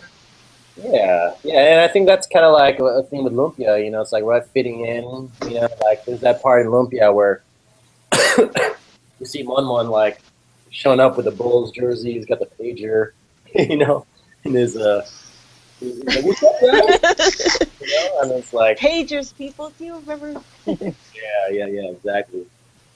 But you know, I mean, Pat, I mean, I think like, you know, you have a thing about underdogs, right? You know, in your stories. You know, I mean, what is it about the underdog story that you like? Because I'm always an underdog. I was the one who always got picked on in high school and beat up. That's my story. Aww. I'm always getting under people's armpits, underarms, and everything. That's So many headlocks. Headlocks. I remember this video of you being 94. So one of the first things Pat showed me was Pat's him and his brother were like the video yearbook guys. You know? Yeah, we were the Janelsa brothers, or Janelsa presentations. I don't know why presentations instead of productions, but yeah, presentations. That was our company name. Now Janelsa brothers is very hit. Have you seen that? You know, there's the Wachowski brothers, there's the Duffer brothers. You know, it's like it's almost like maybe we should just call ourselves the Lumpia brothers. You know, Lumpia 2 directed by the Lumpia brothers. I don't all of the Coens. Yeah, hey, maybe, you know. But there's a part of that video I think where like you're asking, like you're like at a gymnasium or something, like addressing all the student body, you know, but like no one's listening because you're like, like, so we did some videos and everyone's like talking, it's like so loud, like have a microphone in the piece. Yeah, because okay, so my senior year in high school, we didn't have a video yearbook class. I was like, since I was known as the video guy, I ended up I took the task of actually trying to shoot the entire video yearbook by myself my senior year. And so one of my first tasks was to go in front of everyone that first week of our senior year, and you know, everyone's gathered together, and I never talked in front of a crowd before, and I just went up there. And it was the first time I spoke to the big crowd, and like I was like, "Hi everyone, let's you know, we should you know, shoot a video, and you know, you gotta do this." And it was I was like police academy. I was like what the girls the police officers. He was shot. Hooks, yeah, Hooks. Hi everyone, hi. Can you hello? Yeah, calm down. Everyone's talking over, and that was me. I didn't improve. I honestly didn't. Even through college, I hated talking in crowds, and it wasn't really until the debut, like being in front of theaters, you know, screenings, and having to talk to people and try to tell people to buy merchandise after the screening was over, that I kind of got used to You do that every day, like 4 times every night and every day, and that's what kind of got me more comfortable in front of huge audiences. You know. Oh yeah, But totally. yeah, it's funny how you remember that because I was like, how do you? Yeah, that's kind of embarrassing. I remember these things. Probably You're very good at addressing the crowd, and also, you know, Lily. I think I mean, people should know that you're like an artist. That Eighth is wonder, true. right? Hey, we still got to hear more Barong stories. Oh yeah. she's I'll take reverting it attention away back. from your She's not wearing the barong. She doesn't have to do a confession like us, you know. Barong confessions. Bringing it back to you all. Well, I think who hasn't said it? Like Earl. I think we got through all We of went them, through right? everybody. Was I not paying attention? I think we got everyone. I don't think I told my barong story. No, you did not. But this barong I wore for my friend's wedding in Hawaii in 2011, and he was him and his wife they flew from the Philippines. Let's get married in Hawaii. Funny thing is like I had planned this trip way ahead of time to be in Hawaii for like a week, but then I get a job at Covert Affairs, and I'm like, well, I kind of have a trip, but so yeah, it wasn't a good thing that I kind of took a week off, like 'cause a day off in television is like, you better like have someone cover you, so they weren't too happy. So that was kind of a rough time, but I had a great time in Hawaii. That was awesome. Yes. Went to It worked out, man. You rocked on Covert Affairs. It was cool. Yeah, I stuck around there, but yeah, that was 2011. Had this barong. So, and Rodell, he's a buddy of ours in the Philippines. He might be helping us out with some stuff. So, Well, can you start by contributing something to our campaign right now? Yeah. We're waiting, and we've been stalled It since. should be evening time for them right now. I know, right? Yeah. But we have viewers, unless that's us all watching Ooh. each other. I have it open in a tab. I think people just left their computers on. They fell asleep. There's 11 people watching. Is anyone? Yeah, shout out to anyone. Does anyone know how to hack? Maybe we can hack into their open computers and just put a contribution in their name or something. Yeah. Oh, Jesus. Remote we're- into their computers and like. Are we F Society now? That's just, well, Mr. Robot just left us, Lauren, so we're just really waiting for him to come back online. And Maybe. Man. Well, Yeah, this is. we still want to. I mean, wardrobe is that's what we're focused on. We're trying to get that funded. So, if anyone's out there, go to Wishlist. You can, if you have a Barong Tagalog that you want us to lend, you can lend it. You don't have to give us money. Just lend us your Barong Tagalog. Yeah. You just met Maribel. She's like, she would really love to help. Actually, there is a contribution that I need to fulfill here.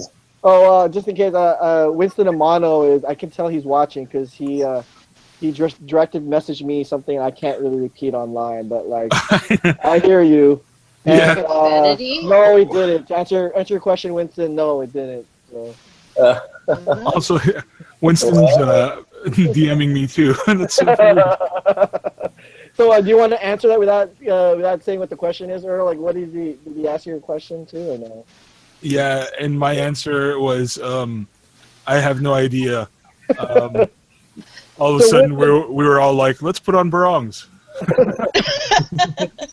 So Winston Amano, if you're out there, you should direct message everyone in here and ask them a question, and we'll answer it without knowing the question. Right. Acknowledge your question, yeah. Yeah. AJ, did you get a direct message from Winston? I did. Oh. Do you want to give him an answer right now? What's the answer? You're only on Tuesdays. Neither. I don't know. Do we have the same question? I mean, neither. Okay, I don't know. I'm sure. Yeah, it's only unique to me. I don't think he would ask this question to you guys. Maybe. Yeah. The answer is Tite. No, don't touch me there, Winston. No, not that. Hey, we got a contribution. Contribution? What? Yo, Wait, Peter. is it East Coast or West Oh, Coast? that's my cousin, Lyndall. Hey, Florida. He's from Florida. Hey, he's awake. Getting ready for work. Yes. Yeah. Thank you, cuz. Thanks, cousin. Thank you, cuz. Oh, dude. Those are okay. Awesome. Thanks. People are waking up, so we can like wake up Florida. Yeah. And just tell them, wake up with some Barong on. Yeah. If anyone's out there and you have a Barong Tagalog in your closet, why don't you wear it, take a picture, and share it on Facebook with this link so that you can tell them, you can say in your picture, like, why am I wearing a Barong? Well, check out this webcast right now, the Lumpia cast, all night long. You could do that, and then you can include the hashtag believe or Lumpia all night, whatever, then we can find it and retweet you or repost. Yes. So send us your Barong pictures out there, your Barong Tagalog, your wedding gear, your whatever. Wait, oh. I think Mark's knocked out. Our stunt coordinator just got knocked out. I'm close. I was not planning on being up this late. Yeah, no. This is fun. If you gotta go to sleep, man, it's all good. Well, you can leave the camera on, Mark. Just you can rest. We're just gonna stare at him sleep. I was totally gonna do that. Just You'd answer be like questions. Lisa leaving the camera on. Yeah, I know. Watch me sleep. It's not weird at all. Oh, I see a yawn from Lillian. Lillian just yawned. I'm sorry. Did you say something? We caught you yawning. I'm trying to see how many yawns I can catch today. Daniel's still hanging in, Dan. You're not feeling tired, dude? Daniel's just like waking up Dan- right now. He's on his. I don't know how. I think Daniel's on a loop. It's like it's like a pre-taped loop. And he just says random things. You haven't realized He's sleeping right say a now. bunch of generic things. Yeah, I know, right? Yeah. Man.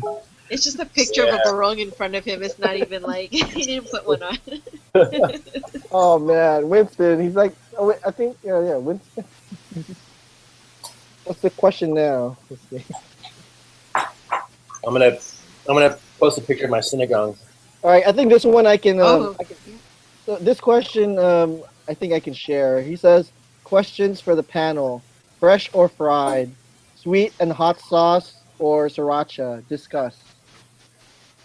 Sweet sauce. Well, first and foremost, Fried. fried all day. I think fried.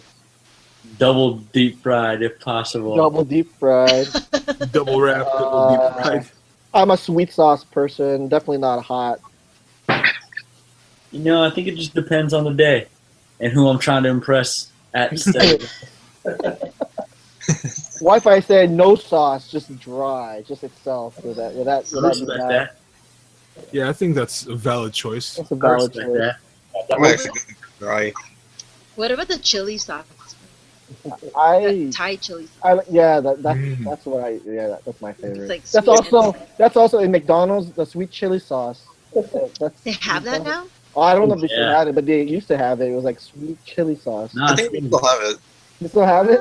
I think so. Okay. Hey, Pat, that was like when we interviewed Apple. Yeah. We did this thing with Apple. You know, we interviewed Apple, but Pat didn't have any water with him, right? But so, but we're just eating lumpia. So he kept on eating all the lumpia. The bottle of water wasn't in the budget, but I had to make sure I looked good on camera. I'm eating lumpia, so I was like, Yes, sauce to stay hydrated. More sauce, stay hydrated. I need to get my liquids in, so the sauce. That sounds so weird. A shout out to Apple. That was a great segment. It was He's cool to awake. see Apple. I'm sure. I mean, come on. These rock stars are always up, right? They got to be up. They're probably in the studio. He's probably creating a song for the soundtrack right now. So. Thanks. Question. He's not gonna sing Maarte. Maarte. You you guys heard that song, right? Yeah, so I don't think a lot of know about. Do I have it here? Yeah, so the song that's in our scissor reel, or even in the pitch video, if you watch the Seed and Spark pitch video, there's a little segment there where we actually play Maarte, and it's a song sang by the character Jart, who's played by Carlo Ricafort. So Jart returns to Lumpia 2, but now he's not really called Jart, he's Jart. Yeah, that's his staging name. There's no H in there. JH. Art with apostrophe J apostrophe ART. Like Ja. Like Ja. Yeah, no, it's a homage to Ja'art. Ja. Yeah. But Ja'art. But yeah, no, that song he created especially for the film, and I think that's the whole. It's a motif during the whole movie. This song. So. Shout out to Jay Ritz. Jay Ritz and Carlo. Arte. And some Arte people everywhere. I should play this song. Hey Pat, what's your favorite song from the Lumpia 1 soundtrack? I still like Lumpia Boy. That's the theme song. Just because Mike, who created it, he's from Ja, right? He comes. His band name is Pen is Mightier, and it took me a while to figure out what Pen is Mightier means. Pen is mightier than the sword. And he was telling me, he said, "Oh, that's awesome! Pen is mightier than the sword. That's why it's called Pen is Mightier." I'm like, "Oh no, it's penis." And then you wrote it down, and you're like, "Oh." Yeah. Oh man, he got me. Like you want to join the Pen 15 club? All I got to do is write Pen 15 on your arm.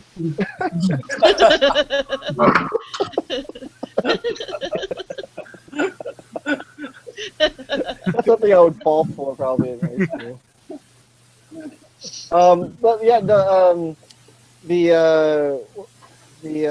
don't know, I lost my train of thought. I'm like, I'm losing it already. What we're talking about? Penis. Your favorite songs. Your favorite songs. So okay, so if we I was talking to Mike about how do we redo this theme song, because obviously we want this song to be back in the sequel, and so it's kind of like I told him, if we're gonna redo it, it's got to be like how when Transformers, the theme song, and in the animated song they had to revert into the rock song version. There's got to be like a hardcore like rock version of this. Like what's the EDM version of the Lumpia Boy or something? I don't know. But it would have to start the movie, you know.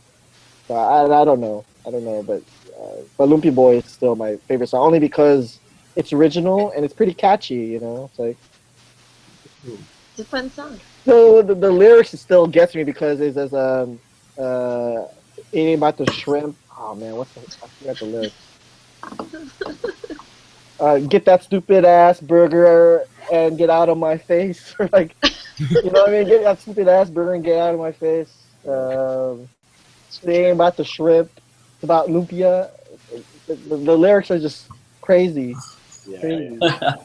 Get that stupid ass burger and get out of my face. Stupid ass.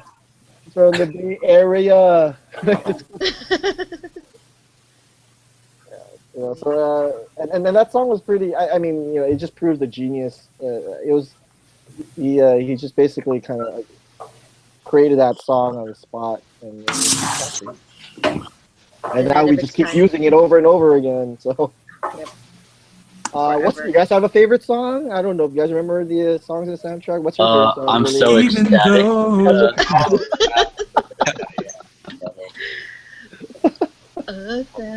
So Earl likes Next Phase. Mark likes I'm So Static. I like Rules of Life. Rules of Life, yeah. Oh, AJ, that's your buddies. Yeah, my homies. 1001. 1001. Yeah. 01. Danilo. Wow. Shout out Do you think we can reunite Danilo to do a Rules of Life? Why, man? The next Film Banter Reunite segment is to reunite 1001 and all the original Lumpia 1 soundtrack artists together. Well, Third next phase is Avenue, everyone. next phase is still friends, right? Next phase. Yeah, let's go. Let's shoot. Oh, totally. I mean, it's there's a lot of good stories there for sure. You know? I still say we still should try to reunite Buffy and the Candy Girls. I'm still bitter about that one. It's like, Is she still so Iglesia? close. Is Buffy still Iglesia? She might not do it. Maybe we surprise her at the church. Make sure you sit on the side where all the men sit. Brett, all dressed as Barongs, we'll roll in there. Nope, they got 3-piece suits on. They're like, Oh, nope, not fancier. You mean? How do we find the Candy Girls now? I don't even know where. You mean we can't just like roll in there and just like start playing the song? You know, like. That's like. That'd be funny. We're gonna like, get kicked roll out in of there the in the church. church and they're like playing the song. They're gonna kick her out of the church if they hear that song. They're like. Did you guys watched that before, right? Mark or Earl, or the Film's Band Reunited when you had step before Daniel, the Lumpia Palooza? Not. I never watched it. It was pretty cool, like, because so it was like a music showcase, but in between the acts, like we had these segments on reuniting these Filipino bands, Finland bands, and you know, it's not like the biggest bands in the world, but like these are bands that people knew, so it was kind of cool, like just sort of trying to seek them out because these are like real stories, it's like all these artists, it's some. They had that dream and things happen and things change, so it was pretty cool. Like I really thought we did something really great there. I mean, it's also important too because when you think about it, like no one says you get all these great music classified records. This era that just comes and goes because no one's really made a documentary about it, or nothing is like captured. So there's no behind the scenes segment. Yeah. There's no VH1 talking about that thing. So it seems like, in order for it to keep it alive and people remember it, it's almost like, well, someone has to do it. Yeah. I think it's a story, a music worth, revisiting, right? Yeah. I mean, because we can take ownership of, that these are our stories. Like we can't have anyone take that away from us. Yeah. But I mean, that's what they do in the real world, right? I mean. When old bands like try to reunite together, the whole publicity machine goes on, and all of a sudden you see segments or whatever. So it's the same way. We don't have that kind of machine, like pumping out documentaries or no ESPN kind of like 30 for 30 segments about our Filipino American athletes or whatever. So. It's kind of someone's like, gonna watch this and they're gonna make a documentary about. Yes, we're hoping that's it's kind of like I'm sure there's someone out there who probably didn't even know about classified records, and then all of a sudden like, oh, who is that? And they do this really in-depth documentary that's just, I don't know, that would be cool. I mean, if I was a documentary filmmaker, that topic about classified records and that would be amazing. Yeah, the rise and fall. I don't know. I mean, it's really. I'm sure there's more stuff behind it that even I don't know. That'd be interesting. Jose Enriquez, that was their their biggest flagship artist, right? They got signed to Tommy Boy. So and if a lot of this doesn't even make sense, what are we talking about? Tommy Boy, Classified, Corman Roque, Jose Enriquez. Then you don't know your Filipino American music history. That's something that. Yeah. We kind of need pop culture, Filipino American pop culture. I think is something that we, it's up to us, our generation, to kind of keep it alive somehow because these millennials, they won't know. Hey, what's up with to their music? That's why. We got Daniel's here. Man. Daniel's gonna, He's the ambassador, yo. I'm still here. I'm saying this so that Daniel can all of a sudden like, maybe that's the movie I need to make. Yeah. classified records. We have the connections. We know some. I mean, Corman just contributed, right? He's one of our backers. So, can you imagine that? You know, the founder of Classified Records is not only a Kickstarter backer, but he's also a backer supporter for this campaign. It's amazing. You know, these are people I looked up to, and now they're helping us. So yeah. Hopefully, this inspires you, Daniel. Come up. Hey, you know, there's a lot. You know, this is not just about us making a movie. It's really about getting people and the movement and just more content like this because it's important. Yeah. Yeah, I mean, it's Mark. I'm good. He's gonna crash, dude. Oh my gosh, help Mark stay awake. Okay, let's He's a father, man. You can't be Right. awake. Here's how can we get it says here we have 129 supporters, right? We have 309 followers, 309 followers. That's like almost more than double the supporters we have. How do we get these followers that haven't supported us to put something? You threatened their families. Actually, AJ is the Seed Spark. He's the Seed Spark expert here. He's got to know who these followers are. How do we tap into those followers? We can. Hey, we got a donation, John. Oh, Thanks, see, look at that already. John. Yay, John. John McKee, our homie. Oh, John. Yeah, I know John. Yeah, what's up, John? Yeah, man. Oh, you know, Training day. John worked on Training Day, man. I still love those stories. Cool. Good guy. Thanks for staying up, man. and he's on the West Coast time, so he's like up, like. Exactly. He's still working. You know what? I'm gonna email all our Seed and Spark supporters right now. Oh, that's nice. Tell them to all put in $1,000 each. That'd be awesome. Right now. And then we can be done with this.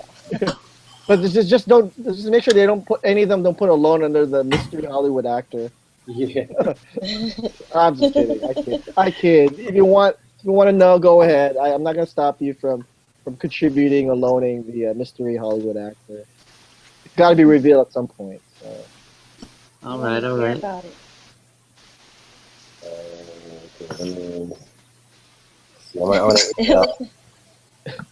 Hollywood actor. I mean, so that's a good thing. So Lillian, Hollywood actor should we put in? What would be a funny Hollywood actor to put in that? Because remember how Iron Man revived Robert Downey Jr.'s career. So is there an actor out there that it's in need, that was popular before, that's in need of revival? That maybe Lumpia would probably benefit him or her. Buy that. Yeah. Ralph Macchio. Ralph Macchio. There you go, Ralph Macchio. Not bad. Not bad. That's good. Well, who else? A cameo, maybe. Who's Filipino? Blue Diamond Phillips. Blue Diamond Phillips. I'd like to get Ernie Reyes Jr. Ernie Reyes Jr. Ernie, if you're listening. Mark Elefane would love to choreograph your stunt work. Oh, man. Mark, nothing on your end? There's got to be someone that you maybe was popular back in the day. And oh, there's a ton. In the stunt world, maybe? I don't know. I mean, Ernie Reyes is a big one. I don't know if I can top that one. Anyways. And then someone said DeCoscus earlier. He's cool. Mark DeCoscos, yes. I met Mark DeCoscos. Very good guy.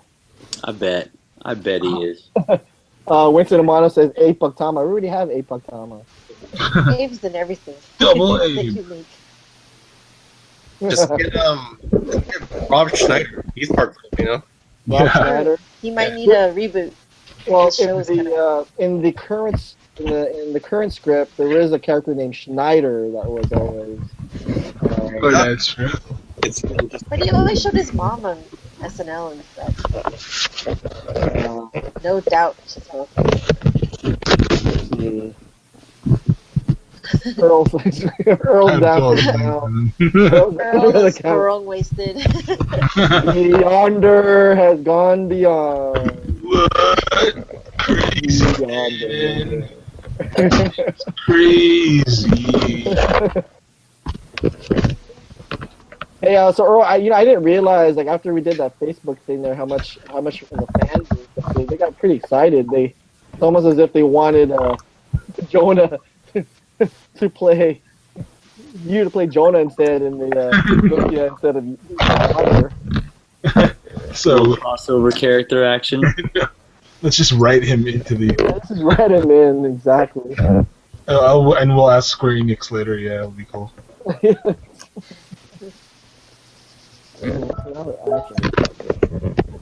What about that guy? What about Mackenzie Phillips? Remember Mackenzie Phillips from the Facts of Life? Oh, I don't know why I thought of him because I was thinking of Garbage Pail Kids, the movie. And I remember he was like was it Mackenzie? What's his name? No, the right name. Maybe he doesn't want to come back ever. I don't even remember him. Yeah, that's a guy. It's a guy. Okay, I thought that was a. Yeah. No, maybe now I gotta look him up. I am. Nia Peoples, is she Filipino? Oh, she's in. Isn't she in Pretty Little Liars? No, am I? No. Who plays the mom there? Someone plays the Shay Mitchell's mom, Filipino. We've hit a lull. Mackenzie Aston. Mackenzie Aston. That's what I'm talking about. I don't know why I thought of him. That's a really random thought. Really random actor to revive their career. All right, so is there anyone from the East Coast who's waking up to us? I should tweet about it now. East Coast, East wake Coast up. friends, we're still on. Let us be your morning news. Oh yeah, Mark, you gotta let Virginia Beach know. What's up? Bobby, Oh yeah. Let You're Virginia Beach know. Oh. We're up East Coast. Oh. Okay. Virginia Beach. The beach. Wake up, Oh, people. okay. Text them. Text them and let them know. So, stayed awake all night. Yeah. Let's see. Hey, have you guys been watching Superstore? Do you see like Nico Santos like hella legitly speak Tagalog on TV? Wait, which one? Yeah. Superstore on NBC.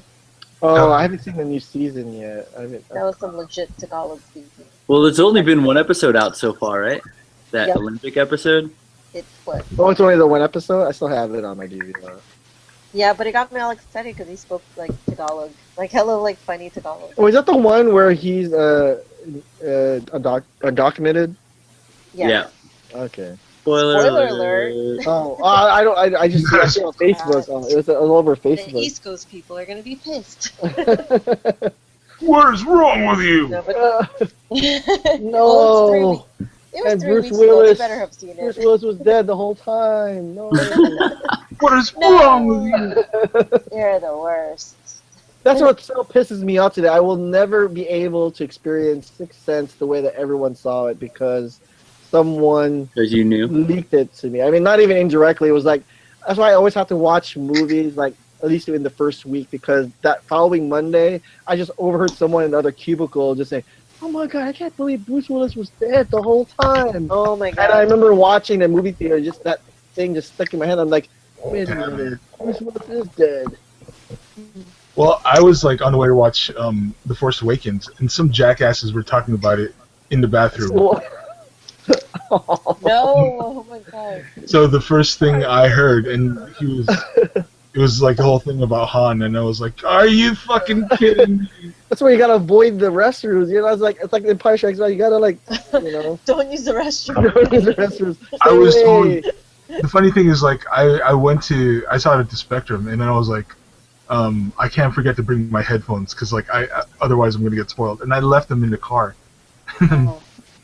Yeah, I totally messed up. Oh my God. Well, people should shut up when they're like leaving a movie because people want to watch it. That's true. That's my thoughts. Maybe I agree. they got to But we, Shut your damn faces. now too. but we live in a society now that everything's about spoilers. Everyone wants to know already. And information is so Not easily everyone. attainable. Yeah. Like, don't even have to try it. It just gets Yeah. thrown in your face. Yeah, yeah, very true. All right, I'm gonna tweet this. East Coast, wake up. Wake up, guys. On your way to work. Good Drop a morning. $20 bill on it. Wakey, wakey, eggs and bakey. Where's AJ? Did he go to bed? No, he's He's emailing, yeah, he's allegedly. Snapchatting right now. Where's But he's is like- Daniel asleep? I'm here. He's just staring very intently. Yeah. We're getting eye boogers now, all of us. Eye boogers in our eyes. Oh, I've been wiping him out in front of the whole, in front of all 10 people. Worse. I'll see you guys in 3 hours. 3 hours? Gonna How many see more hours left of the campaign? We have 3 hours. I'm gonna go stare at Ethan while he sleeps. Because I won't get to see him anymore. Oh. I'll see you in a couple hours. Okay? He'll only be in Santa Cruz. Hello. All right. See you, Lisa. Okay, bye. Bye. Bye-bye. Why are you gonna play that crazy music? Because it's sad. She's saying goodbye to, college. Son going to college. Bound. Yeah. Tough. All right. Good morning, East Coast. I'm trying to Good compose a morning, tweet. East Coast. Good morning, East Coast. We're still awake. Hashtag Lumpia2, hashtag believe, hashtag don't fall asleep. Hashtag. Hashtag brown.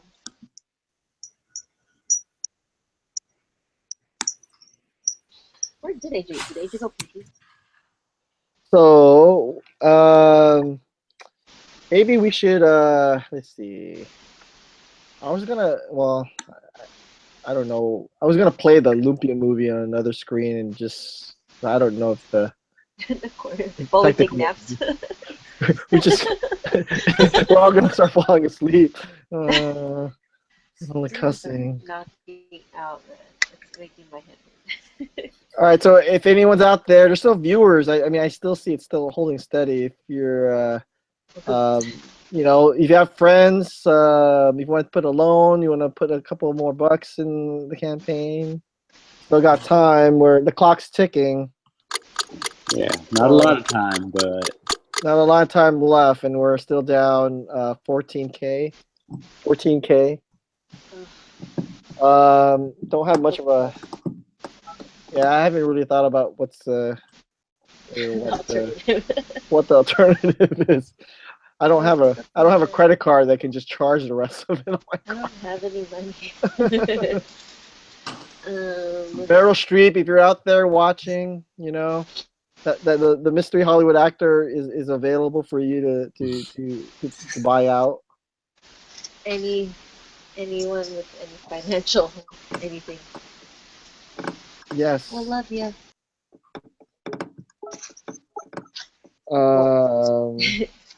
You guys see any good movies lately? So has anyone seen Stranger Things? Anyone seen? I love Stranger Things. I watched that whole thing in a day. Yeah, those kids are like they've been getting a lot of play on like the talk shows And they're even cool there too. Yeah. Like they were cool as hell on Fallon. That was funny. Oh. Yeah, Fallon, they're funny there when they're doing the Millie. I mean, Millie's like she's stealing the show, like rapping, and crazy. But here's my theory. Well, I don't want to spoil it, but I'm just saying. I can't even say it because it's gonna ruin Spoilery. Yeah. Okay, if you have not seen Stranger Things, please fast forward 2 minutes or whatever, or just don't watch. Put it on mute for 2 minutes because Pat's gotta say something. Yeah. Oh my God, that person died. What? I don't know. What was that body? Did they find a body? Whose body? I don't know. So many things. Winona Ryder, she made a comeback. I like her the comeback on the show. I like how just the look of it, like the guy who the jock who's trying to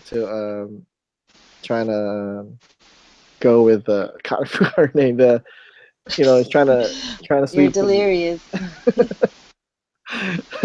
It's just I like the look of them. They all look like you can tell by just looking at them like where exactly is gonna happen to their characters. It's like where it's leading to. It's like it totally has that 80s look. Right. They really nailed that look for the 80s. Oh yeah. And there's sometimes when you watch other movies that take place in the 80s, if you can tell it's not really 80s, like X-Men Apocalypse. Oh my god. Compare X-Men Apocalypse to like Stranger Things. It really feels that Stranger Things actually was shot in the 80s. Yeah. Right. They use like the Well, I was reading camera. an article that like whoever did the props for that, like just they gave her like this huge budget to just work with and just get as much as you can from the 80s. And so she just like went to like pawn shops. She shopped online. Like she tried to make sure that everything was an actual item from the 80s and like in good enough condition that they could like just put it in set. And like maybe we should do that for Lumpia 3. We should like go. It's a prequel. It takes place in the 80s. Oh no! I don't know if you were here. We already talked about Lumpia 3, man. Oh. Yeah, we already have a story. But AJ wanted Lumpia 3 to be called G-Dog's Revenge or something. So It can be. Who knows? Has to do with folklore though. So. Folklore. Yep. So we're hunting duendes and we're making the supernatural. With lumpias. Yeah. Kuya versus Snake Man. Crazy. Yeah, that's where the franchise just kind of takes a dip, where it's like all of a sudden Frankenstein and Dracula meets, and the Three Stooges meet Dracula, and now the Three Stooges meet Frankenstein. But it wouldn't be jumping the shark. Yeah. It might be jumping the shark a little bit. Yeah, when we have our stuntman, when Mark Elephant's wearing like a werewolf suit around, going around. But we're only amusing ourselves. We're not trying to please an audience. We're just we're just making this we wanted to see it. Oh my god. We're messing up the story on our own. Oh yeah. I can now we're like 4 hours. I can take my 5-hour energy now, so I can. Hey, did you do that post already, Pat? Yeah, I did. I tweeted it. Wake up East Coast. Okay. Come on. More than East Coast. Well, let me Hey, can you Facebook it and like just tag us all? I'll tag you. Yeah. Before his eyes I'll just start reshare closing. it, and that might be my last act before I go softly into the night. Well, I'll share it on the Lumpia here page. Tag him on it. We don't have to come on. Tag. Because Mark wants to let his fellow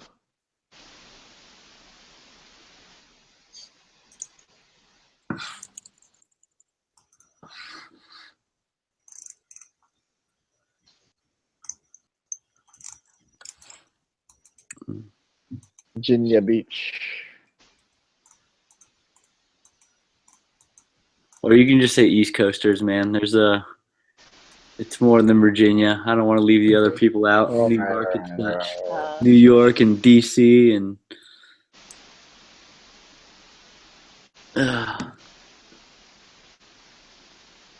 what's even happening right now? Where did AJ go? Did he just like fall into like a Sinigang coma or something?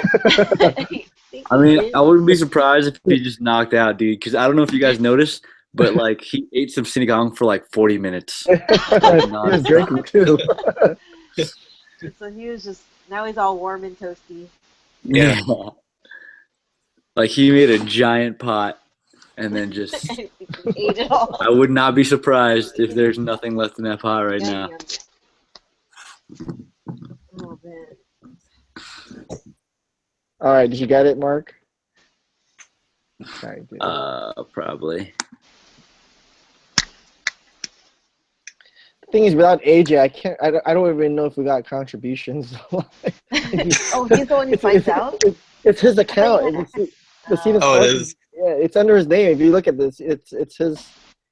it's his name at stake. He's the one. Well, AJ's probably in the bathroom. we've been there a while. AJ. All right, Get this is up. 5 Hour Energy. Come back. So we are now 4 hours away. Is that right? 4 hours? About. Yeah. Yeah. Almost there. No, it's 4 hours, right? 4, 4 5, 6, 7, 7:27. Yes, like just under 4 hours. Yeah. Uh, Yeah, bro. and then Almost we're now there. at 46,503. We're still kind of 13, well, between 13 and 14K left. So we're hoping to see more action now that the East Coast waking up, and then hopefully once we catch up to Central Time and West Coast Time. But any question? I don't know. Do you guys have any questions? There's no more one in the forum, but I don't know. Daniel, do you have any questions? Anything you wanted to ask me about anything? Lumpia 2, what's in the script? I don't know. Maybe we could tease them what's happening. Maybe we could tease people what to expect in the sequel. Who's the mystery actor? Anything but that. I'd really like to know. Me too. No,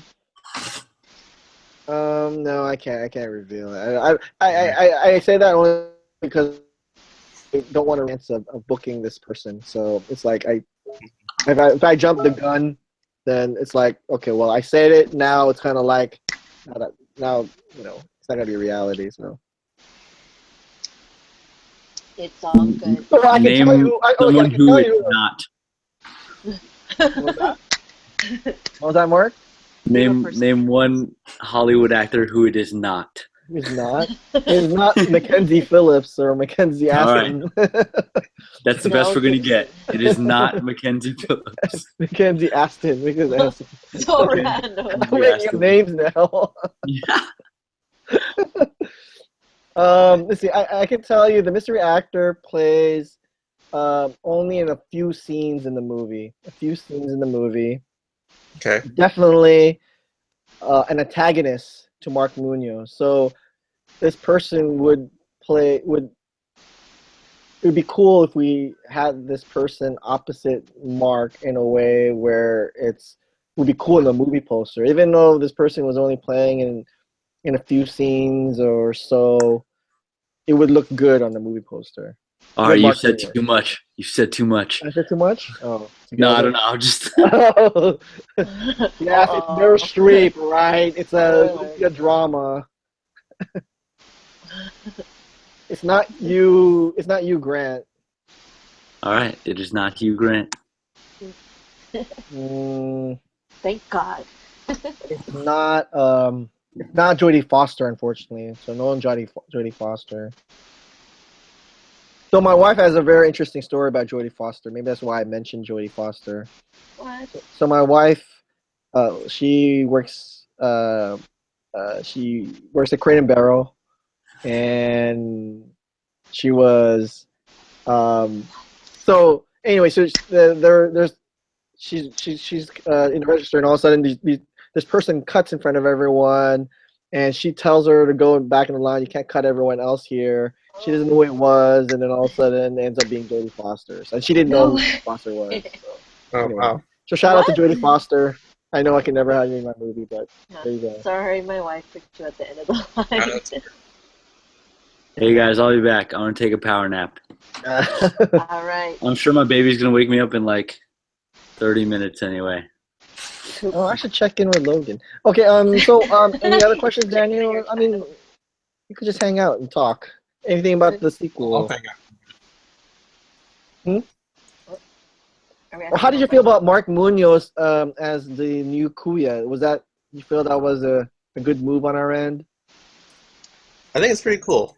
Definitely gives a different feel for both the movie and the character of Kuya. Because But what would if it wasn't Mark Munoz, what would the feel be? I wonder what would have been expected. I guess for someone who's seen the first film, like were you already expecting another kind of homemade movie, the same cheesy, kind of comedic vibe? I don't know. I'm sure when you watched it, you may like thinking, "Oh, I wonder if there's going to be a sequel to this movie." I mean, did you? Yeah. Did you have any? I mean, I know you're in film, so I'm sure you must have maybe thought of like a direction for a sequel if there was one.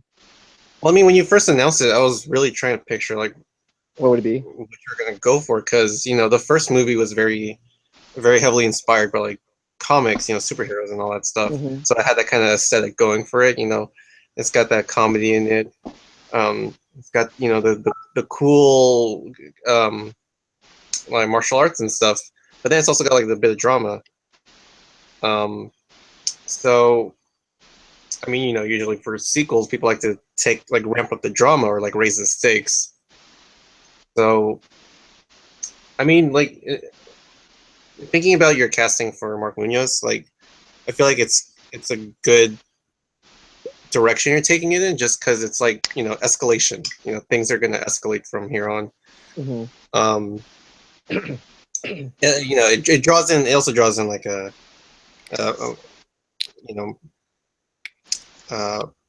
like a new audience too. Just like maybe there's fans of Mark Munoz who want to see him in an action movie, or just people who just want to see like a really cool Filipino American like action star. And I think it'd be a good fit for that.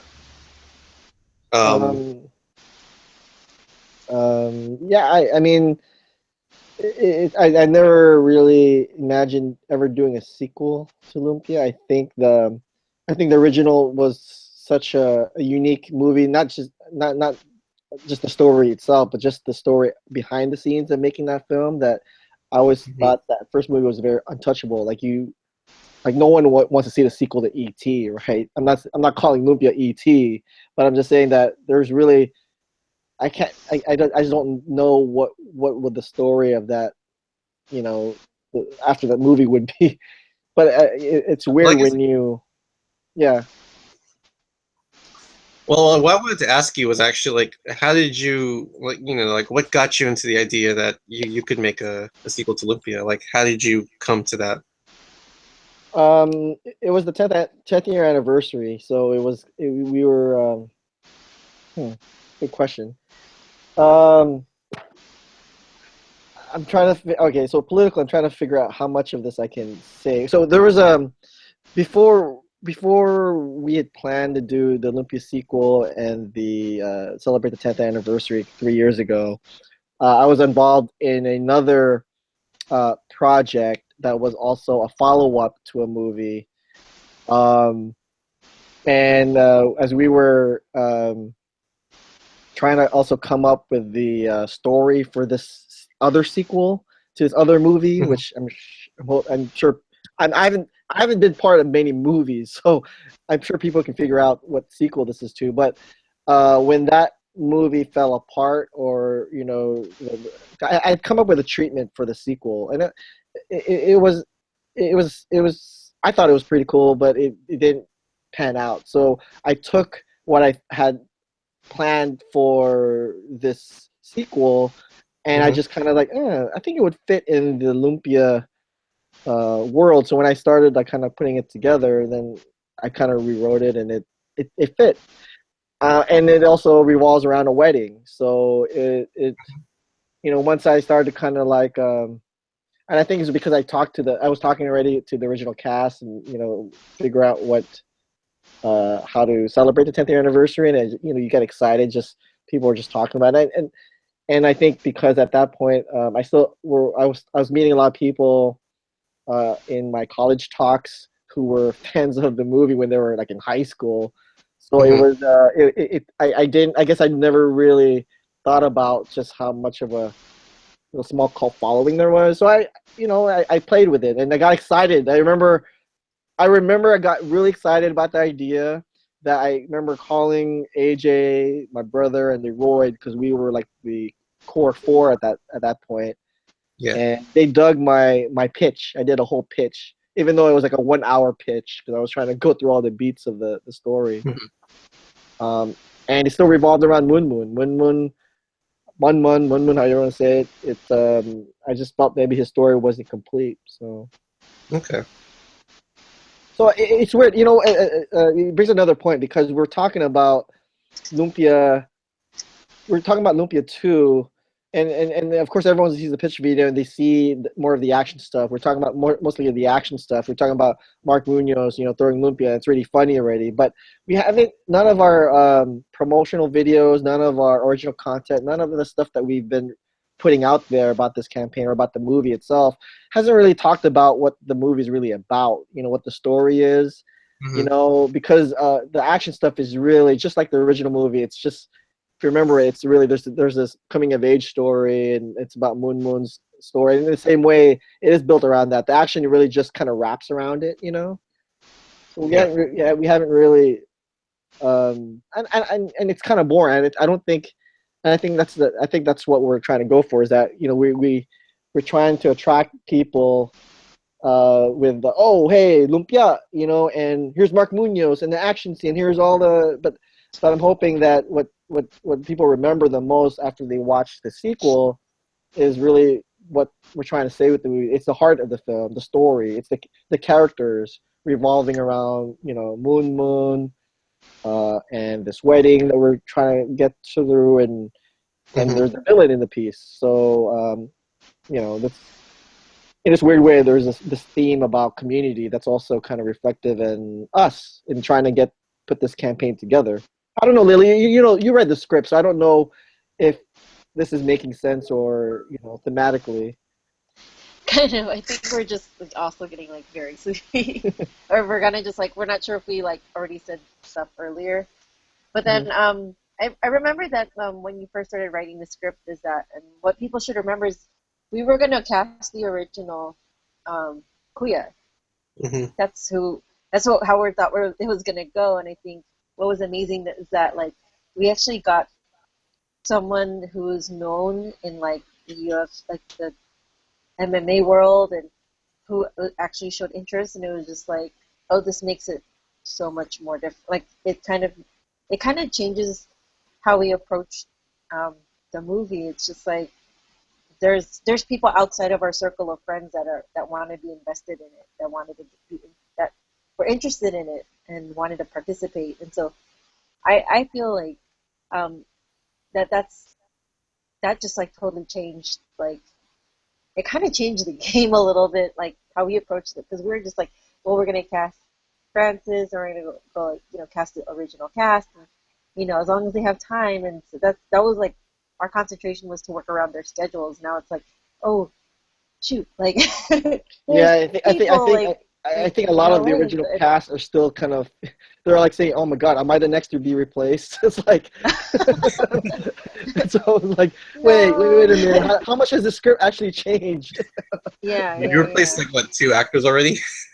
Yeah, so far it's of course the main character, Mark Munoz, but I mean, I don't, Carlos Baon's still in the movie. He's playing a different character now. I think it's a fun character. Yeah, I know. Carlos is still in there. Filbert's character is played by a different actor. And there is, I think, and I think the one that we talked about was Earl Balon taking over for, well, it's a different character. It's not G-Dog anymore, so it's not like he replaced him. It's just, we just changed the character around. Okay. So I don't know how much of it's going to change eventually. I definitely have have another rewrite soon.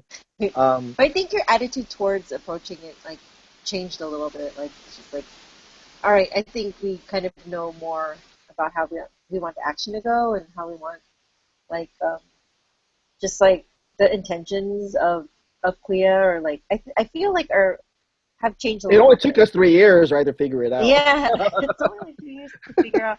But then the thing is, like, when we had our first fundraiser, we didn't know that we were going to get, like, we kind of thought, like, well, maybe someone will be attached to it, but then we didn't know we were going to have, you know, a Mark Munoz, you know, and it's just like, and it totally, like, you know, so the original fundraiser was just like, yeah, that was then, but then now it's like, it's really important that, you know, like, we want to keep him. We want to have him, like, stay on board and everything, and also making movies are expensive. It's crazy. It's like, I mean, I could tell you that the original treatment of Lumpia 2 when we got kickstarted, so the story I already had in place for it was really mostly concentrated on the original cast, right? I mean, we were gonna the story revolved around them and what's a continuation story of the character. So it was really built for the people who loved the original movie. We weren't really thinking about really getting a new audience and trying to go beyond that. It was really just trying to make a love letter to the people who loved the first film, right? And trying to maintain that spirit. And because the first movie only cost, I don't know, maybe $500, not even $1,000 over the span of 7 years to make, we just figured, okay, $50,000, that's enough to make a decent, to get everyone together and shooting it the way we wanted. But I think in the while we were writing it, in the 3 years, just spending it, we didn't think it was going to take 3 years, and I think a lot of it's just me just not being happy with it, and I mean, not just myself, but everyone in our crew, we just felt that, if we're going to come up with a product, it's got to be right. It can't be just something we just is half-assed and rushing it. Mm-hmm. But I think it's also the tone of it. Also, I think we've now figured out, like, the script now is like, while the original cast members are still there, the movie doesn't rely on them heavily. It's like they're there, but there's new characters that kind of anchor the movie. I mean, I don't want to say next generation, but there is a sense of next generation feel to the new movie. But it does stay pay homage to it. So in a way, it is a fresh movie. You don't have to watch the first film to understand this next film. That's why the movie, even though we've been calling it Lumpia 2 this whole time, it's the official title of this film isn't even called Lumpia 2. Really? And yeah, we're actually. We already have a title. We just haven't really announced it yet. So, it's just an extra bonus for those who watch this film who've seen the first. They'll see it and they'll get all the inside jokes. I see. Bing is back. I mean, I can tell you who's back according to the current draft, but so I mean, everyone knows Filbert's back. I mean, that. He's trying to be a politician now. So I think it's funny. All right, cool. Yeah. So again, all this can only happen, and I go reiterate. Yeah, I mean, we want to get this funded. The momentum is very strong right now. There's just, it feels right that we shoot this now while we have the momentum going in. Yeah. But I think it's like. People have been asking me the question is like, what if we don't get funded in the next 3-4 hours? Does that mean the movie won't happen at all? These are my cast members telling me this. And, I keep telling them, well, I'm never ever going to cancel this movie. I think this movie deserves more of that. It's just, maybe we have to delay it or maybe we have to figure something out. We don't know. But I'm never going to say this movie is canceled. It's just, there's more challenges that we have to do for it. The budget for this movie was very high. There's I can say that the investor packet we have for this film, there's different versions that have been out there, and I know, and we're talking about money now with this film. That's why it's hard to make a movie like this. Is that if we want everyone to get paid fairly, and I mean, an action film is really an expensive film to make. We're not making like an independent drama, like one location, them just talking around or whatever. This is is heavy stunts and the different multiple locations. There's a wedding, so there's a lot of crowd scenes happening. But so the budget, of course, if you want, this is fine line and this balance that we have to decide. It's like, well, there's a certain number that we had originally that in order we can do it for this amount that's big enough, that everyone gets fair. And now it's kind of like, well, we realize that. The hard part when you're making these kind of movies, especially for the Filipino American audience, is that there's really no comparable out there that tells you it's a worthy investment, and we got to be what I call fiscally and financially responsible for these kind of things, So unfortunately, it takes money. So now the budget scaled down to a point where it's kind of like it's like, okay, this is barely enough. We're gonna people are still going to get paid. It's not going to be as much as they wanted, and I don't want to scale it down even further, you know, and that's why, you know, this for me is kind of like, okay, well, the momentum is hot. We have Mark Muniz attached. Will this be enough to get us over the hump and actually just start shooting? Because the money that we're asking right now is just to get us in the can. It's just to we're still going to have to fundraise even to get us through post-production and beyond. I see. So, you know, 75K is not even enough. You know, 75. I mean, we're just even we're not. I'm sure we're not. I mean, I don't know if we're gonna hit 75K tonight, but you know, the minimum to get through is 60K. So even then, even beyond this, even if we do hit our goal tonight, we still have a lot more work and fundraising to do for this film. Because you know, even the filmmakers out there, people who are familiar with this industry, knows that we can't make a feature with this kind of money alone. It's possible. Yeah. It's possible if we pull a lot of favors and resources, and we do. We have. We're very blessed and fortunate enough that we have people who are talented. I mean, you met some of them. You met Mark, you know, stunt coordinator. But you know, how much of a favor do I want to ask of them? You know, and that's the reason why Seed and Spark was, I feel, was the perfect platform for this, because then you can see in each department what is required. So, and unfortunately, you know, that's what it takes to make a movie like this. So it's, and I'm sure I don't know, Daniel, the experiences in terms of what you've, you know, other projects you worked on, but you know. Yeah, I worked on like a lot of indie stuff. I worked on a indie feature. But it wasn't a Filipino American feature though, right? No, it wasn't. But you know, I understand like the challenges just with like trying to make sure everything just even just like getting your crew like paid and just keep everyone happy and keep the ship running. It's just, you know, it's tough. You know, the feature I was working on, we ended up going way over budget. We had long hours. We went a little bit over schedule, and you know, we're just trying to keep the ship going. And you know, especially out here in the Bay Area, that's the reality of indie filmmaking. You know, you kind of just have to pull your favors and just try to help each other out and getting your film done. So you know, and that's the thing with I feel like with this film, it's all about, again, community, just trying to like come together to make, you know, to realize this project, which I think is important for the film.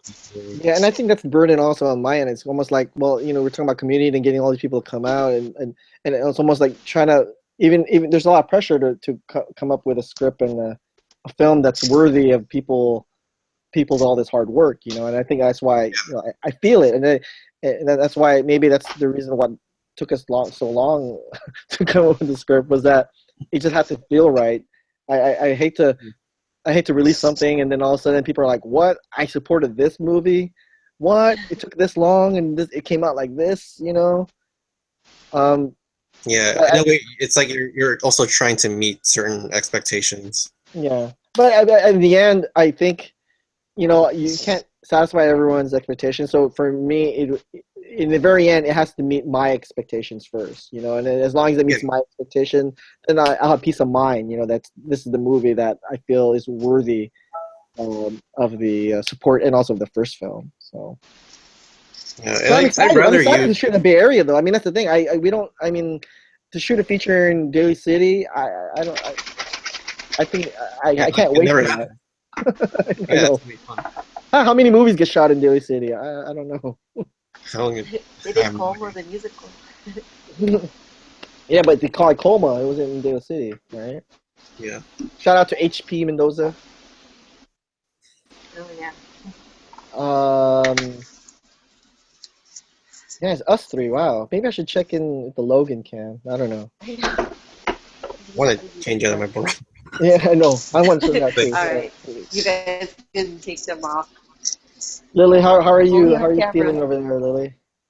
Just trying to get some coffee going.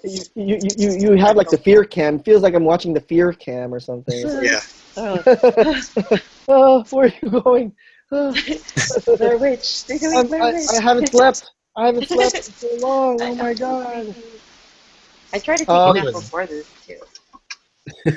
Anyone who's still watching, share the link, and we're still up, and We are. We are here. for your dollars, and the good thing is we're still. I can't believe. I honestly thought I was gonna like 3 a.m. I was gonna give myself to 3 a.m. But it is officially past the witching hour here. Work. I don't know how I'm awake. I came from a shoot today, and I had like 3 hours of sleep the previous night, so I'm not sure how I'm still like conscious. Probably the adrenaline rushing. You're representing our Maybe. film now. Here you watched the first film, and now you're here helping us trying to get the sequel off the ground. So The anticipation is keeping yeah, I going. know. This is what we need. We need more like you, Daniel. Like I'm sure there's got to be people that we can call. $10, come on, $25, $30, $50, even a loan. So people have to realize that in Scene Spark, you don't even have to give actual money. Like you can like You loan. can loan. You can loan. So if there's anything on those wish lists that you feel you can contribute, why not?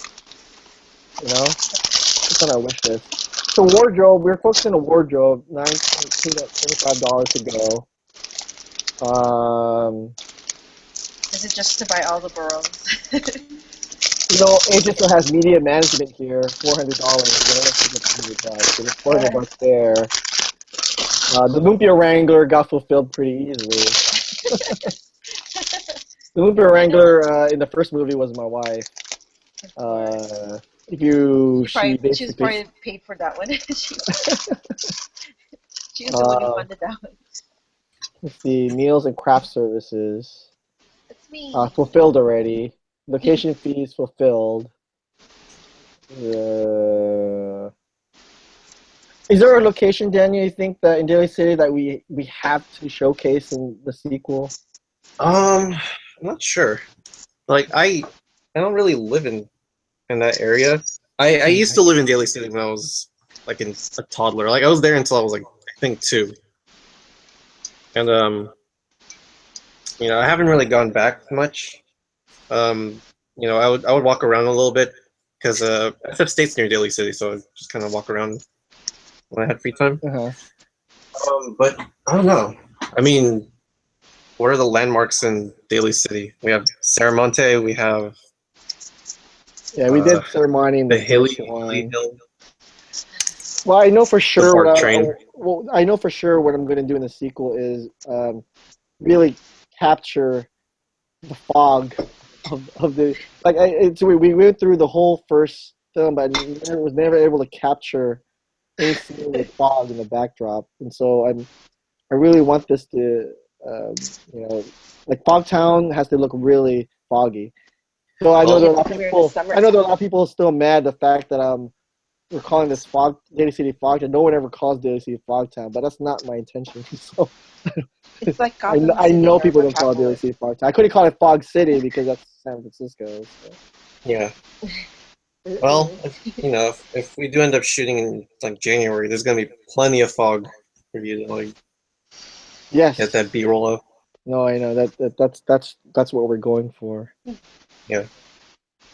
Depends on climate change too. I know. Let's check the YouTube. All right. Yeah. So Sean Bernal says she's viewing from the Philippines. Crazy. That's been up there. I know. I'm just I don't want it to refresh or whatever. Okay. What else can we talk about? Should I? Sleep. Talk about sleep. How does it feel? How does it feel to start sleeping? It's so nice to close my eyes. So Lillian, when the how has like what were you thinking when you first heard that Mark Munoz was involved? Oh man, I was super excited. See, I'm not much. I don't watch UFC. I mean, it's weird. I worked with Brandon Vera on the Bubba video. I'm not. It's weird when I tell people Mark Mooney's involved. They get people who really follow that stuff get really excited. Yeah. Well, if that choice makes sense, It is an action movie, so you have to have like an action person.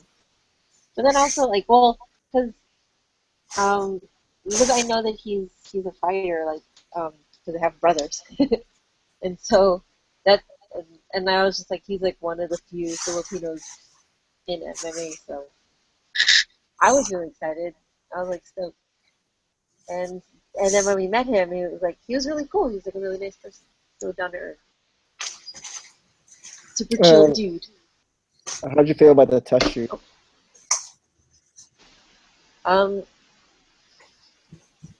It made everything feel a little bit more like, oh, this is really gonna happen. Like it made things feel more real.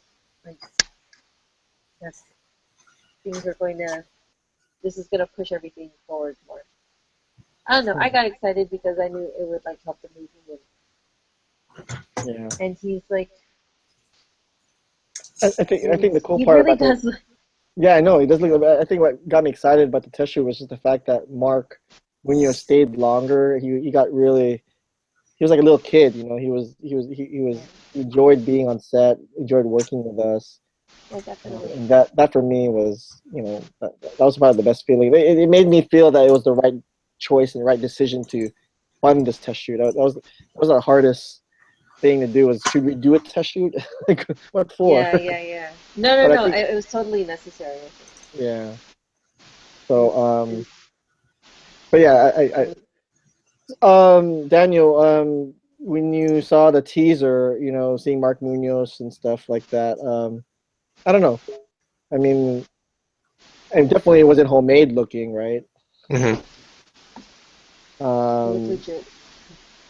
I gotta give a shout out to Winston. Winston's the one that helped me kind of figure out exactly the story or script behind, like, you know, Mark Munoz picking up the lumpia and eating it. Like, I thought that was just so plain, you know, but it worked. It was Yeah. But I really was excited about the stunt lumpia, like the ones that you guys found online that they used I to still throw have it. Yeah, I know this one here. because they're so realistic looking. I was just like, Yeah. those are legit. And it's weird. These were advertised as regular Chinese egg rolls. So they weren't even advertised as lumpia. They just Because big Chinese egg lumpia. rolls are more popular than. Yeah. Mm-hmm. So it was cool. I Oh, love wow. these. Yeah. You look like Turon. But I don't know. Is that going to be part of your storytelling? Is just like, because there's different types of lumpias. There's like different types. Would they be considered different weapons? Because the lumpia Shanghai is like for darts or whatever. Like, Mm-hmm. Yeah, it's smaller. Like, this is like the vegetable version or something. it is. Or Well, it's Turon. definitely going to be more authentic than what we did for Lumpia 1. You know, we most of the lumpia there, especially that climax scene where Moon finally gets the lumpia in his mouth Yeah. by Kuya. That egg roll in his mouth was actually a Jack in the Box egg roll that we didn't have any lumpia anywhere. We were in a mad rush to try to, because we shot that scene kind of like last second, you know, and so I think it was a Sunday or something where we couldn't go to a Filipino restaurant. Everything was closed. And so we ended up going to a Jack in the Box drive-through and like bought the egg roll there. And we just figured, oh, no one's gonna notice that that's not lumpia. It's an egg roll. Literally, no, I didn't realize that was gonna be close up or whatever.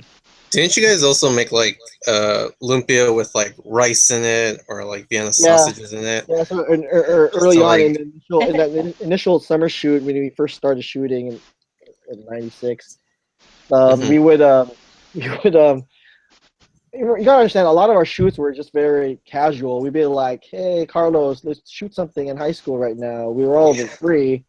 And so we didn't have time to really cook lumpia. It's not like we had lumpia just laying around. So what we did, we did have wrappers in our house. So what we would do is whatever was left over from the previous night, something would be like, it'd be mungo beans, it'd be like leftover Vienna sausage or Sam. Like my brother would take it and just whip it up, sometimes with leftover fish or whatever. But it was like he would just roll it up, fry it quickly, and then, you know, so Carlos would always call it like lumpia surprise because he would never know what's in there. So it's. Oh man. But yeah, no, it's.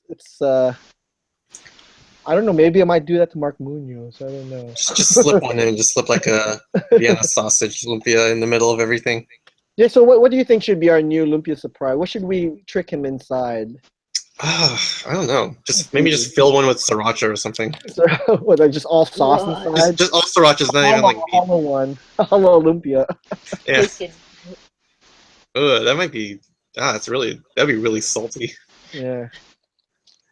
Maybe I think they'd be more mindful now because they know that there's a fake lumpia on. Like we have these on set, so I think they'd be like not as surprised because like they don't know what's real. It's kind of like, in movies they have the whenever they have guns on set, they would have to like make sure they test if it has no live rounds in it. They're like a safety check. We have to make sure they're. All right. So this is a prop lumpia. This is a real lumpia. Yeah, this is a real lumpia. Don't be alarmed. Know the difference. Yeah. Our viewership just spiked, so I'm sure that people are joining us right now. If you're just joining us this morning, we're still up 4 in the morning Pacific. We are up.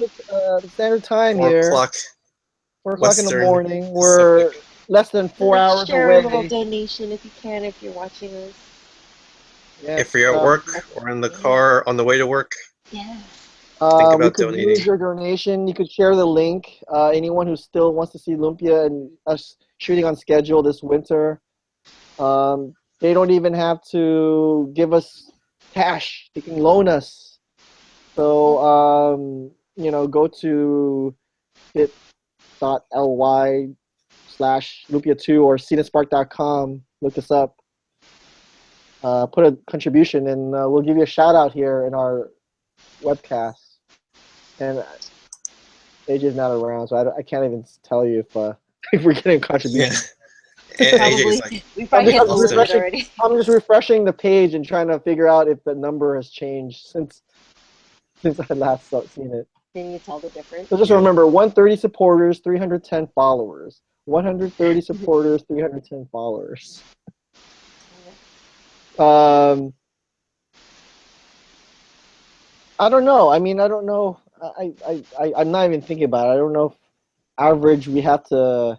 So if there's 3 hours left and we're like 14, 13K down, it's most like we have to average almost 3-4K an hour to make it. Did we make like $2,000? So we didn't make $4,500 an hour. Yes. So okay. If anyone's out there, who just happens to win the lottery or maybe got winnings. You got an inheritance that you don't know what to do with. Mark Munoz, I know you're in the Philippines right now. I don't expect you to pay for your own movie, but you can come in. You could loan your talents, I guess. Put a loan. Yeah. What's on our wish list? I don't know. Do we have something for other than Hollywood actor for acting talent fees, or it's all I think bundled under production crew, I believe. Yeah, I think so. I mean, all I see looking here is all AJ's photos, so it's almost as if I feel like everyone thinks they're just contributing to his wallet or something because it's like all his pictures. I'm the PA. I'm training. It's him covering his face. Let's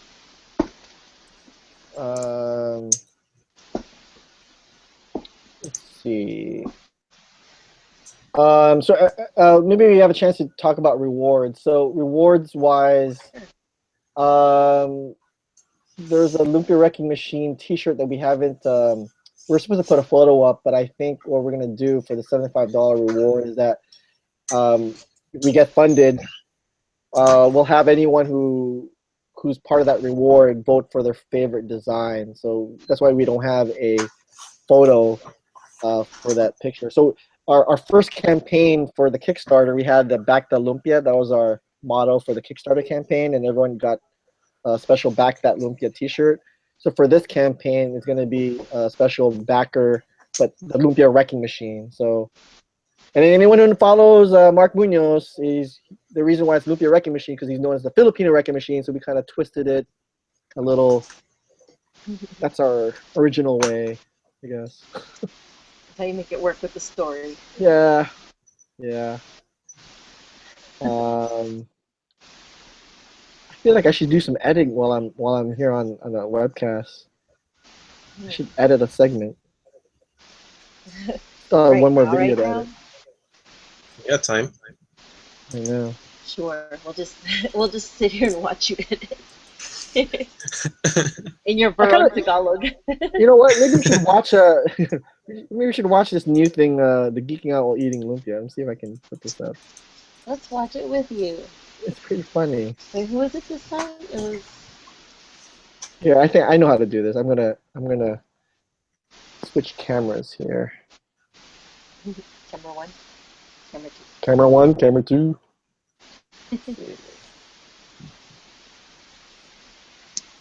Let me finish chugging this coffee.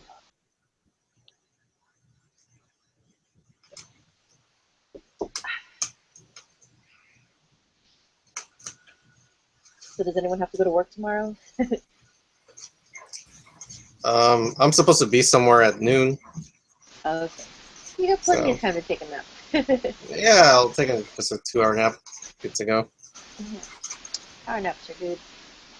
Patricia, are you working tomorrow or are you on paternity? I am working tomorrow. Can you hear me?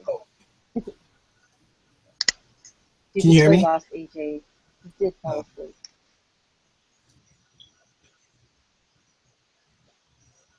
I am working tomorrow. So. You are. All right. Can you hear me? Yeah. Cool. Let's see if I can play this video.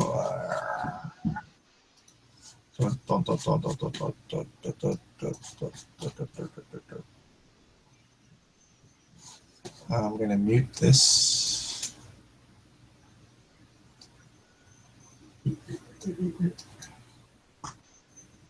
No, I can't mute it.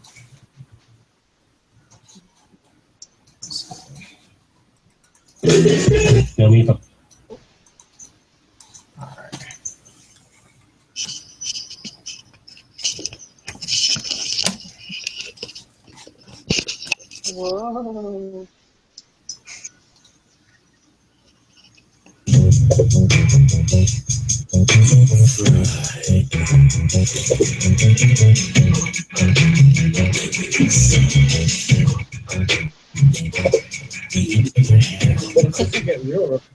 Exactly. Candles, please. I'm John Castro. You may know me from such things as the debut. And that's about it. It starts with that, yeah. Oh my god! I watched that movie in Long Beach Town Center. That's why you pause a little bit after that. Just I was starstruck. It didn't really happen like that. It came out more naturally than that. I've had X-Lut, where you've been at X-Lut, started out as a truck, right? Yeah, we did a food truck in 2011. Celebrated our 5th year as a business. We're a small, tiny shack now at Grand Central Market. We just opened in the Cosmopolitan Hotel in Vegas. Oh, nice. Nice. That little place. The name X-Lut, what did your parents... They hated it. Man. They were like, so... Bucket X-Lut. Well, my parents are huge Catholics. They hated my business. We didn't talk to each other for 4 years. Really? Oh. We just started talking to each other last year. Because of the name? No, that and because I was a chef and I didn't pursue. Well, you should have said, well, the other option was egg whore. It's not as bad. It's not as bad. Egg Mary Magdalene. Exactly why I get in trouble. Yeah. But, yeah, no, I mean... Okay. So yeah, my parents didn't like it, so they could brag about it. So now that I'm like their best son. Right. Oh, my son is a chef. Oh, egg blended. You also have a lot going on with Filipino food. So I've always been proud to be Filipino. Since growing up in the culinary industry, it's like everyone thinks you're Mexican. So now that I am able to be in some type of mainstream media. I use that to promote our culture and our food, and really spread the awareness of how good our food is. Oh, You yeah. know, because obviously everyone's had lumpia. I almost double did. I turned it around. Yeah, if you flip it, I flipped it around. Yeah, it's Yeah, we all family here. yeah, but Filipino food's it's growing. A lot of our chefs now are, like John, where they've been in the industry for a really long time and are ready to venture off. Oh and man, do their you own make me thing. sound really old right now. He's been in the industry for years. Yeah, he's been cooking before Wolfgang. Amadeus. Oh, that's a Mozart reference, by the way. we're making Filipino food issue. We want people to try it, not just Filipinos, but also every other culture out there. That's it's a food. No, because I mean, you said like everyone knows lumpia. I mean, that's kind of why our website is Love That Lumpia. Because it's almost like someone who's non-Filipino, like it finds out you're Filipino. Oh, it's gateway. It's our gateway. Into Filipino. Exactly. Yeah, they're like, You've been love that like lumpia. every time you tell someone you're Filipino, that's the first And thing. everyone that's not Filipino is now lumpia connoisseur. Yes. Right. Oh, that's not good lumpia. You're right. Like, what do you know? Really? What do Okay. you know? Do you use Manuel wrapper or which one do you use? Weaving? Oh, Yeah. no, they hand make our. Yeah. I bet that's the next thing. It's like craft made, Exactly. artisanal from Brooklyn. Yeah. Is it made by a guy with a beard? With a beard, but he's Pinoy. Yeah. Ah, right. But that's ironic things that we can't really grow paper here. No, You're just pretty sparse. No, Hello. Mine You're is just pretty mine sparse. is trying really, really It's hard. sparse. Mine is trying really, really Yeah. hard. This is called no time to fucking do anything and ruin yourself. Did we mention Amboy? Amboy, yeah. We did mention that. Yeah, Amboy is a Filipino project. Yes. We're moving on to our first brick and mortar. We're probably gonna have a food truck in between time.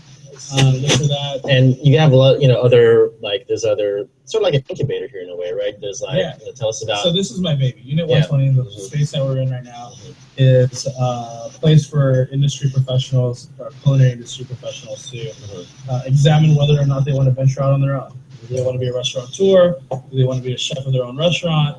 Do they want to, Is it worth it? Do people like it? Is it worth it?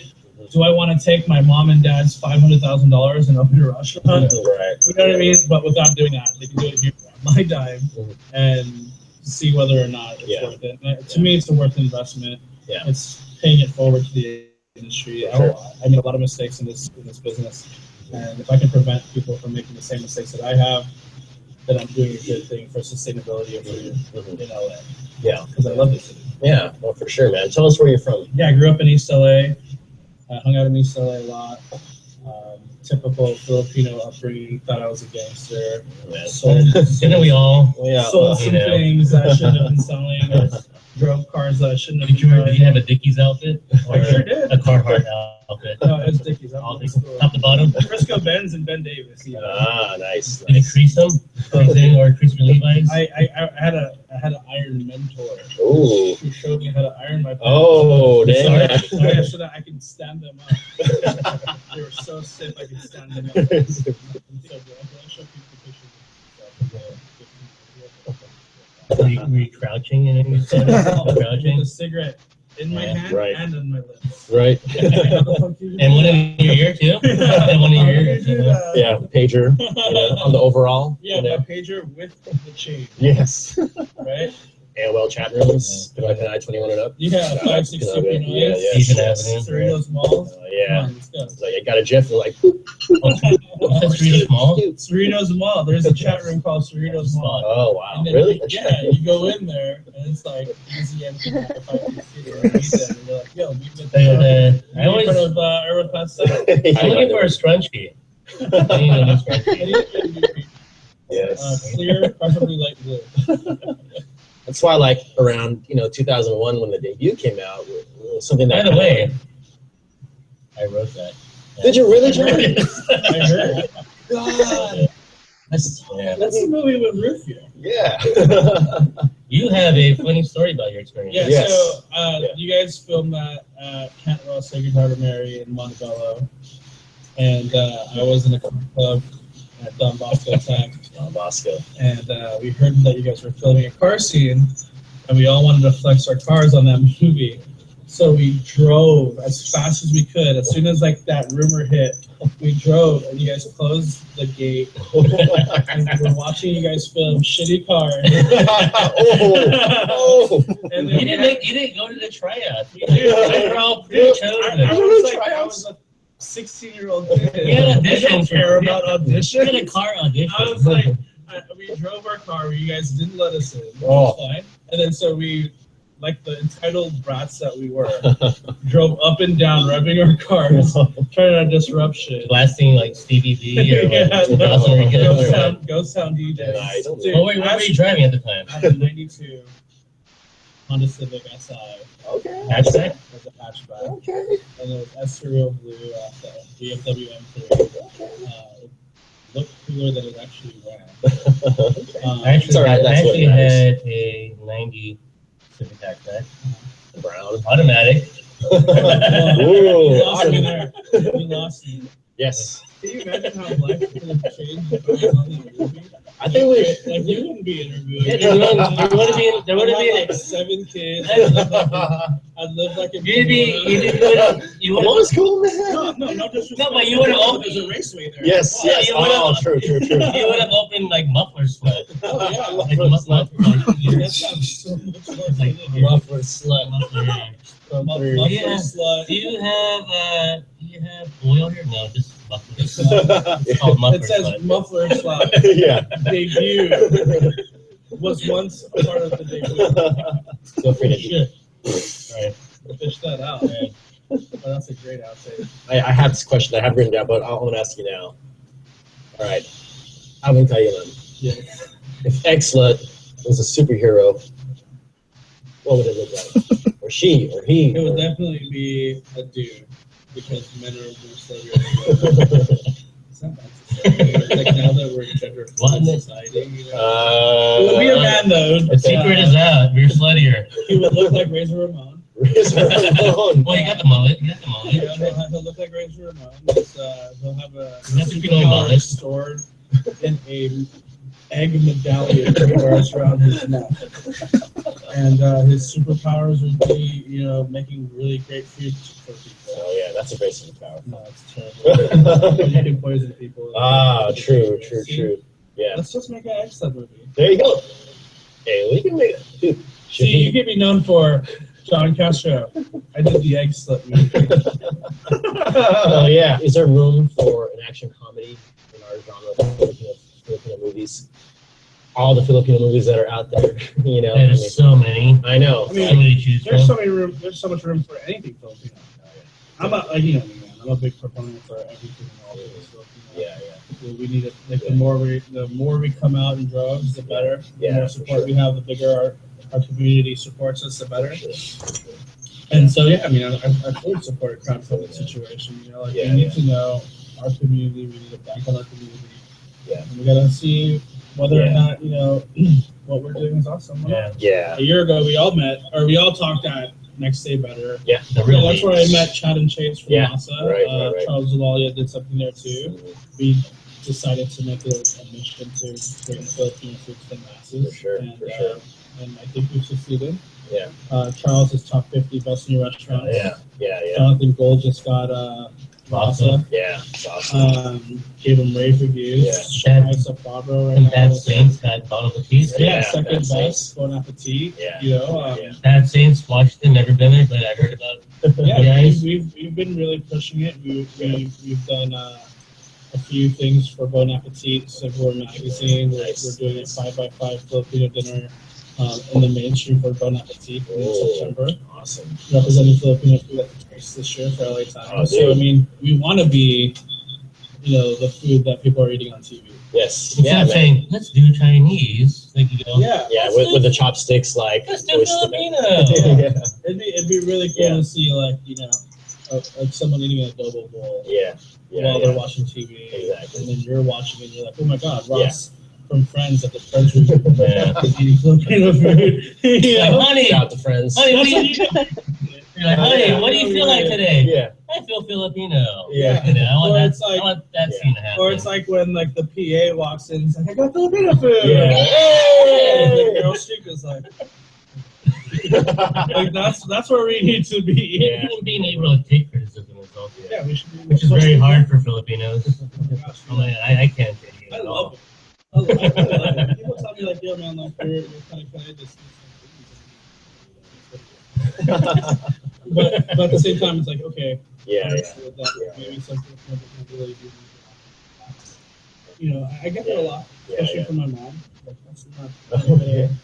Most critic. You have to make it sluttier. But yeah, my mom, it's so funny, man. She still doesn't say it by name. The egg shot. I was like, no, mom, it's a place in New York. Egg shot. Hey. Lumpia. Yes. On the shit. Be proud to be Filipino. All that, man. Love it. Thank you. Thank you.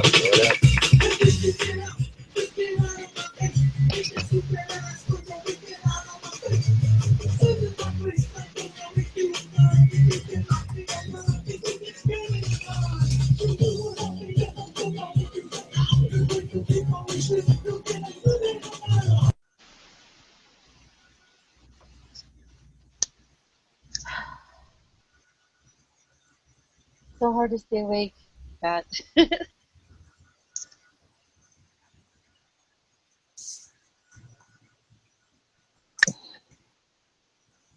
Hello. Pat is hello.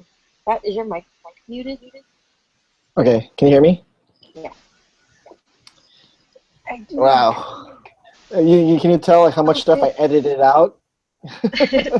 It could have gone on for 2 hours. Oh no, they went a long time, and so it was hard to. And some of that stuff it was like I kept in there because it was pretty funny, but a lot of it was kind of like borders. Razor Ramon was my favorite. It was pretty funny. Yeah, wow. Didn't we do the?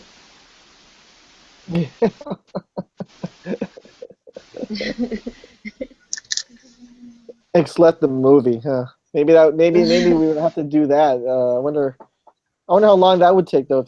How much Exlet the movie? Maybe they should do Exlet the movie meets Lumpia. Wait, did he ever say how he came up with the name of the restaurant? I didn't hear. No, the only question that John asked him was really like how to what Eggslut or what his parents thought about the name Eggslut, not really how he came up with Eggslut. So, have you been to Eggslut? Have you tried? You've had Eggslut before, no? Have you had Eggslut? I have. It's Yeah. yummy. It's yummy. The Long line. The Eggslut is actually very, very good. I like the potato in it. You dip it the bread. I just find it funny how the creator of Eggslut was someone who wanted to be in the debut movie and got rejected and wanted his car so badly in it. That's how small our community is and how small this world is. It's just that it all goes back to their debut for some reason. You know, that's like the connecting tissue. Everything connected towards it. Have you been to Eggslut? I've been to Eggslut, yeah. I've been there before the lines got bigger, and it's crazy. I like the. I haven't had the lunch menu there. I only go there for breakfast, so I can't say I never had any of the regular sandwiches or the burgers. So. Yeah, me neither. Oh, because the egg sandwiches are so good. Yeah, I know. That's what you go there for. Yeah, we lose Daniel already. Daniel, are you there? He's asleep. Barely. Oh, it's like dark in there. I'm like falling I asleep. know, you look like you're resting. Well, Yeah. well, I think that's safe to say that go Central now? Time. I don't want to keep you on. You look pretty like comfy. It's safe to say that Central Time is awake right now. So if anyone from the East Coast, Central Time, let us know. If you go to the YouTube page, leave us any comments. I'm here to answer any questions you may have. I doubt anyone will scan and watch all of this whole thing here. We just recorded all night, but we're still here. We're still awake. We're still down 13, 14K. So anyone has a much money. Where is?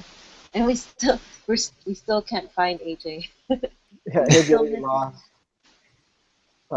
There's no one in the comment boards. You have someone. People are still watching, so there are people out there still kind of I hanging think they out. just left their laptops on. Just Just- fell asleep. Maybe it's like how their this- alarm clocks. Yeah. Yeah. Um, we are their lullaby right now. You know, so what myself and what Apple, AJ, and I talked about with our segment with Apple was about this whole phenomenon. You know, the Apple Sun phenomenon, the Bebot phenomenon. But I would take it back and talk about the debut phenomenon, which in a way has really kind of inspired this, and not a lot of people remember that. But how would you describe the debut phenomenon, Lillian? Well, there's a generation now that don't really know about the movie anymore. And it's kind of, it baffles me. I'm like, what? Go to the Filipino American history class. Daniel, have you seen the debut? I know you've seen Lumpia, but have you actually even seen the movie, The Debut? I know what it is, but I never got to watch it. Oh, that's homework now. I think I think The Debut has to be like required viewing for any you know, Filipino American aspiring filmmaker or anyone in the industry. Well, every time I look up like Filipino American films, it's usually one of the first to pop up. I say watch The Debut, but also watch the special features. And I'm not saying that because we produce all the special features for that DVD, but I'm saying I think it's good education. It's I think just as good as if you would listen to an audio commentary of your favorite film, you know, on DVD. But the audio commentary on is especially funny. It's pretty hilarious. But I think like everything that was done like post-production for The Debut is like, you know, when filmmakers talk about like, yeah, we struggled to raise money for this movie and stuff, and we did what we could. Like The Debut, we did all kind like the stuff that we did for The Debut was unheard of. Like traveling with the movie, only being able to show the movie like one city at a time and not releasing it all at the same time. To have like the grassroots marketing as good as or better than a political campaign. And just like the stuff that we had to do, like we had to really research our own community in different cities. Like it was kind of amazing, I think. But it still trips me out though, the fact that one of the things that we had to do was actually talk in churches. Like I can't, I don't think I can. It'd be hard for me to do that now because it's just. I can't do it. It's just weird. I mean, we were pretty aggressive, but the fact that the diocese actually approved the film and allowed us to speak, like literally after communion. You know, I could never do that with Lumpia. I just with the language. I don't think, but yeah, no, that's what The Debut was. It was, yeah. Well, one, they don't teach that at film school. They don't teach you how to like really like be creative on selling your film and stuff. But then also, for a group of like, at least for us being like filmmakers, like that wasn't something that I knew how to pitch a movie and sell a script or whatever, but I didn't know how to like sell it to a wider audience. You know, it was just like they didn't teach this to me in my producing class. This is totally not. Like, I'm an introvert. I really don't talk in front of large audiences all the time. Like, only if I have to perform or something, but then I really... Yeah, we became salesmen all of a sudden. Like, we weren't filmmakers anymore. Yeah. We were just salesmen. Yeah. I was selling you a used car and a Filipino-American movie. So... But it's funny because everything that happened on tour, I mean, for me, it was 2 years of my life on tour. It's just... everything that's happened there actually we've learned from those experiences. You know, it's kind of like almost gave us a reality check on terms of how hard it is to kind of make these kind of movies. And yeah. I know, I mean I've seen the hardships that I went through to get that film. I was only there with the distribution end of it, you know, and the production a little bit, but to still want to do that and knowing how crazy it is, and then still want to do it and try to, it's I don't know. I think it would discourage a lot of filmmakers if they knew just how much work that we had to put in when we were working for The Debut, just how hard it was just to get the money. And I know Gene, the director, was even more stressed out because, of course, for him, he's trying to trying to get money back for the investors and all that stuff. So it's hard. It's hard, and I think that's the reason why for me I had to feel fiscally responsible that the budget for this movie doesn't go too high to the point where it's that we need a big return for the film. Though I feel that the movie, if we hits the right chord, I think there's potential for it to explode, like a phenomenon. I'm not saying, I'm hoping that it can be phenomenal, like just how the debut was, right? Yeah. Oh my god, yeah. But I don't know, like for right now, for what we're doing right now, it's just like this is like everything that we learned on the debut is going all into this film. And because like whenever I read up on movies, like oh they found an investor or they found like whatever company, or it's just like, or they had like an angel investor. I'm like, where are those people? Yeah, where are these angels?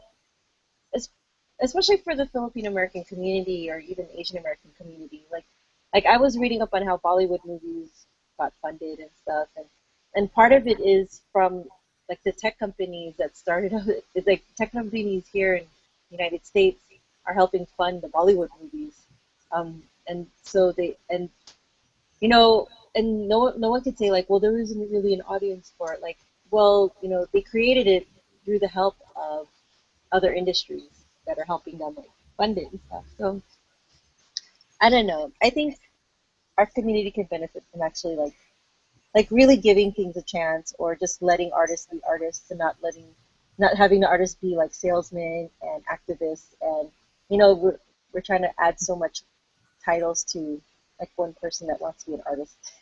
I feel because I feel like us doing this, we had to do a lot of stuff. Like we have to like have so many skills just to like make a movie, and so. And we learned that during all those projects we've done in the last decade and the music videos and stuff. We all had to like wear different hats on set. It's kind of, but definitely the feature film is a much more different beast because there's a lot more at stake. It definitely costs a lot more money. It does. So you just wish that there's someone out there who has the money, who believes and who's on the same page as what we're trying to do, who understands why we're doing it, and hopefully remembers the debut phenomenon. It's almost like I wish we can just show exactly what we saw on tour, because that was the audience that we were tapped into, and we're trying to figure out that audience still exists, right? Yeah, and also like you have to take in consideration like the generation now is like YouTube generation, I guess. Like, is it fair for us to assume that they just want to watch 2-minute videos or 3-minute videos, or do they want to still watch narrative films, or do they still want to watch like hour-and-a-half long movies? They want to watch an hour-long Snapchat. That's where we're getting into. Damn it! Like just like a bunch of punchlines every hour, or like a visual punchline. And the movie, the movie they only last a day, and then you can never watch it again. So you have to watch the movie within a day, or it disappears. Yeah, they're gonna forget about it. Like anyways, like what is the rewatching value of it? Do people still buy DVDs, and can we still like sell the extras and do commentaries and stuff?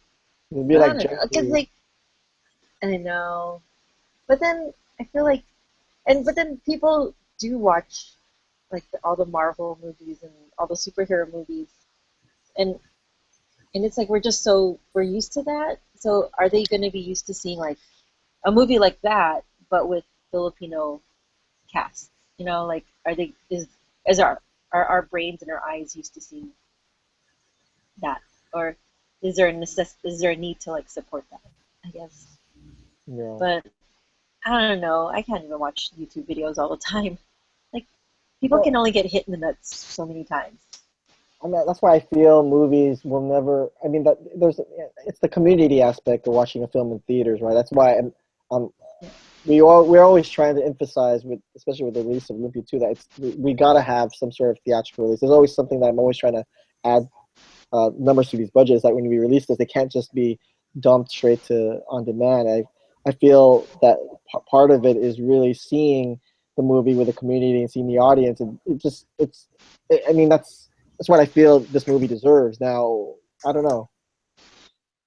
It's different than watching a movie online or digitally, but that's a new, the new model, right? Yeah, like Netflix and on demand and stuff like that. But, I Yeah. don't know, but it's just but being with an audience, like, and when they're laughing at the jokes and stuff, it's just so much more. It's so much more fun to be around people when they're doing that. Like, it's like, oh, I'm not the only one laughing at this joke. Like, everyone's cracking up. And I Oh don't yeah. know, but it makes you have to be a better writer too. But from also from I mean, but also from a distributor's end, you want to visually see the people who are watching this film. Like you can never. It's more powerful to see it, right? People all coming to the theaters versus you can't see people watching this on Netflix or whatever. Like you don't get a sense of like you'll get the numbers of people watching whatever, but there's something more different when you see them all like gathered together, excited, clapping, and and seeing the long lines. Like that's something that I think that that I still remember to this day is just seeing all those from the debut, where I remember when we were in San Francisco, like it was like sold out consistently, and like the movie was like selling out screenings more than like combined all the Hollywood films that were playing there combined, and it was just, that was the best. when you saw how empowering that was, it felt like wow, it's like you felt like there's a change, and you felt that this was something, a start of something, and that's kind of like that's something that I've always wanted to recreate. Like what movie it is, I don't know. It's just there's been a lot of movies since then, or there hasn't been a movie since then about that community that hasn't really captured that that response. Or maybe I'm wrong, but I don't know. But that's what fuels me. I think that's what fuels me. Yeah, but sometimes because it feels like we're relegated to the film festivals. Like you can only show this movie at the at your film festival. Like you cannot compete with Hollywood movies. You're not part of that. It almost feels like you're not part of that conversation. But then, but seeing that for us is just like, no, we can compete. Like only if they saw what we saw in these lines, and also like even people in our community, like they can hate and like we can have this like bad reputation of being crabs or whatever. But I feel like this generation is more susceptible to being more supportive, or because we are not in tune to our provincial like mentality, that we can actually support each other as Filipino Americans. But then, but I just feel like it's we can be part of that dialogue. It's just there are powers bigger than us that keep us out, like that tell us no, just do your own film festivals. You're not sellable. You're not like America is not ready to see your people as the lead roles. It's always going to be that struggle of like, it's only a few people telling us that, but they control so much of the system of like the theater system or the Hollywood system or how we get funded. It's just, I don't know. Well, that's now why, I'm getting into conspiracy. Well, that's why we're literally willing this movie into existence. It's like kind of like after all the obstacles that we've encountered the last 3 years in trying to get this movie off the ground, it's kind of like, oh yeah, you think you're gonna bring us down? We're gonna just keep going and going, and we're not gonna stop until we get this movie. Yeah, we're gonna squeeze this movie out. Oh, it's I know, and it's weird. Like starting another crowdfunding campaign was never really in the books for me to do it, but it's almost kind of like, what else can you do? When you're meeting with a lot of potential investors and the investors that are still circling, and they still don't commit, and who can blame them when there's really there's nothing out there that can prove to them that this movie can make money. Because because we are one of the only or one of the few that are trying to do it, and it's just like, well, how do you compare when there isn't anyone to compare it to or with? Like, how do we establish an audience when the only audience that we can compare it to is like, oh, well, have you been to a film festival? Like, there's a bunch of people who buy tickets for that every year. Like, And it's just like there's no real demographic to show them. Like, yeah, we can compete with Hollywood movies. We're gonna make a movie just as good as, I don't know, at least X-Men, at least Suicide Squad. Like, it'll be better than that, I promise. It's like Suicide Squad. Spoiler alert. I wasn't happy. Yeah, it's I late. don't No, want to talk Suicide Squad. Oh my god. don't get it started. Don't get me started. But I definitely know that we're gonna have a way better story. We're not gonna have Will Smith, but still, it's gonna be. We have Mark Munoz, so we could just figure it out. Yeah, so we're still stuck at 14K with how many hours? Let's see, 3 hours. Come on, I'm gonna refresh. I'm trying to tweak it. Less. I know people are on their way to work right now, or putting on their underwears and stuff. Hey, wait till you get to work first. Don't contribute and drive at the same time. It's not. No, not it's not safe. Yeah, it's not safe. Okay, but then just know that like all the money like we are using, it'll definitely all go to everything. Like it's just there's just a lot of stuff. Like making a movie is just not like we brought one camera and we have 2 actors. It's not going to be a 3-minute video or a Snapchat. It's like we're doing stuff, we're telling stories, and it's just going to be super exciting. I can't wait to start shooting this thing. So I want to shoot. I mean, the test shoot was, it was only a 1-day shoot, but man, that got me excited. That was exciting. Yeah. I mean, I'm hoping. Just even having.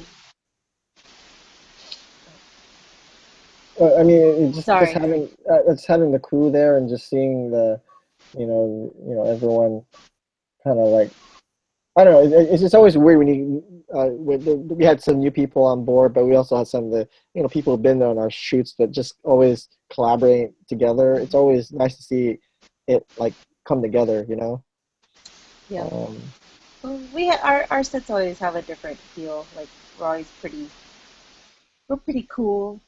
I'm more relaxed. Anytime I'm not stressed out on set is always a good thing. Then it means that I mean, I can thinking of past shoots and even just bringing up the names of those video shoots stresses me out sometimes. Some past shoots. So this one was very relaxing. The test shoot had a very good vibe.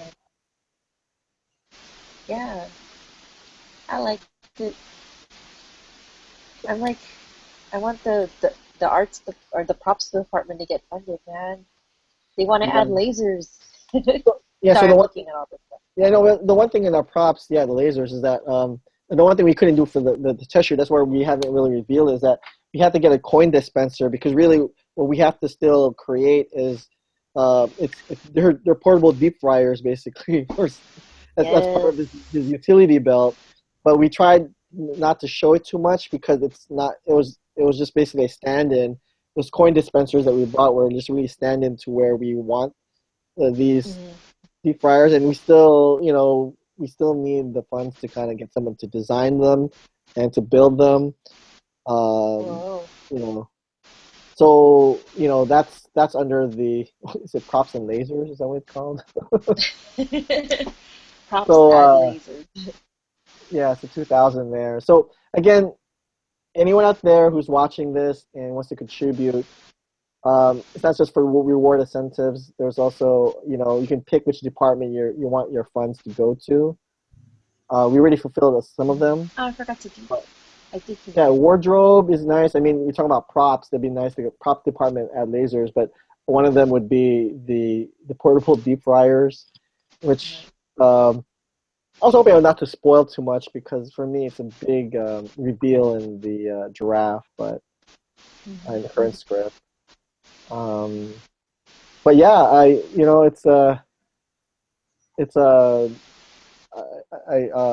guess so we're talking about Kuya. I wanted to show the evolution of Kuya. So what would how does a guy who started in high school all of a sudden, who inherits and adopts the the Lumpia as his icon. You know, Mm-hmm. and then how would he? Where would he take that as he got older? Would he maintain that? And so, you know, one of the things about when creating the script was to create the story of now that he's older.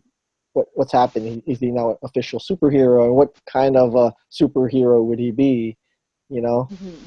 And so it was and I know earlier in the Google chat you guys were all talking about the different kind of weapons that Earl and Justin and I would kind of come up with, but I think it's weird because even though the concept of Kuya and him, you know, using Lumpia is already kind of gimmicky, and I think I didn't want it to. I didn't want to be like, oh, the villain's called Punsit Man, and like I didn't want to be so Batman 66 on this. Like it was like I didn't even want the gadgets to be all Lumpia food related. Like it's you know, and that's why people were always saying, oh yeah, Turon or Pancit, let's have the Nuguan Man or something. You know, it's just like I didn't want to get that hokey. It's almost like it brings it to a different level that I'm trying to avoid. Like I'm still trying to put some realness to it, to this concept. Right. That's true. That's true.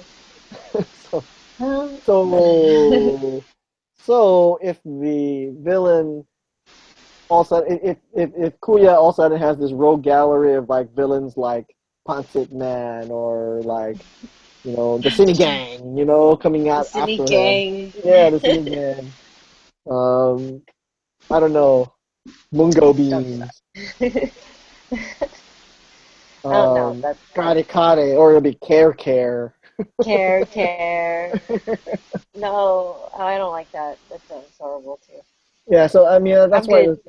So it's almost like I Good have to- to have like literally like 3/4 of the ideas and we're brainstorming. I literally vetoed. It was on the you know. Yeah. So It's funny at the moment, but when we're trying to do this, like, don't do it.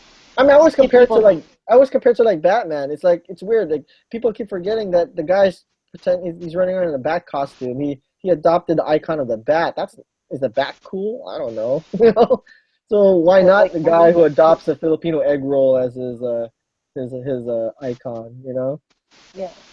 Yeah, right. It's fine. I think that's the hard part with the But the sequel. villains- I'm trying to justify everything in the sequel. I'm trying to justify why is he using the Olympia as a weapon. So it's almost like something I thought of, me and my brother thought of when we were 16, 17 years old, and now trying to make it like,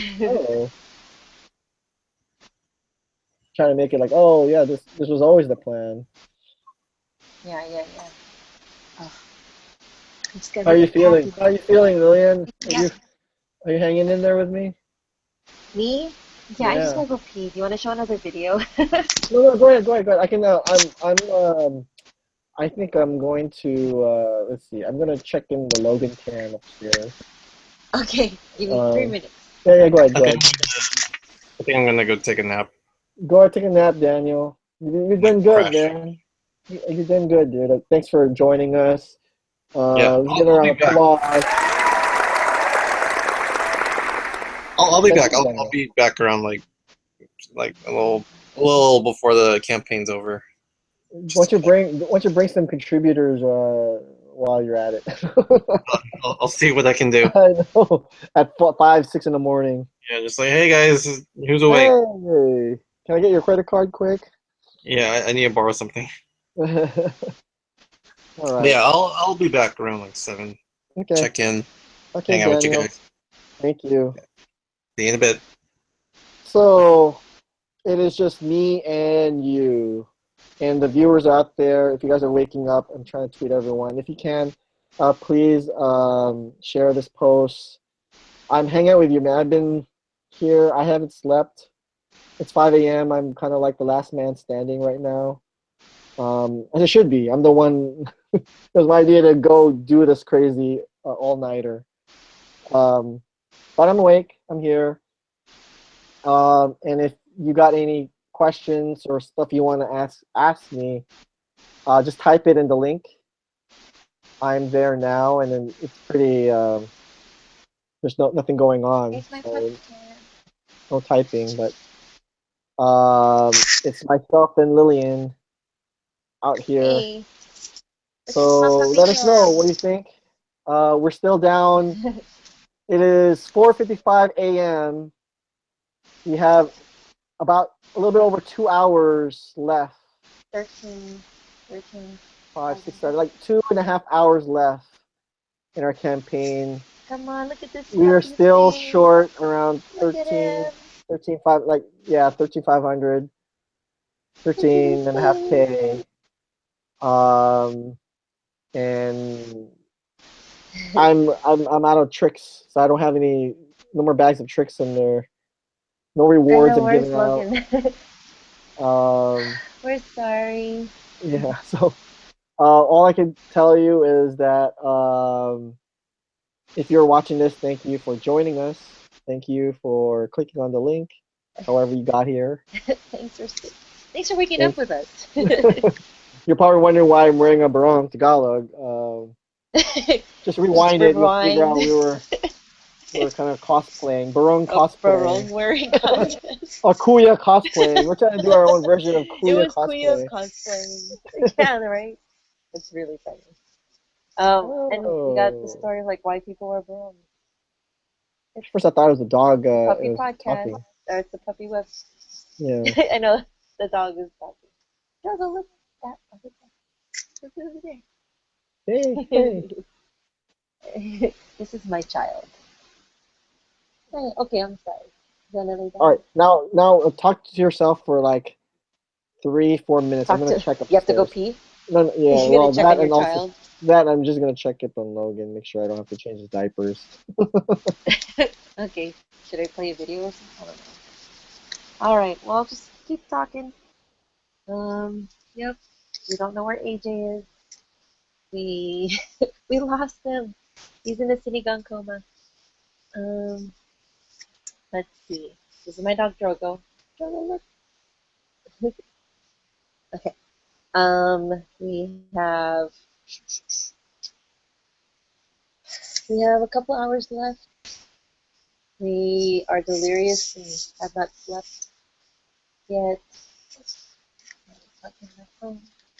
How's everyone doing out there? Everyone getting to work okay?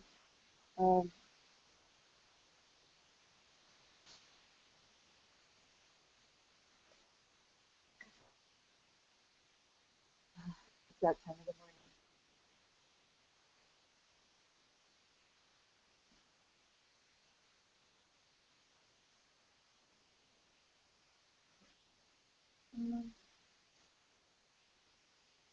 I don't know if anyone's still watching. I hope you all are at least following the website or following our Seed and Spark. If you can, just donate $20, donate $10, donate $100. Sorry. And I don't know, people still watching this? I don't know. But if you did watch earlier, I hope you got to see everyone that came through. There was, let's see, co-writers Justin and Earl who's also going to be in the movie. We had Maribel, we had Barong wearing, we had a few more guests. We had Mark, who's the stunt coordinator, not Mark Munoz. We also had Dante, who's one of the stuntmen also. Who else do we have? We had AJ, we had Lisa, we had Lawrence, we had the producers, and yep, we had some people on. Let me get this dog back on.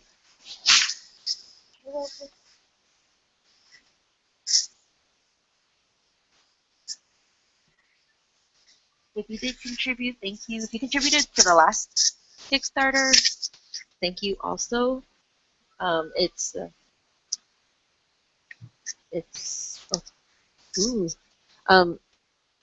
you did contribute, like, if you've already contributed this one, we appreciate it. Thank you very much. It does cost quite a bit. We do have people who are professionals in their field, and we want to be able to pay them and use the proper equipment. So it does cost a little bit to to be able to do that. So we totally appreciate all of you, at least for watching, checking out, tweeting, retweeting. I'm sorry. This is really, it's really, it's better if there's a lot of people. So let's see. Let's check in on our YouTube and see if anyone has anyone messaged. It'd be fun if you all did. Let's see. Have you all been watching the videos? Because we have a lot of videos. We had all the geeking out.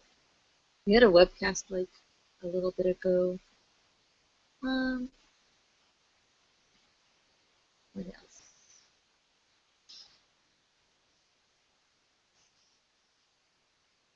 But yeah, definitely check out all the other stuff that we have.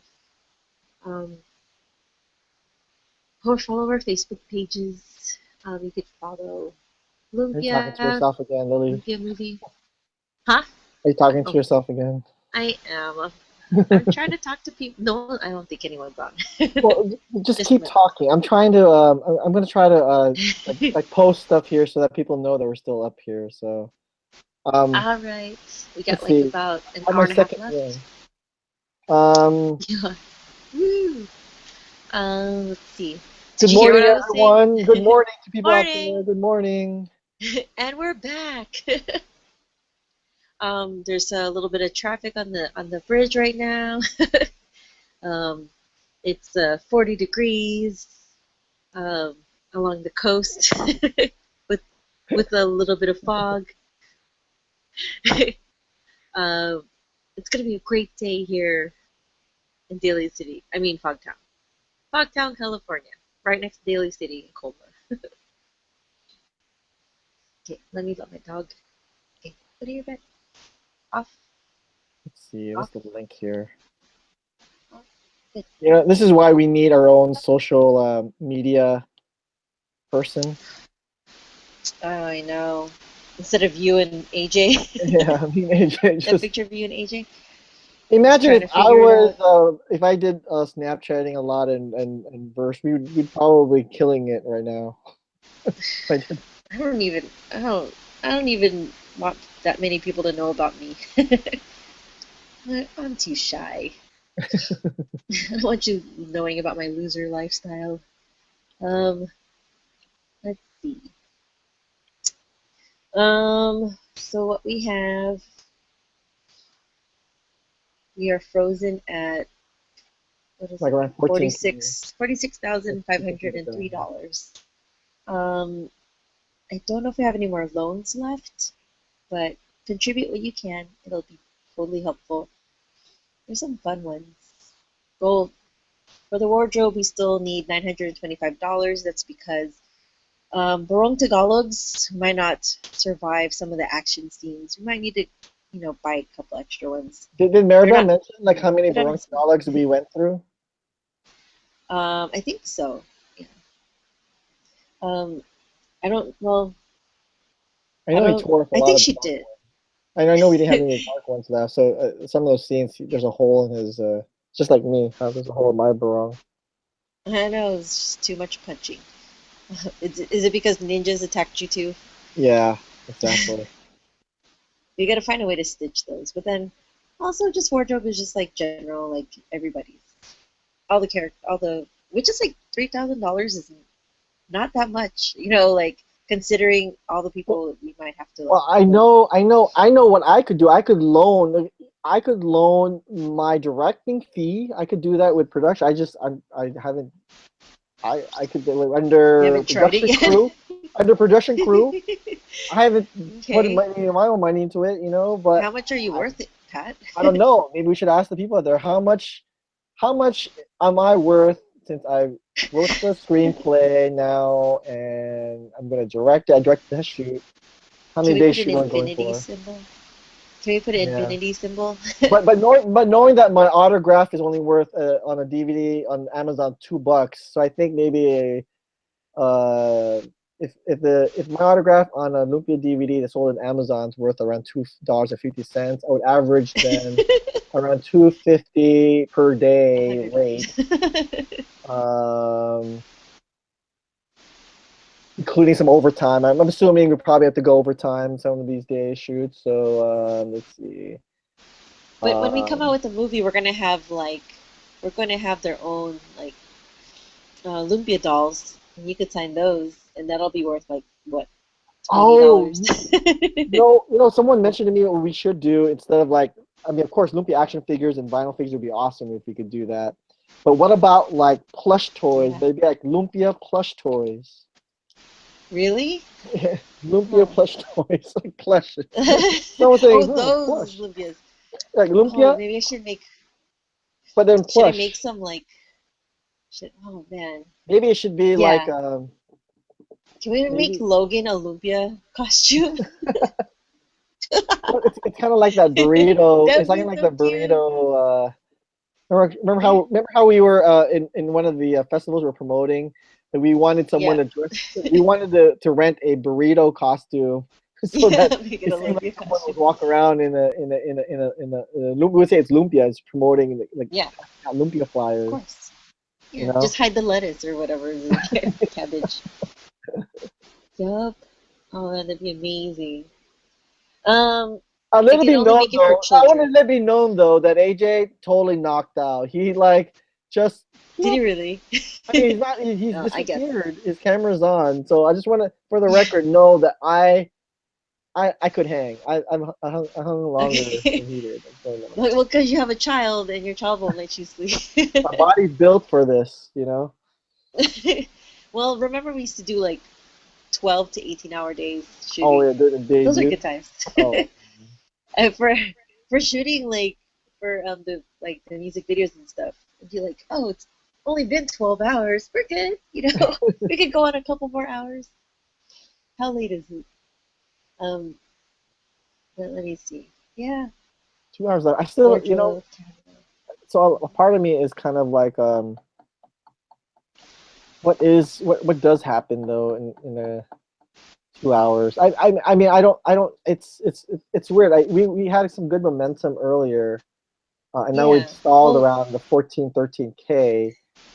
But the thing is, what's so funny is that we're still within striking distance. I feel we're still in striking distance, and maybe we're very spoiled because we our Kickstarter campaign. It was that last day was just so crazy. We made up like 40K ground, and it was like 30K like last 24 hours or something. It's crazy. Yeah, it's insane. But that was like just super. I don't know. That was super crazy adventurous. So a note for next time. A note for next time that we to make sure that ending time never ends in the morning. I know, in the early morning. Push it towards like lunchtime. But I think like people are like on their public transportation, or they should be on their way. They'll be getting on their phones playing games. Yeah, I mean, I'm right now. I think even the West Coast, there's got to be people our time now who's waking up. You know, I mean, the viewership's going up. I mean, if you're watching this right now, welcome to the show. Welcome to the all-nighter. We're nearing the final 2.5 hours left in our campaign, and we made up a lot of ground during our webcast. But now we're stuck at $46,503. And if you don't know, we have to hit at least $60,000 to keep these funds. So even if we hit 59,000 only, we lose it all if we don't make it by 7:27 a.m. So it'd be so weird to be that close and then not hit it. So I'll donate $50 more. And you don't have to put in credit cards or money. We take loans too. So you know, if you happen to own a food truck or a restaurant or have any connections to any of the other departments, you can loan your services, and that could, we put a cash value with that. Unfortunately, the person in charge of this campaign is sleeping right now, so I can't. I can't. If you put a loan pending, I don't know if we can even push it through. But let us know what you think. If you're watching this right now, you know, hit us a comment or something. Yeah, I'm let gonna us write, know that you're here anyone with us. out there? I'm gonna write right now. Anyone out there? Anyone out there? We should have like a podcast just on us fundraising all the time. So anyway, we're still here. I'm surprised we've lasted this long, but Oh my god, me too. and Like, I'm glad Lily's in here. I always I thought it was closed just my gonna eyes be a little me. bit. Like I my thought it was just blinks gonna be felt a me the little whole bit longer. time. I always thought it was Huh? just gonna be me the whole time, Lillian. So Are thank you you for serious? joining me. Yeah, I didn't realize you're gonna be with me the whole way through. You're gonna have to buy a bunch of gimbals for me. Yes, Just kidding. yes, yes. Like We're gonna have to do I would a contribute. Sunday get together and catch up with Game of Thrones or something. I know. Oh man. Do you watch Fear Well, the no, and Walking Dead also or no? Walking Dead too. Do you watch Fear the Walking Dead too, or have you been avoiding Fear the Walking Dead? I haven't been watching Fear the Walking Dead. It's pretty good. It's different than The Roland Walking has, Dead. but I'm just like I can't. But I don't even know if I'm gonna like follow the season closely. Which Well, one? if Fear they the kill Walking off, Dead? Which one? if they kill off Glenn, I'm not gonna watch anymore. I'm done. Oh. They can't take him away from me. I honestly think it's either Glenn, so they're maintaining the comic book thing, or Yeah. it's going to be Maggie. I think it's either Maggie or Glenn. Maggie's pregnant. You don't want Yeah, to. but I You don't want to think get the all the. fact that they've been emphasizing the pregnancy and everything, I just feel it's Yeah, going to have to be either Glenn or Maggie. they are pushing the love thing way too hard on them. Yeah. They're just like, And you know what happens? You know, when people finally fall in love and on a show, I it's almost know. like They find love and stability. They're just yes. shit. Yeah, then they're gonna lose me. Then I'm just gonna have to visit you for no TV reasons whatsoever. We're gonna watch Stranger Things over and over again. Ah, love Stranger Things. Me too. I just love the feel of it. I like it. I'm glad it went on it was on Netflix because it would have been ruined by regular TV or cable. But I don't know. Do you still watch? Did you ever watch Mr. Robot? You know, I'm catching up to season 2 right now. It started out very slow. I think I'm on third episode still, but it is different than season 1. I think because now they kind of revealed like that like Christian Slater is like I don't know. It feels like it just feels different. It feels slower. Like he's still in the basketball court. He's just hanging out there. So I don't know. It's moving slowly, but I heard it picks up. So. It does. I think it does. I think a lot of people wanted to quit on it, and I don't agree with that. I was just like, just wait. But then, but I think the way the season is going, I like it, like, because I don't have a lot of expectations for it, because because a lot of people want answers to be right away, like they want the questions to be answered like now. But then I guess if you just wait for it, I think it'll be rewarding. But As long as they have an end game for it. I mean, it's kind of like, I understand filler episodes and burning, time, but I don't know. I think that's the reason why I like the Netflix model, because they already have to know the end game when they're creating it. Like they have these, like Stranger Things was only like what, 9 episodes or something. I think we should have like this fake interview with Invisible AJ, because I like how his tag is still on. I know. His kitchen So, AJ, so how do you think this campaign is going so far? How do you think we're doing right now? Any updates? Any updates? Yeah, how's that CC working for you? Sinigang. How was the sinigang? You didn't share it yet. Are you gonna give a Tupperware to Pat and Melanie? Yeah, can I come over right now? Are you gonna open the door for me? I think you should, so just to make sure he didn't like collapse on the floor or something. Yeah, I know we could be joking right now. It's pretty serious. Like, what if he's what like if he food choked coma on on the ground? Yeah, and we're making fun of it. I Oh my shame on God. you, Pat. I know, I shouldn't do that. Now they have evidence that I was laughing at him. Well, is Anna at home or something, or is she out of town? No, maybe we should text her. Because you would think like if he was cooking sinigang, she would like pop in and grab some and then pop back out. Oh no. That's what I think. Oh no. Anna, if you're out there, call your husband. Ask him if he's okay. To those who are joining us, I see it spike up. Welcome to the show. Did Hi, it spike? Patricia. Wait, how many? Is it like Yeah, it's spiked a 6 little people bit. now? It's a little. Yay! Yeah, it's definitely not me. I'm not adding more computers here. Is it because we're talking about like TV shows? You know And why? stuff? Because we're talking about Stranger Things. You know, I think it's the buzzword. Oh, that does bring everyone to the. Hey, but I gotta say, I really like Winona Ryder in Stranger Oh Things. yeah. I Maybe we like could get that's a Winona Ryder for awesome. Loki too. Maybe she's the mystery Hollywood actor we've been teasing. Maybe that's the reason why we're. Maybe that's the reason why we're always talking about Stranger Things. I know, because Strange Things, she's gonna show up in the movie. Yeah. No, you know who would?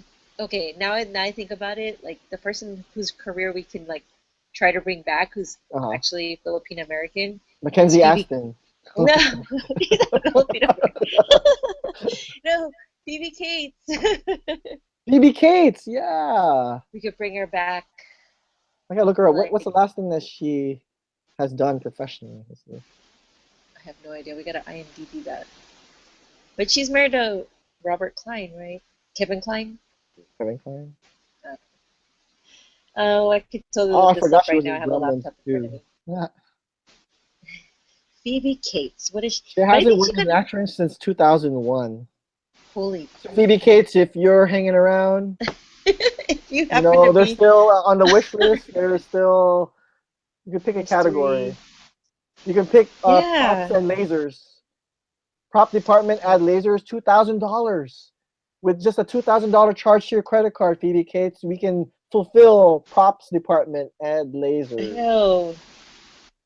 We can add the lasers, not just have them, but add them. Add the lasers, yes. Yeah. Girl, Um, make a comeback. I would love to see her on. I would love to see her on anything right now. That'd be funny to have her there and like, what scene would we have her do? Because I don't think anyone remembers Fast Times at Ridgemont High anymore. Yeah, Like, she wouldn't have the to most take off her infamous scene. top or anything. She could do. She could do like Drop Dead Fred or something like that. Drop Dead Fred. That'd be amazing. Maybe we should do an homage to Phoebe Cates somewhere, even if she's not part of the movie. Yeah, right. Just for shits and giggles, you know. Or we could Just do for all the. we could do like a Finland Bands Reunited, but actor style. Let's just reunite the cast of Drop Dead Fred or Gremlins 2. Gremlins 2 needs it. Um, We have to get the Mogwais back. And for people who are just joining us now, the situation, we are 13.5K still left to go. We're running close. We need to hit $60,000 before 7:27 a.m. So that's literally like within 2 hours from now. In order to who picked that weird time? The crazy thing is that if we don't hit at least 60K, even if we hit 50,000 or 55, we lose everything. So, yeah, we didn't do a flex spending. This is a do or die campaign. And if you're asking why did you not use a flex spending campaign, why did you do a do or die campaign? It's only because I don't want to. If this is less than what the minimum is we need to actually launch the shoot, it's not worth me keeping that money. Does that make sense? I feel I don't want to take people's hard-earned cash if I know it's not going to be enough, though. So I don't know. It's kind of like, I guess the mindset, it could go either way, right? Yeah, I mean, it's for just to have us start shooting in the Bay Area this winter. If you like what you see in the pitch video and maybe you were an original backer for a Kickstarter, we have a lot of momentum. We still need help, and it's almost like dialing for dollars here. But we're doing this telethon style. And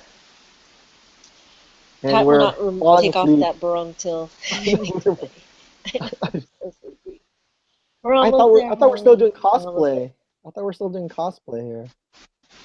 Yeah, I thought you were just weren't going to change out of it till we made the $60,000. I know. Well, you And are AJ, we watching. lost AJ. Just for the record, we lost AJ. Wait, he's like under the He's desk. supposed to be right there in that little window. Yeah, AJ, if you're okay, let us know, man. You can rewind this video and see at what time he Find out when actually he dropped out. he said he was gonna come back, right? He said he was gonna come back.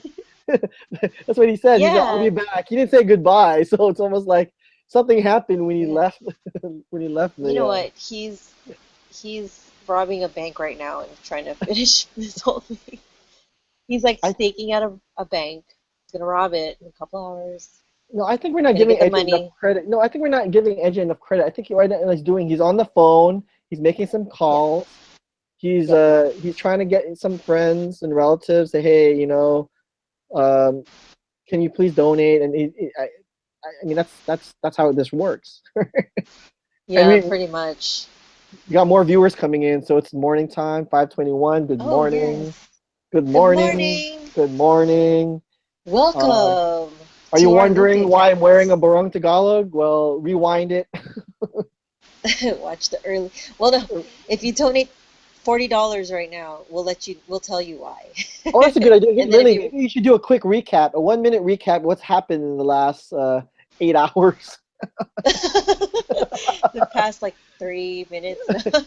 You know how they have in every episode, they always do a recap. Says It's true, that's true. previously on the Should we like have a Lumpia Cast little all-nighter. in our all-nighter? I kind of did though when you left. I did say who you our had to guests recap? were.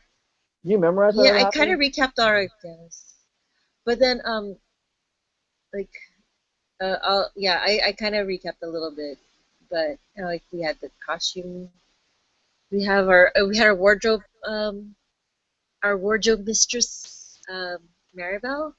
Maribel We came out to had talk about producers. Talked about the Barong to actor ratio. And we spoke with Lawrence and Lisa, producers of the movie. So And basically, what we're doing, we're just waiting for people to wake up and go back online. yeah, but we don't have vocal fry, which is good, or else like no one would want to listen to this crap. Because my voice can get froggy sounding. Let's see. We talked about almost anything and everything, all the behind the scenes stuff, all our connections with the debut, and also be sure to watch all of the geeking outs, like geeking out while eating lumpia, or like we had, and then also like we had, what did you call the videos where we're getting to know the whole like cast? Meet the Excuse me, Lumpia the crew? rappers. Meet the Lumpia rappers. The lumpia rappers. So you got to meet all of the movers and shakers behind the scenes, and also geeking out while eating lumpia is like one of my favorite videos that came out of all of our fundraising. We get to see like artists and just everything and anyone that like inspired us, and also like you get to see like kind of like celebrities in our community that don't really get a lot of play in like the whole mainstream world. So you get to see Dante Bosco. Yeah, and that series just came out of accident. And it started out with Dante. I remember we're just shooting that and saying, hey, it'd be fun to just talk to him and eat lumpia, and it just kind of took a life of its own. I remember though, people after we released those, we did like 3 episodes. You did one with Quark, a filmmaker, Quark Hinaras, right? Hinaras, Yeah, and that then one was I did one with Justin, with Will Spertaccio, another childhood hero for me, and then and we continued. People were asking, "Hey, you should continue the series," and basically it was just kind of like it was like my own ripoff of Seinfeld's driving while coffee. I forgot. Driving while drinking coffee. Or getting coffee with comedians or something. Yeah, Driving in comedians. cars. Yeah, driving cars and driving coffee with comedians or something. I don't know. They're drinking coffee. But Yeah. But yeah, but it's so fun though. Yeah. But see, that's how much effort we put into this, is that we should be really focusing on trying to, if we're fundraising, be on the phone, like write emails to people to try to raise funds. But no, what we're doing, we're actually shooting original content and going out there, shooting it, edit, and and like, I mean, it's weird because that's us. We like doing these other things to not only show you what our community is like, but it's kind of like showing, just giving you creative ways of like showing how the filmmaking process is and everything. So it's I feel I've done like, I think these segments we did more in this campaign than we ever did for the Kickstarter campaign. But I don't know. I mean, it's cool to hear people responding to it. So. Yep. But then also that content is like I feel like teachers can show it in class, or like if you're taking an Asian American history class, it's like more content that's out there for you to research and look at. You just have to ignore the end tag that says support our campaign right now. Only 2 days left. Yeah, it's whatever. So it's like kind of like. But then also, but that's important because like for us to reach out and like get stuff to happen in our community, we actually are, just pioneering a lot of this stuff. Like we're creating the audience, where we're building like the interest and stuff, and we have to do it from the ground up because our community hasn't really done it to this extent yet. And also we're trying to unify the whole United States, not just the Bay Area, not just LA, or just California. We're actually trying to reach out to people all over the United States that want to see a superhero that throws a lumpia at people, that uses that as his like weapon, which is cool. And also like you get to see our faces. Like the reason why people take Asian American Studies class, or the reason why people like go to specific restaurants or whatever, is just because sometimes we just want to we want to eat something familiar, we want to see someone familiar, we want to identify with our main characters or whatever. Like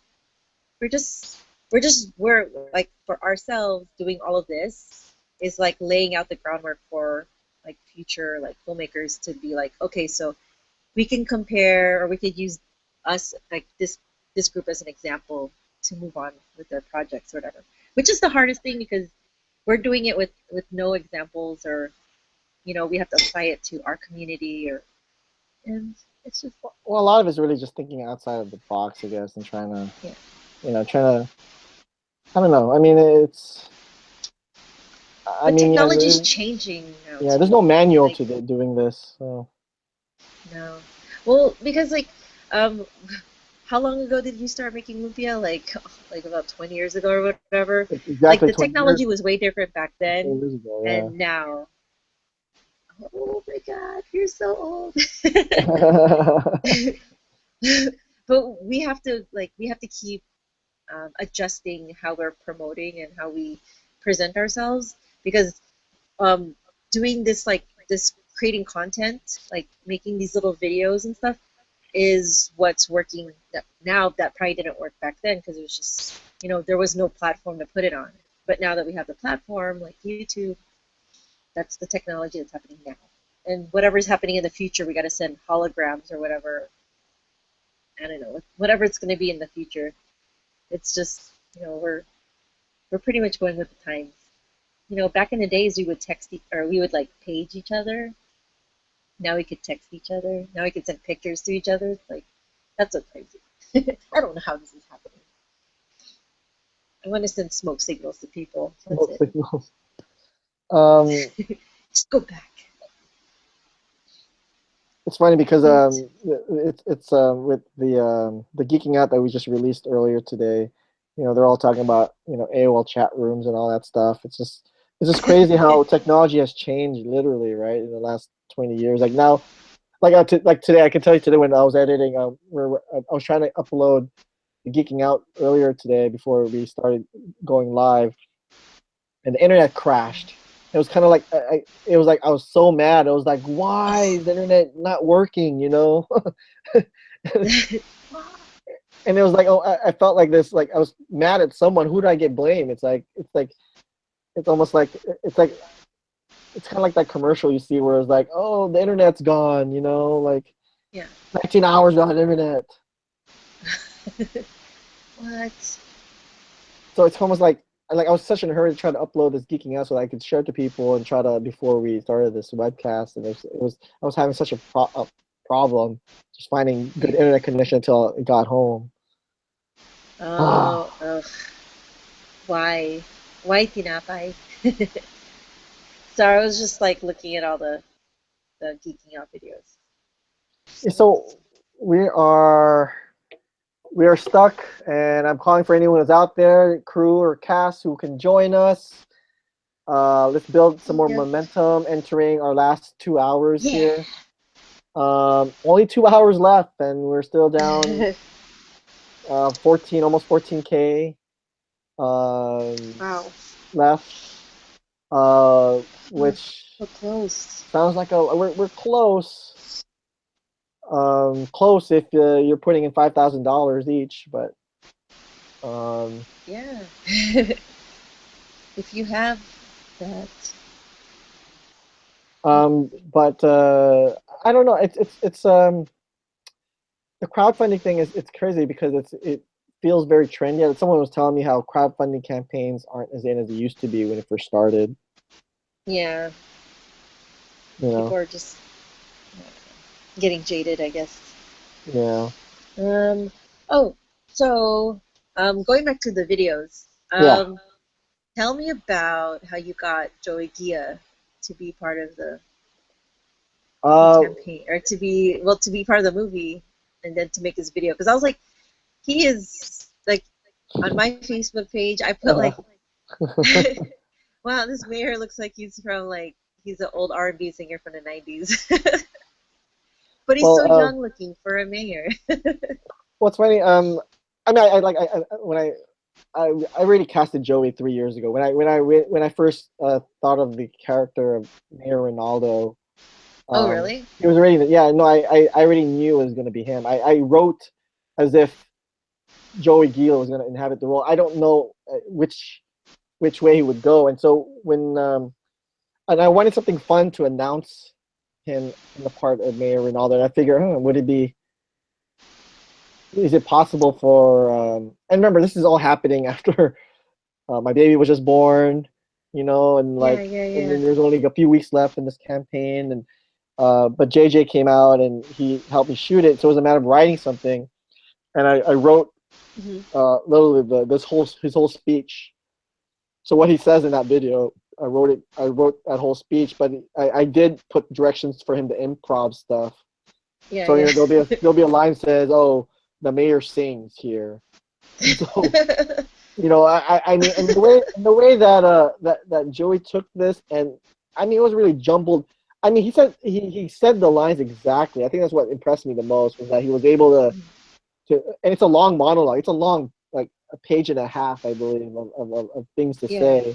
And I always thought I would have to jump cut it in the edit. Like I was expecting that when I got the footage back, that it would be, you know, basically a bunch of takes. He would have to do one part at a time. But basically it was 4 takes of the whole thing in a row. And 4 really different takes. It was just hilarious. And it was almost, I was trying to maintain as much of that kind of that spontaneity Spontaneity. that he was putting into the role. And he nailed it. Joey, I mean, I was watching that when he first finished that. I was watching that like over and over again because, you know, you always feel validated. Like, oh man, I was patting myself in the back. That was a good call, casting Joey in that role. Yeah. But I think you're prepared for his. Funny. Yeah, no, he has a. Yeah, again, I don't want to spoil the script, but you know, now it makes me. I can't wait to shoot like one of his big scenes in the movie. You know, like how do I make that funnier? You know, because if he can play this little thing role and like, oh, there's a climatic scene that happens to his character, like, oh, how do we shoot this part? It'd be funny. So I'm glad people like that video, and I see like that's one of our like most watched videos and most shared videos with Joey there. Is it really? Yeah. Yeah. That and the Apple video, you know, Apple announcing his involvement. Oh man, so many good jokes. Well, like, see, I don't, and I want to see more Joey, so I contributed. Why do And you have know what? In this rewrite, I may even put more Mayor Ronaldo's, antics? just add more now, and it helps. I kind of I like that because um, I kind of took the same approach when I casted James as Filbert. We had a lot of discussions about it and like how to approach the character because his character is one way in part one, and then I wanted to make sure he's at a different. Filbert's character goes, now he's a politician. So what is that transformation like? So in a way, seeing them inhabit this roles and play it, like James was, he was there during the test shoot. Yeah. And I wasn't sure whether or not to announce him just because I was trying to keep Filbert a secret until until the movie comes out. Yeah. But there's a lot of eagle-eyed fans out there who noticed that he was in the background during the pitch fit. Like you see James kind of like on the side, and I was like, oh man, people noticed that he was there on set. So like, what is he playing there? So it's almost like I felt like, well, it's not a big spoiler if we reveal who he's playing. I think it'd be kind of fun, like people know that his character is back, so they see there's a little tie-in there. Right. You're laughing because you know what happens to Filbert's character, so. In the original, I do. In the original. And if you don't know, if any of you out there do not know, you should go check out the movie. And then it might explain his character for this one, right? We should say "Wake Up AJ." I shouldn't create a hashtag "Wake Up AJ." I'm gonna go to feed and like "Wake Up AJ." Wake up. I'm gonna put it on Facebook.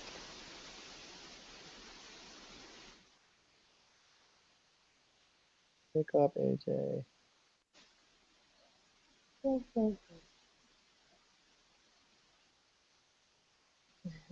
.com.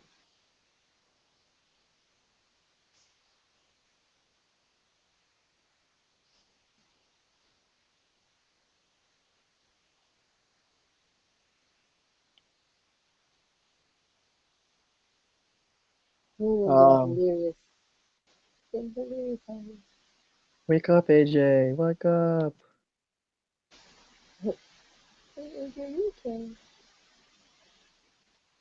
So the viewers are still stuck with us, still here hanging out with us. Respond to us, ask us questions on the YouTube page. That would help. What if these are just hackers just kind of like circling us, these viewers? They're just waiting for... They're waiting for us to fall asleep so they can go and hack our computers. Hack the Seed and Spark, please. I do want to thank all the supporters, all the backers that have contributed to this campaign so far. I don't want to take you guys for granted because we're so focused on trying to fund the rest of the 13K. But I do want to take this moment to thank every one of you again. Just because it's flattering that even after this long that people are still excited about the project and really want to see this through. And regardless of what happens with this campaign, we like that. It energizes us, and we'll never cancel this project. I mean, maybe things may change again. Maybe we'll lose some people that we've attached to this project, but eventually the movie will have to be made. It's just right now, it's just. We have Mark Munoz attached. We have Apple the App attached. Joey Gila, Fresca. I mean, people. There's even other people that we haven't even mentioned yet. And we have a mystery Hollywood actor that we're trying to recruit.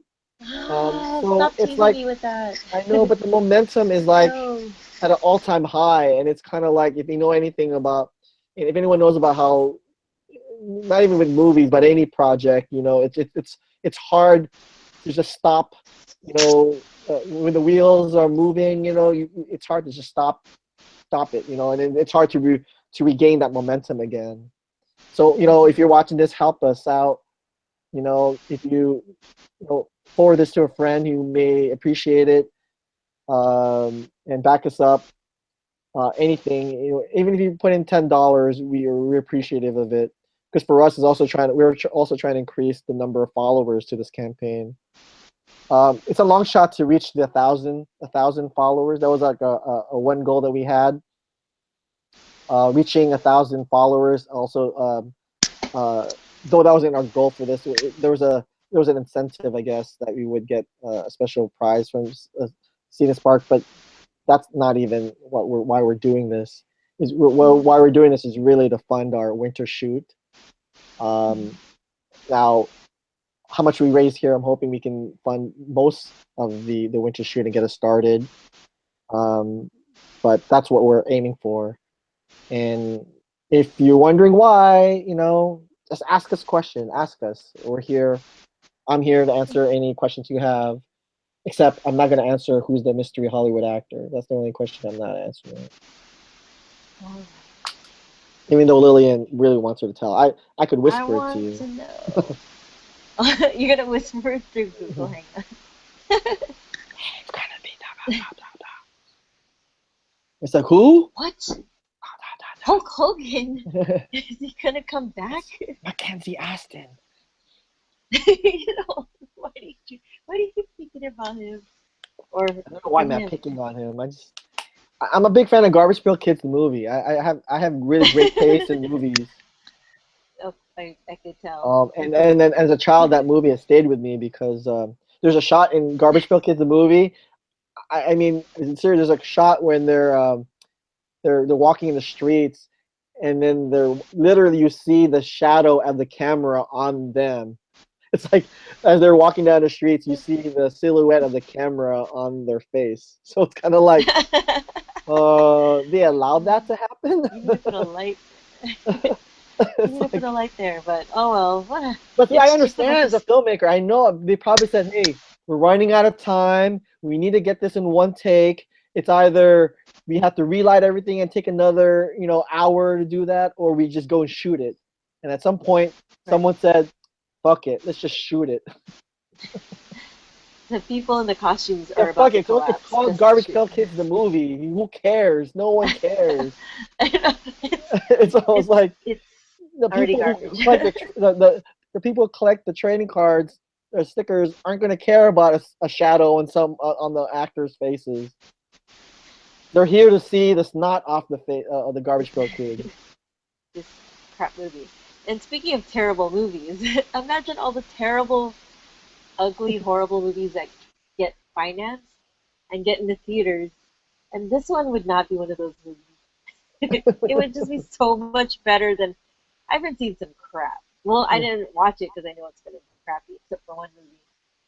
But it's just like we put so much thought and effort and heart into this movie. It's just like...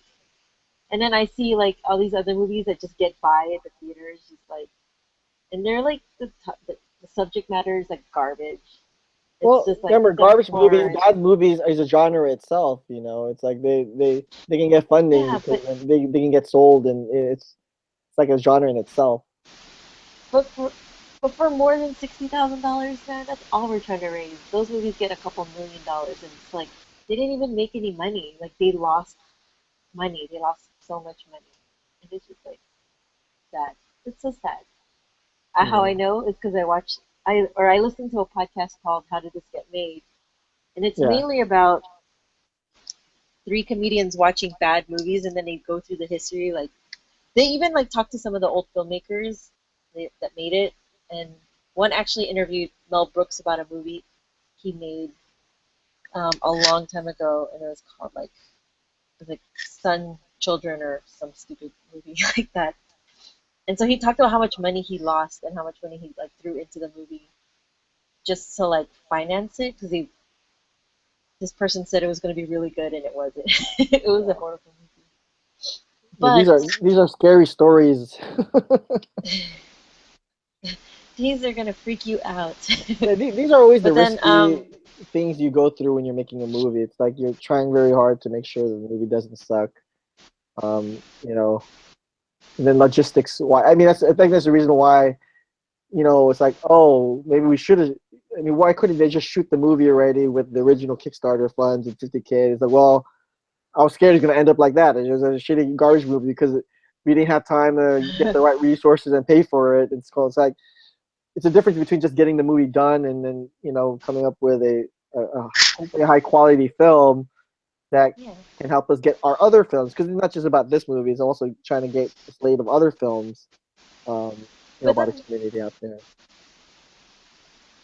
yeah, but with the first Kickstarter though, we didn't know that Mark Munoz was gonna be in it. Like that was pre-Mark Munoz, and so now that we have him, it's kind of Well, like man, we have. yeah, I mean the original time, the 50,000 was really to the movie there was really just getting the original gang together and like shooting it based on my original treatment, and there was like the story was the same.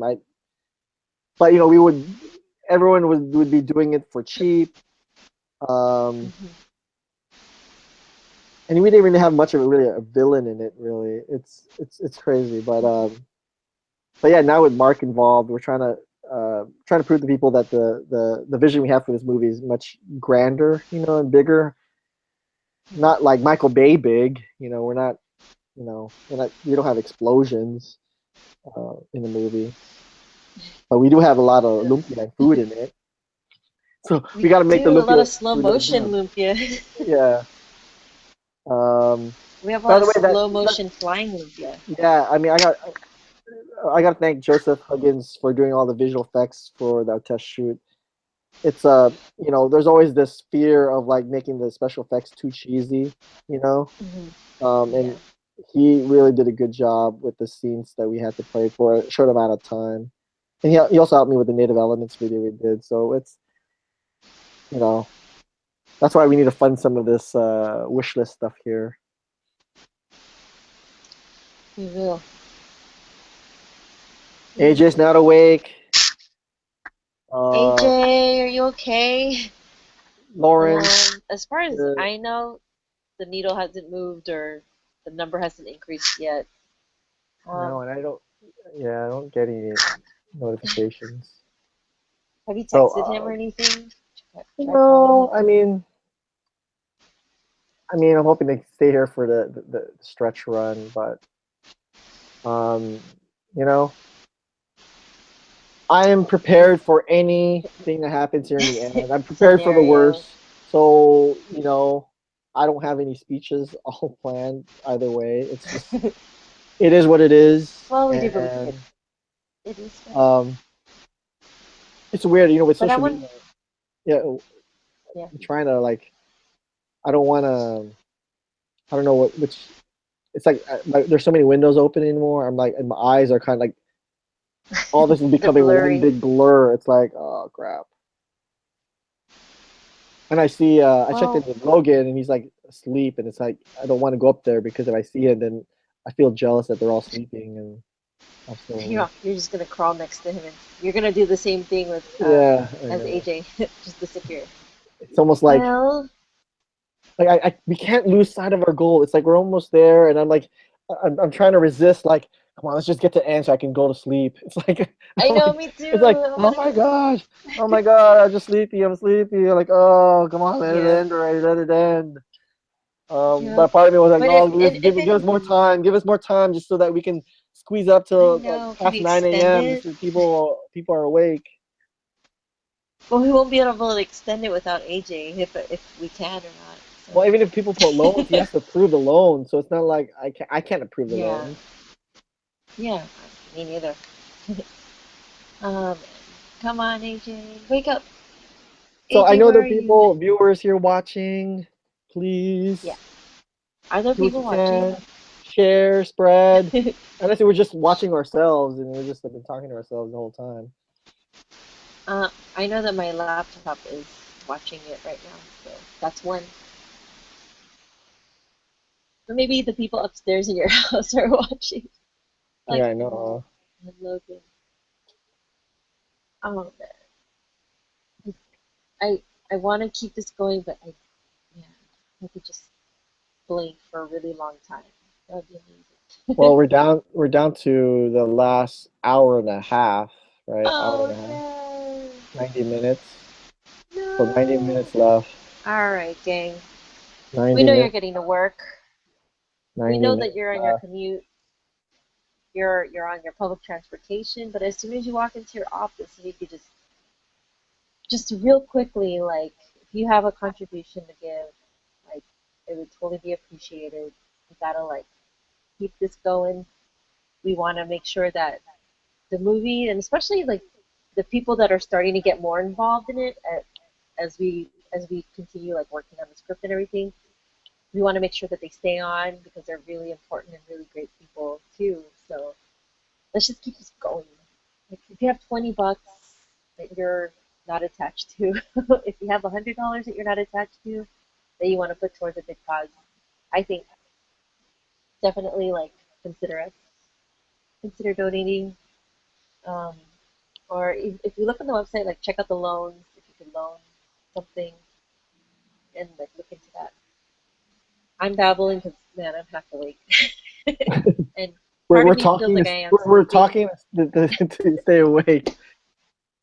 So if We, you start, well, I think I'm. if you start talking gibberish, it's kind of like we're trying to stay awake, I'm but we speaking see the in finish tongues. line. Well, I actually think I'm talking in my dream, and this is what I'm saying in my dream. I hope this is the right thing. I don't know. What is real? What is, 90 where are the minutes people? left. Where is everybody? Everyone good? Everyone getting to work okay? It's almost 9 o'clock in the East Coast, so hopefully you're showing up to your offices already or showing up to your place of work and, you know, help us make great stuff. Okay, I'm totally like, No, now I think we've lost contributions. Now I think the needle's oh going no, down. why? Oh no! Stop! No, they did not do that. People are taking away their Yes. charges away. Like, what's happening? We're No. babbling. We're going the opposite direction. Okay, well, what do you want to talk about? Like, let's talk about Stranger Things. I guess that works. Wait, I'm trying to get a tweet here. So 90 minutes left. Please consider making 90 contributions. minutes left. Help Lily and Pat stop babbling. I'm babbling already. Hmm. Oh, I shouldn't have done that in front of the camera. So, have you been watching, like, The Night of or any other? You know have you seen the other Netflix the Get Over? No, is it good? I only seen the first I heard episode, so I guess I was expecting like Moulin Rouge, like all musical kind of stuff. Oh, because of Okay. Baz Luhrmann. Yeah, but it's. I mean, again, my expectation. I'm sure it's pretty good. I just have to kind of stick with it. Maybe it gets better. I don't know. I haven't really read any of the reviews, but Netflix. I'm really waiting for Luke Cage. It comes out later this month. Oh, I know. And The Punisher. Oh my God, that show's gonna be Yeah, I know, with Shane. Because, like, I really like what they did for Daredevil, and so, like, well, I like what they did with him in Daredevil, and I felt like if it was just Punisher and no Elektra, I would have been okay with that. The Punisher story was so interesting. That whole hallway scene, that was so dope. I was like, they have the best hallway fights on Daredevil. Have you noticed? Yeah. Well, did you see the season 2? Like that hallway that fight scene is more intense than the first season. I was cracking my pants. Yeah. In a good way. Did you like Jessica Jones? Oh, say it again. Did you like Jessica Jones? I haven't finished Jessica Jones yet. So far, so good though. And I saw the first couple episodes, but nothing yet. Did it get another season? Oh yeah. There's just season 2. I just feel there's just so much good stuff to watch. It's like I don't know if I'm gonna get through my lifetime to watch every single one of them. It's like, well, you better hurry up. because You have a child now. yeah, every time you finish a series, then there's another great series. It's like, oh my god, like the content they're building, it's so exciting, you know, like. Yep, I won't have time to watch Breaking Bad again for a second and third, because I have to watch all this other stuff. Oh my god. No, you had your second win, remember? Well, think about it. It's an hour and a half, so it's really like it's like really the length of Lumpia 1. So maybe what I could do is I'm just gonna pop in Lumpia Watch 1 right now Lumpia. as our last hurrah. So hold on, I'm gonna pop in Lumpia 1 here. Are you serious? Oh. Yeah. Are we gonna talk through it? So I don't fall asleep.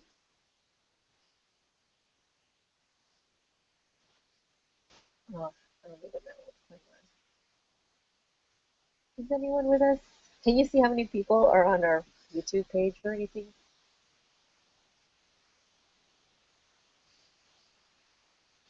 Let's not do this again, Patricia.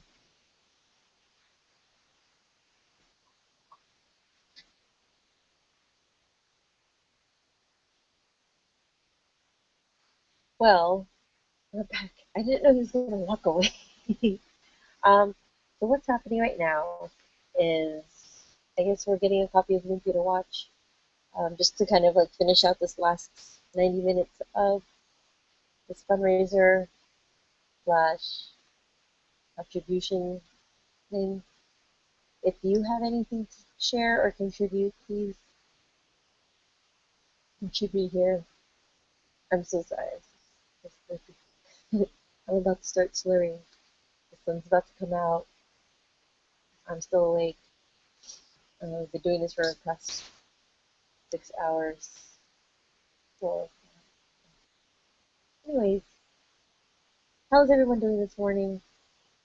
Please be sure to get to work safe, drive safely, travel safely, have a granola bar on your way, um, have a snack, some yogurt, protein bar. Um, but just make sure that you have a good day today. It's Friday. Happy Friday, everybody. Have an awesome weekend. Hopefully you have really nice weather where you're at. Thanks again for joining us for um, our live webcast for this for the Seed and Spark fundraiser for Olympia 2. I know this is our second one, but we have so much more stuff happening. So um, we need to make sure that we have enough fun to be able to support the people that are helping, that are actually working for this project, that are professionals in their field, that are contributing their time and efforts, and the editors, post-production, the stunt coordinators. You met a couple of stuntmen today, um, and support our director, our producers, um, and when the movie comes out, be sure to show up, pay for a ticket. Don't try to find it online and download it, and because you don't want to leave the house. Be sure to pay for it. Watch, enjoy it. Watch it with an audience. Watch it with your family. It's fun. I'm really excited to start shooting this thing. Actually, we did do some test shoots, and the test shoots really showed us that like this is about to happen. This is really close to it happening. So please be there, be with us, and also know that if you do contribute anything today, it really will help us get this movie started.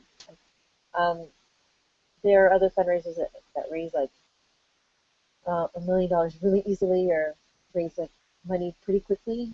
Um, for us, it's like we do a lot of small donations, um, and that's how we fundraise. So we don't have like thousands of dollars and millions of dollars contributing right away. It's just like, a couple hundred here, a couple hundred there. That's how we raise, or that's how we fundraise for our movies. So small small donations really do help. And also, if you are an investor and you would like some investment or sponsorship opportunities for Lumpia 2, please contact us. Just look for our website or email address on our site. Contact Patricio or AJ, and they should be able to help you with that. It'll be fine. So, sorry, I hope people didn't tune out because I was explaining too much stuff. But I'd like to say again, happy Friday. Hope you're all doing well. And how are y'all doing? Really? All right. So Pat's setting up his camera to show Lumpia. He's going to want to finish that out for the rest of the morning. I'd like to know where AJ is. I hope AJ's okay. I hope he didn't like slip and fall in his house. We don't know what happened to him. So, hey AJ, when you finally get up and, I don't know, shake the dust off, let us know. We're getting a little early. Okay. Pat, you there yet? No? Hello? All right. Hey, Lily. So, oh my God. Thank God. Can you I hear was me? like getting a little nervous. I was like, great, Pat and AJ left. So where are you at? I can't get the DVD up. It's not working. Is Oh, it because it's just that I'm too tired to prop it open or prop the camera up. don't you have a file? That's my 6 a.m. alarm clock, so I'm supposed to be getting ready for work. Huh. Wait, you're doing this when you have work? Yes, I do. Let me switch cameras. Oh my God. You're a freak of nature.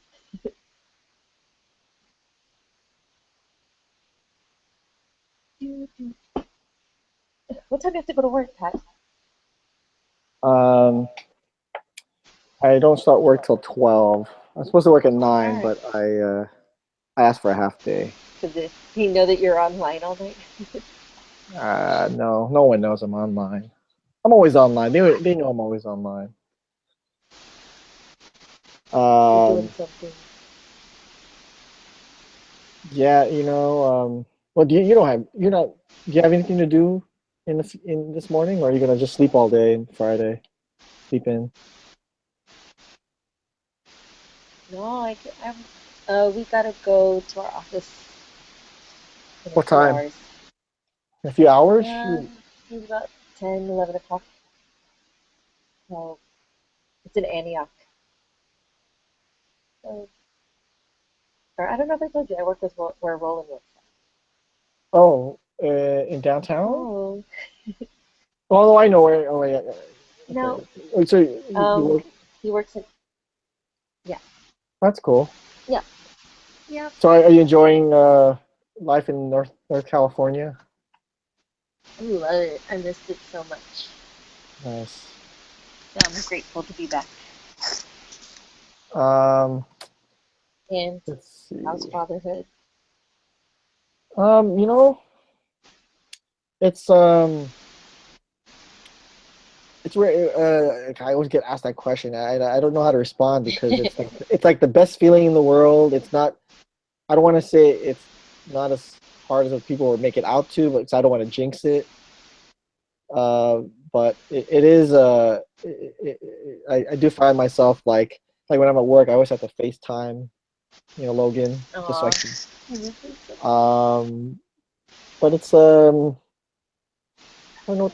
I still can't find the words to describe how fatherhood feels like, but maybe because I'm just so I've been like half of my mind's been with this, and then half of my other half has been dealing with the campaign. So it's almost like I'm trying not to put any favoritism between my babies.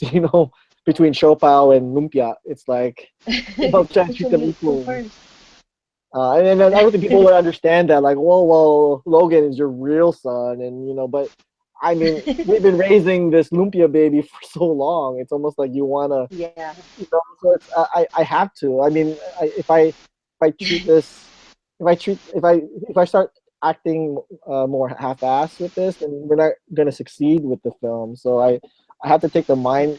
I have to take. I have to treat Lumpia like I would treat like Logan. You know, so.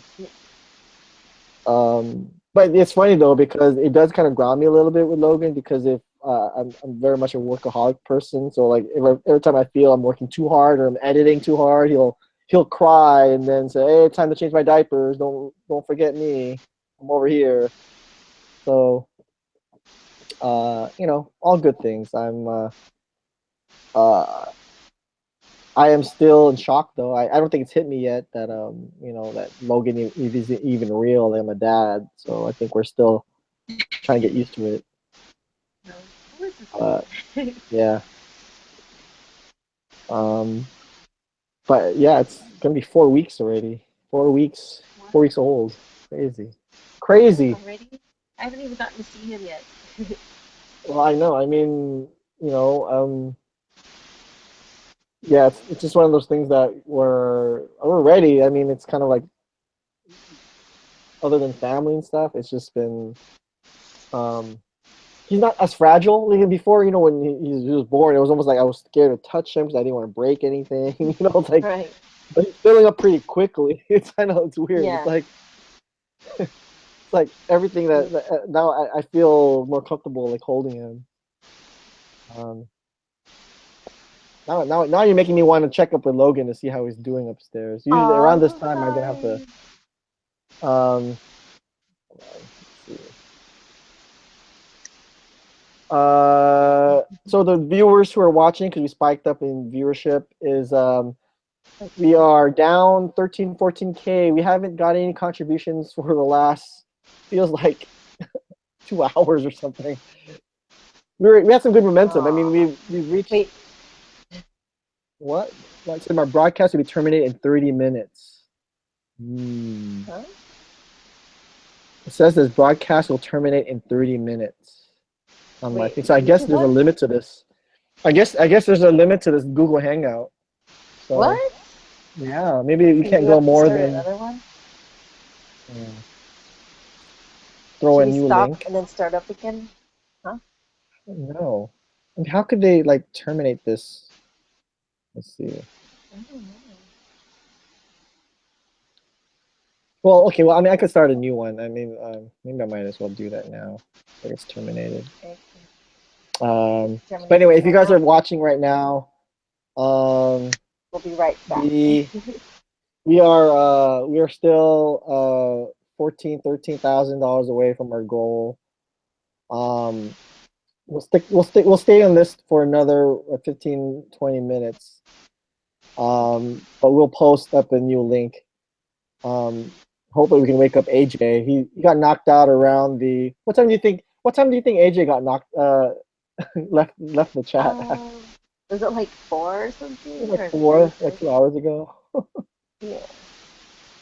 Yeah. And myself and Lillian, we're barely getting through here. So it's like, if you guys are online, chat with us. We need people to chat with. It's like, you know, I don't know what else to say. I feel I've revealed a lot of stuff about the movie already, but there's still a lot of things I'm willing to share.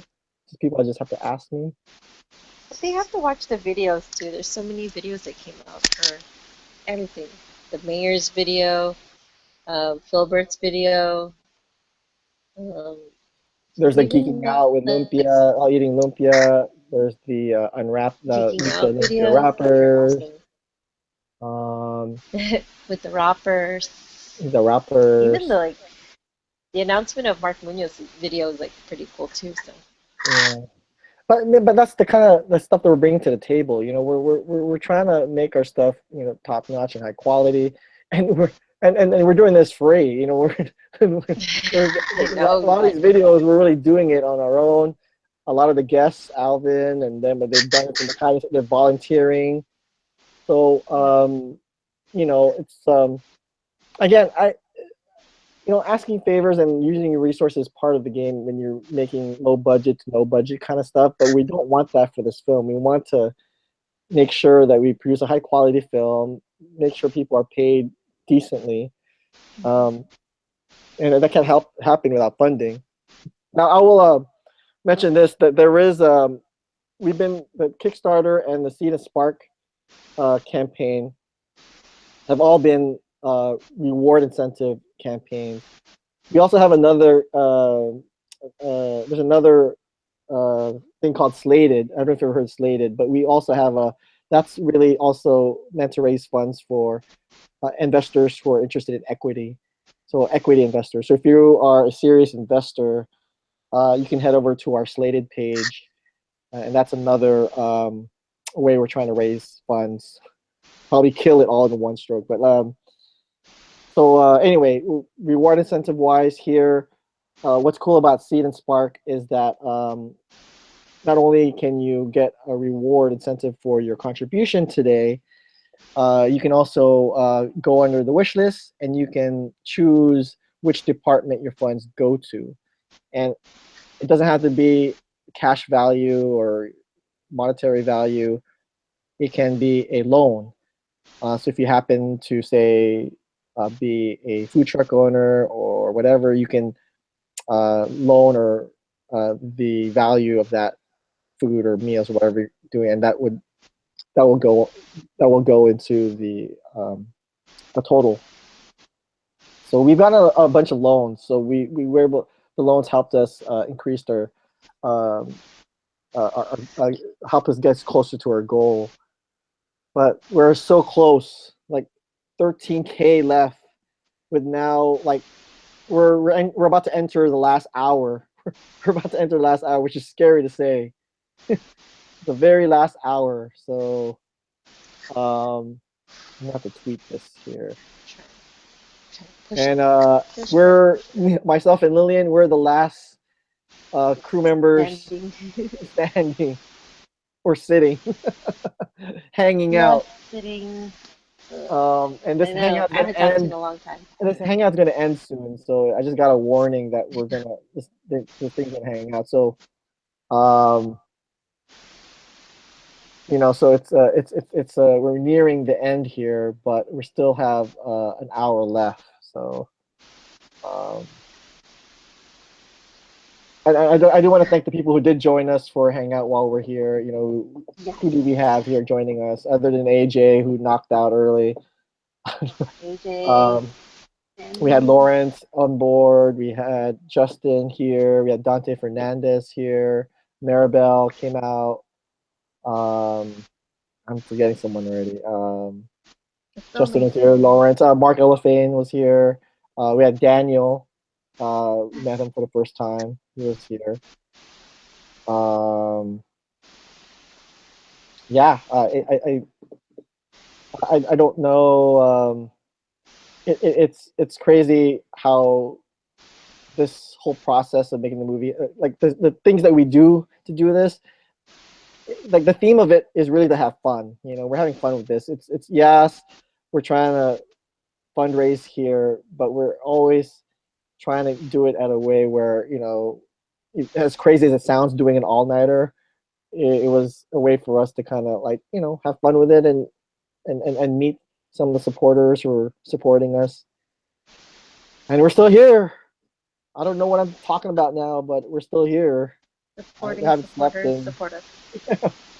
And keep in mind, I haven't even slept last night because I was up trying to edit the Geeking Out segment, and as well as the our Dan Herzog segment, but a cinematographer, and also Fresca's announcement. So Fresca's on board. So that's official that we can announce. Oh, Fresca, yeah, no, Can you say who she's playing? She's playing a henchman. You haven't even seen the video because there are so many videos. You probably missed it. We released that yesterday. So there's a video on our Lumpia Facebook page and whatever, all our social media. You can find our announcement of Fresca. She's joining us, and she's gonna play a henchman, one of the henchmen. And the reason why is that she's gonna be, she has a fight or two scenes with Mark, and so to see her fight. She's into martial arts and everything. And she's a radio personality in the Bay Area, very popular. But to see that side of her, and as well, especially after she's, her fight with cancer it's a ongoing story, and how she's been able to cope with it. I don't know. I'm very blessed that she's decided to do this. So that's again, a lot of these things with Lumpia, a lot of people are fans of the original. They understand why we're doing it, and so they come on board. And so, we're trying to increase our supporting base and audience out there. And I'm telling you, regardless, even if we don't make our goal today, even though we lose all the funds we get, it doesn't matter. This movie is not going to get canceled. Yeah. The bad part about it is that we're gonna probably lose momentum, but we're still gonna work very hard to try to increase, to maintain our schedule and shoot this winter.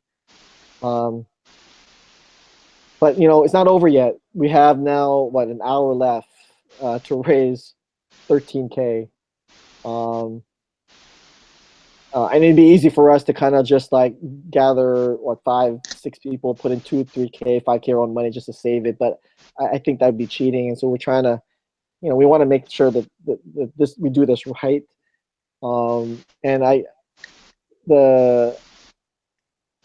it's kind of like we're getting closer. We're there, and then the fact that we've already raised over $40,000, it's incredible.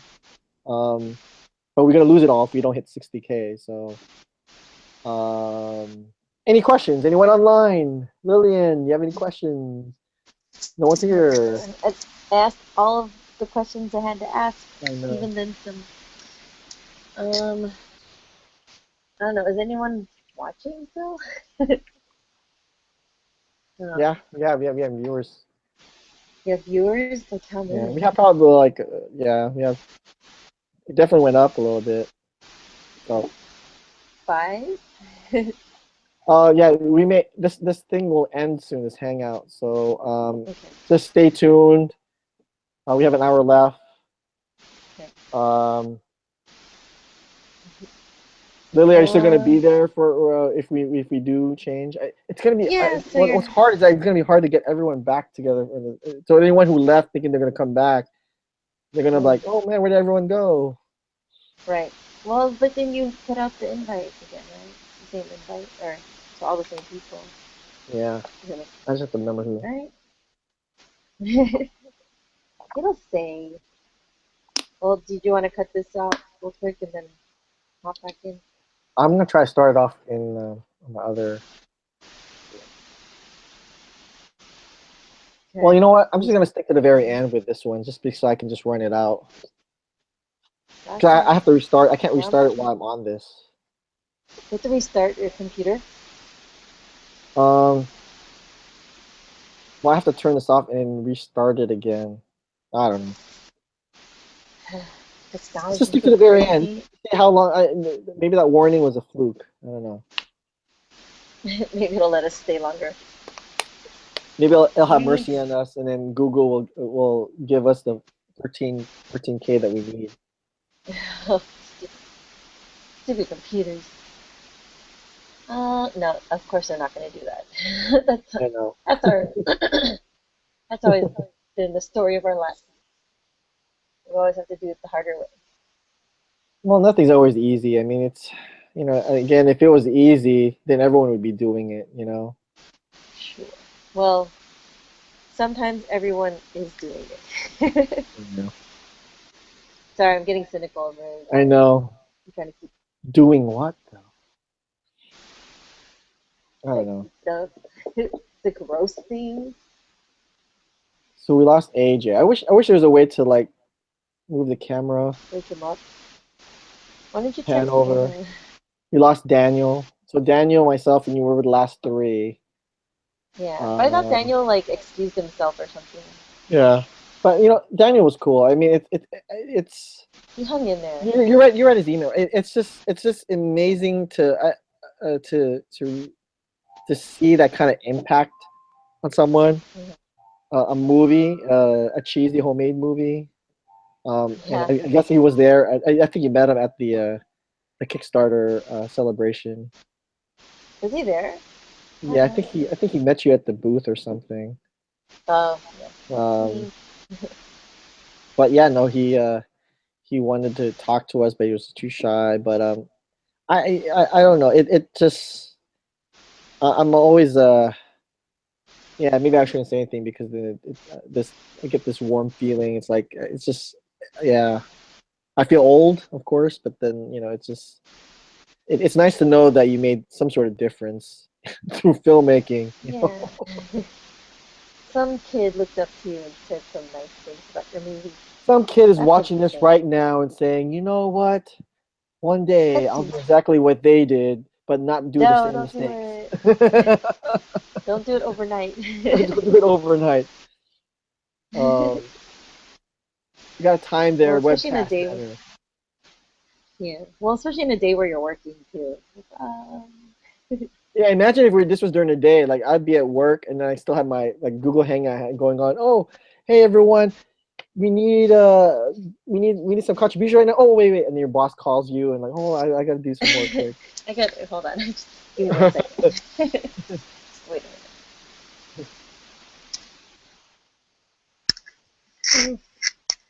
minute. So we're nearing now exactly. Let's see, we're exactly an hour and 5 minutes away. Hour and 5 minutes. What? An hour. Doesn't feels weird Feels that we made it this delirious. far. I know. I was like, I would I have could have crashed. sworn it just said 4:21 and it just all of a sudden became 6:21. I'm like, oh good. Yeah. It's okay. We made it. We're making it happen. Uh, Uh-oh. Counting down. So Lillian, we know Yes. we gotta do some location scouting. Oh, And cool. since well, it seems that on the wish list, well, hopefully, like it got fulfilled, right? The wish list for locations. It does look like it got fulfilled. Yeah, but we're gonna lose that if we don't hit our goal. So What? we're gonna have to rely. How are we If gonna... we don't hit the goal, we're gonna have to rely on favors. So like, hey, can we shoot in your restaurant or wedding hall for free? It would have been cool. Yeah, Guys, again, I'm not. I mean, again, I'm not against the idea of like just going guerrilla style and just crashing someone else's wedding and just shoot a scene and dressing up Hey, and you pretending. know enough wedding videographers to be able to do that. Yeah, they have a whole schedule of everyone's weddings for the next how many months. Like, oh, It's we like, could crash this this is wedding. Francis and this is Beth, and they're also camera people. Like, why do you have 10 people in your crew? It's just how we roll. And why is the director wearing a barong right now? Going to Gala, Why is he dressed like a guest? Because after this, I'm going to a wedding after this. And well, since I was going to your wedding, I just wanted to dress it up nice. Yes, if you're wondering what happened, you have to rewind this webcast. Or donate $40 and we'll repeat it. I wish there was a way to recap what happened like previously, and then like actually we can re-scroll it and show people what happened earlier. We had a cosplay. Everyone started wearing barongs. We had I don't even remember what happened earlier. We had some guests online. We had Maribel. We had the stunt people on board. And now we are 6:24, so we're like almost an hour away. And we had special guests like Logan showed up, and my dog showed up. Your dog showed up, and letting me know that AJ just left all of a sudden and never came back. He like disappeared. He just said, "I'll be like, back," and never came back.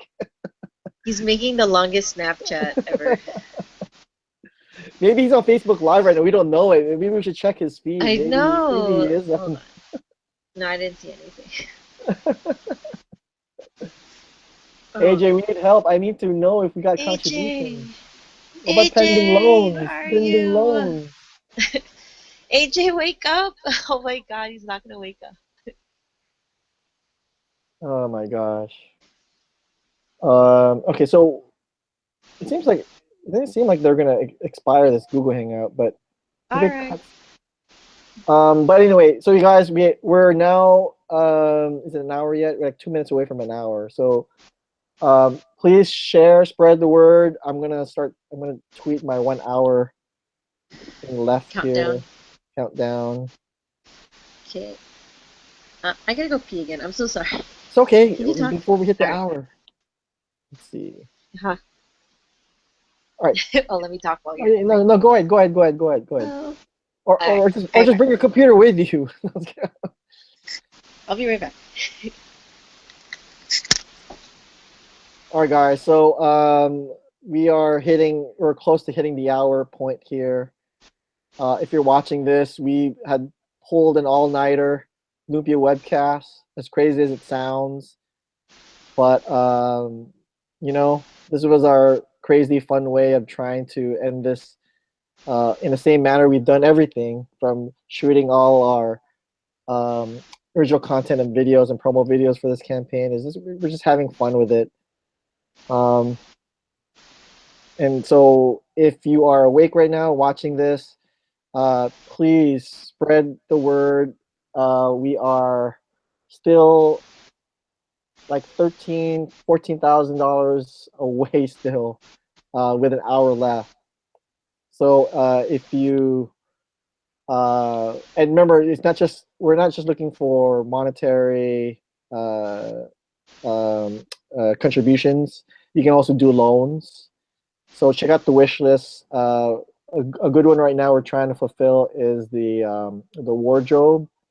And if you've seen any of our videos, the Meet the Rappers, Meet the Lumpia Rappers, you've seen Maribel, who's our costume designer. Her department needs help. So Hello. here we are. We're officially at 6:27 a.m. So we are officially 1 hour away. Totally. Yes. Told you I'd be back. I'm done peeing. We are there. We are there. 1 hour left. 1 hour left. Doop. Oh, so far. 1 hour left. Oh no, it's getting louder. Is that a TikTok sound? I know. That sounds so terrible. It sounds like you're stamping papers or something, or stapling papers together. Stapling papers together. Yep. Okay, I'm posting. Right. I should have put some cold water in my face while I was in the bathroom.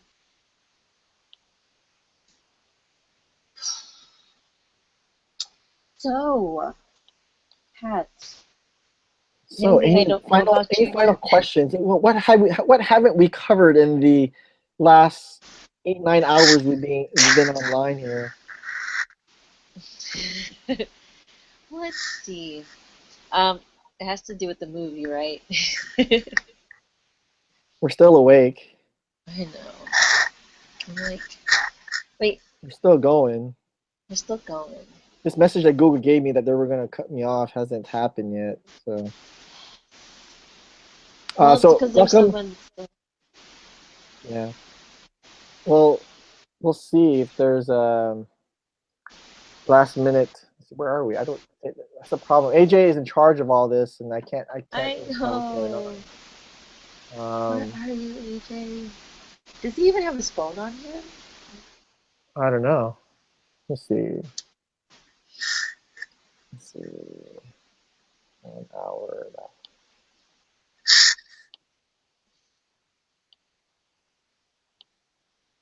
So, out of the principal cast, can you say who's playing them? Oh, so say that. So we were playing which one? Who's playing, or who's gonna be, like, who's the actor and character that are that you could announce that are in the movie right now? All right, so the original cast members, Moon Moon's back. Kelly is back. Elizabeth.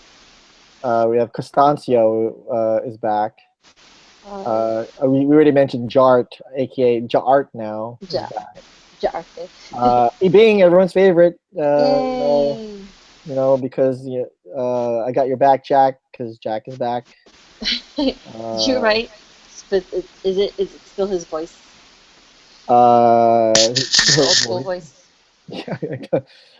Yeah, people were so used to how he sounds in Lumpia 1. His voice does not even sound like that anymore. So. Oh no, it's all deep.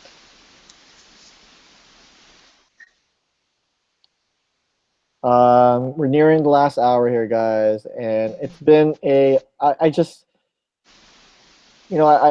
very thankful. It sucks. Yeah, we hit 46, 47, but we don't get to keep any of it if we don't hit 60. I wish I could save this campaign and just knock it out, but I don't think that's fair. So it kind of defeats the purpose of why we're doing this. So we're trying to also build our audience, build the people who believe in this project. So if you know someone who hasn't, who this would be a perfect fit for them, let them come in. Just donate $10, $25, whatever. It's 6:30 in the morning. Why not? As they're drinking their coffee, getting ready to go to work. Yeah. It's crazy. Or even at work right now. It's funny. I'm just happy that we're nearing the end. Like, it's the last hour, and I couldn't believe that I'm actually still awake. So we made it. That's like one win for us, Lillian, that we made it to the end. We can brag. We should make a medal out of this. We should give us maybe a certificate of. Just a certification or something on a piece of paper or something. I just on my head, it would just be funny if like 2 minutes later, my head is just on the desk, just snoring. I know. It's like, we made it, Lil. Okay, maybe not you. Oh no! This is my broadcast will be terminated in 5 minutes. So, if you guys are watching this,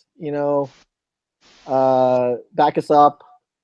We are running to the very end here, and I don't know. I mean, a part of me, I don't know if it's worth me going to another link. I don't know. What do you think, Lily? Should I start another link? You might as well. It's towards the end. Towards the end, okay. I'm gonna post a link. So once we cut off, I'll hang in there. Yeah. Hang in there. You'll be the first one to invite Lillian. Okay. So at least we can be there for the last 30 minutes, I guess. Yeah, that's fine. So well, I'll give you 10 minutes, and then I'll invite you in 10 minutes. How about that? So we get it's like break time. The law requires us to have at least a 10-minute break. It's supposed to be 30 minutes every 4.5 hours, but we're going crazy. The labor law. We're filmmakers. Yep. We don't give a shit. We don't. What do you mean 12 hours in one shooting day? No, we don't do that. 16 we don't work that way.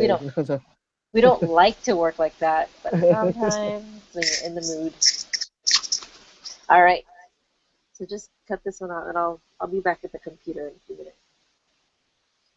All right, so we're gonna cut this short. I want Google to cut me off. I want to end it, but Lily, if you want, you can leave. And I'll re-invite you, but we'll give you a 10-minute break.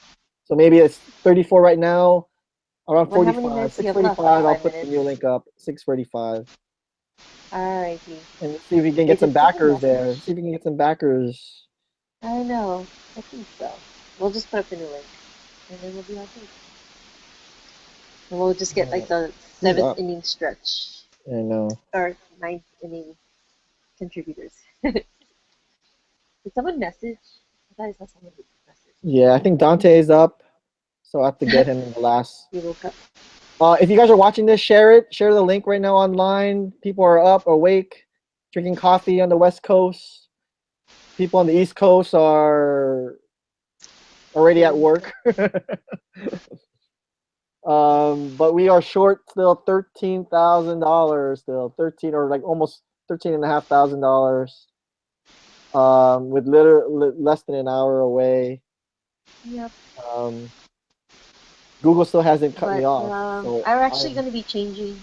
Are we keeping the same YouTube link or getting a new one also? No, it has to be a new one. I think. I don't know. I don't think they'll allow us to. Again, I'm new to this since Hangout became YouTube streaming. So. Oh. So Alright. to everyone has watched this viewership, and give you a round of applause. Everyone that's contributed so far to this campaign, thank you. You are our heroes.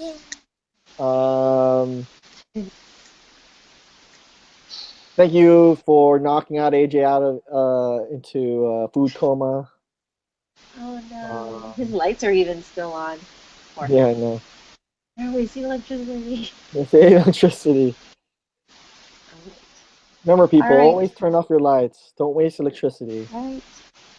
No. Maybe he has solar power in his house, that's why. Yeah. Someone wake up AJ. Neighbors, wife, family. I don't know. But Nearing the I'm not end. bored. So what to do in this last hour? What can we do to drum up support here? Because number one, we don't even know who's online. Are people even writing? And if they are online, we lost AJ. You know, maybe we should invite Dante again. I'm gonna just invite because it doesn't seem like he said. He messaged. Dante. Just join us here because YouTube is still allowing us here. I think people might start showing up towards the end, so I'll just invite the usual suspects and see if they come.